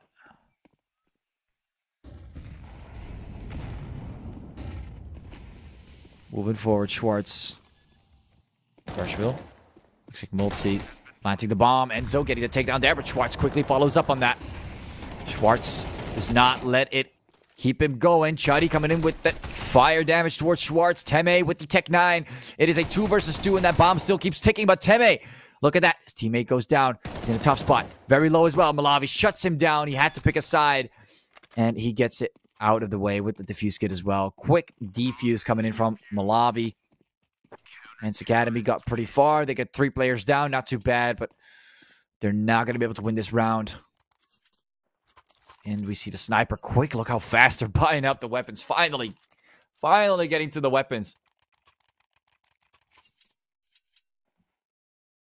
I will say, though, Anonimo did let most of the players here from Ents Academy get in a little too easily. You know, they did lose 3 players there. And oh, look how fast they're buying those AKs and that sniper. They're now sitting around waiting. Finally want to make a dent into Anonimo's players. Now finally get around the board. Getting a little tired from it. And there you go. Millard coming in, but does get shut down very fast there by Chuddy. High, also low. Malavi. See a bit on the lower amount of HP. Malavi might get surprised. Quack gets surprised. Too high. Does get the refrag there. Chuddy able to respond to that. Quick takedown. Enzo making a quick difference. Moving towards the B site.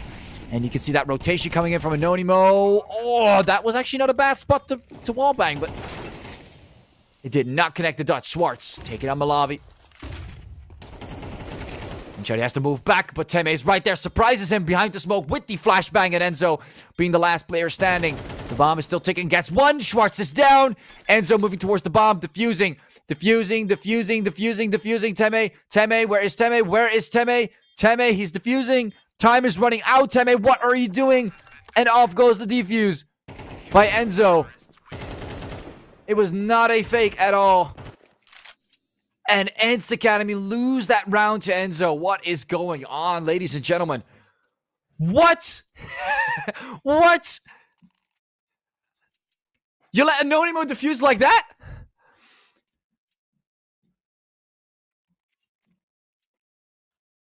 A very, very big decision to assume that it was not a real defuse. That is... I guess you guys heard the term, right? Pros never fake. A full cover. We did not have any hindsight on it. Look at that. Miltsy pushing right in. You can see the aggression from Ents Academy. They want to get this bomb plant down and actually commit to it successfully. Getting a little bit tired of these rounds that they're losing. Going for another full buy. Millard, wow, that's a fast one. That's a fast one. We can feel the tension. I don't know if you guys can feel it, but I can feel the tension from Ents Academy. They really want to get around on the board, and I feel like they finally pulled it off this time.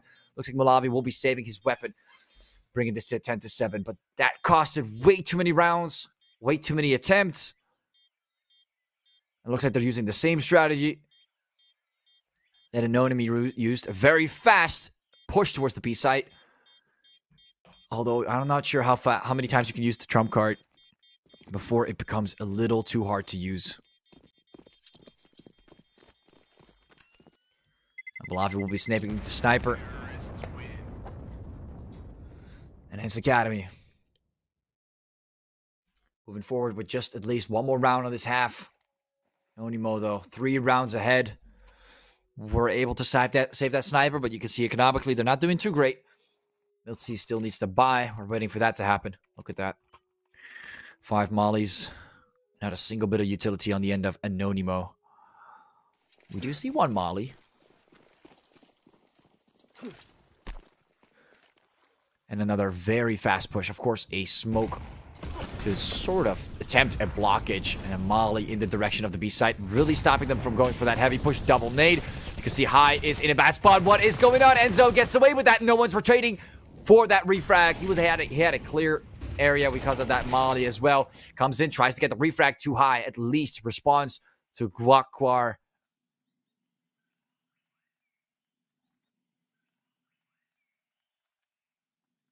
And now they're down to 4 in a 4 versus 4 where we see that push from the side from Miltsy. But everything has gone silent. The bomb is still not in possession of a single player. No one has decided or made their mind up yet. But Ents Academy, the slower they play it, the harder it gets, the more Anonimo. Why can't I say that name? Anonimo gets positioned. Enzo taking on Teme, starting off pretty bad. Another player down as well. Too high with that sniper. I'm not sure if this is going to work. Miltsy gets shut down.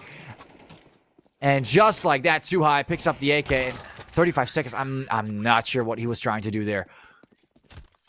But I think they're out of cards. And Enzo is destroying them on this map. I've seen his face way too many times on the MVP board. What is going on with Ents Academy and their mind battle with Enzo? Because this guy has taken so many rounds away. And look at that tactical pause coming in.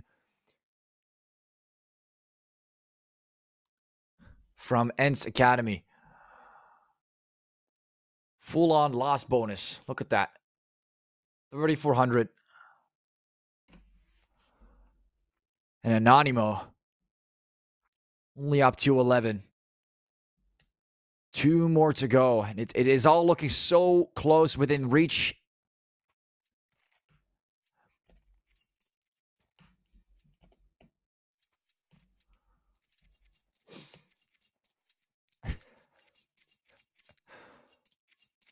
Looks like we do see a Galil by. Miltzy starting to feel it a bit. At least making sure that they're protected. They have some utility. We can see only 2 mollies.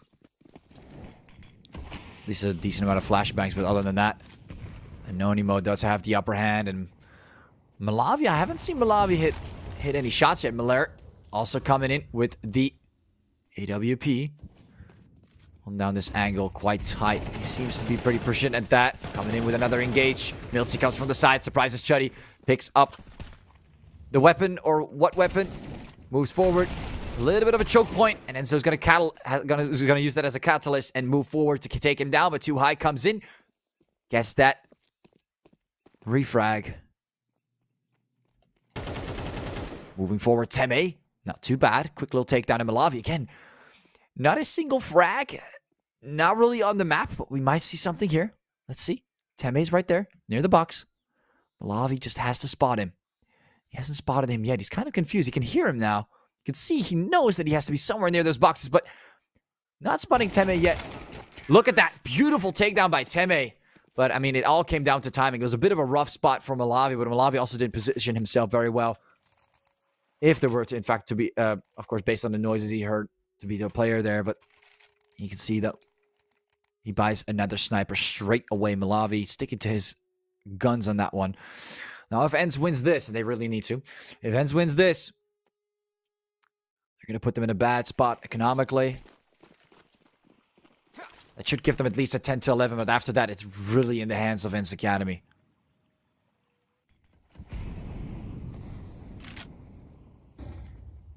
That is the only way I see them coming out of this. Oof!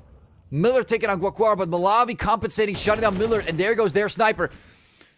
Schwartz just a little bit off. If you wanted to get like a long range wallbang there.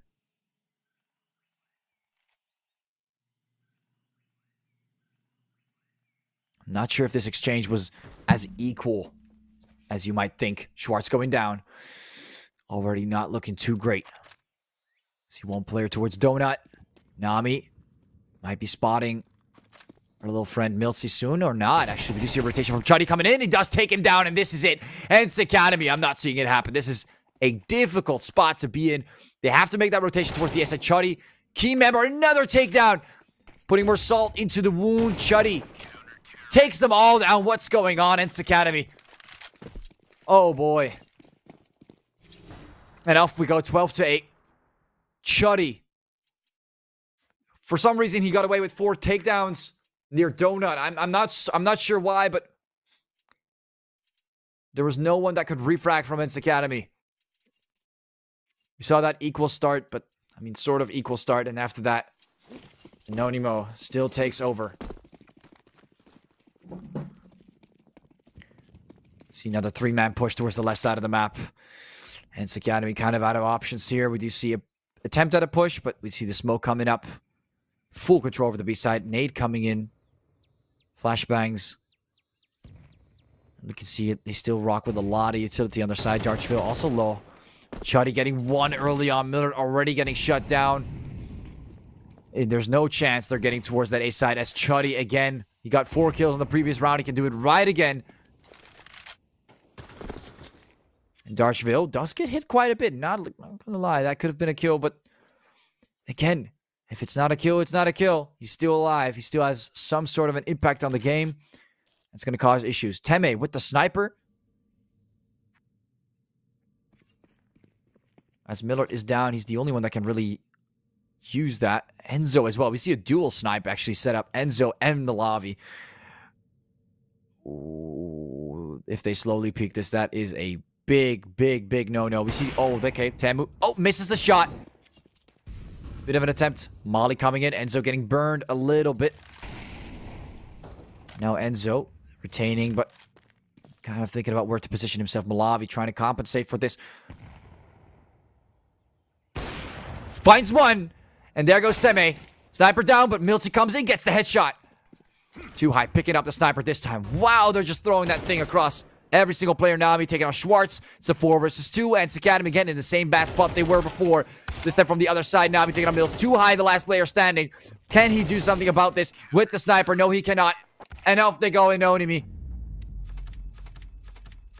Anonimo, you're winners of this part of the playoffs. They'll be playing against the winners of our previous match. GG well played. What an amazing match. But again, also a little bit disappointing from Ents Academy's side. They had some very good moments, especially on Nuke, but just not enough to be better than Anonimo. And man, that performance from Chuddy, that really ruined it. And we also saw, of course, Miller making some good calls early on with the sniper, but other than that, it seems like a full best of 3 reduced to a full best of 2 like that. And Anonimo will be taking their victory on this one. So congratulations. They'll be moving forward to the second phase of the brackets in the semifinals of the playoffs. And Ents Academy will be dropped down to the lower brackets to see if they can maybe get a 3rd or a 4th chance. But congratulations, Anonimo. And thanks for both teams for participating. It was great to witness some interesting plays, but also a lot of fun things that we could have watched from home. Hope you guys enjoyed that as well.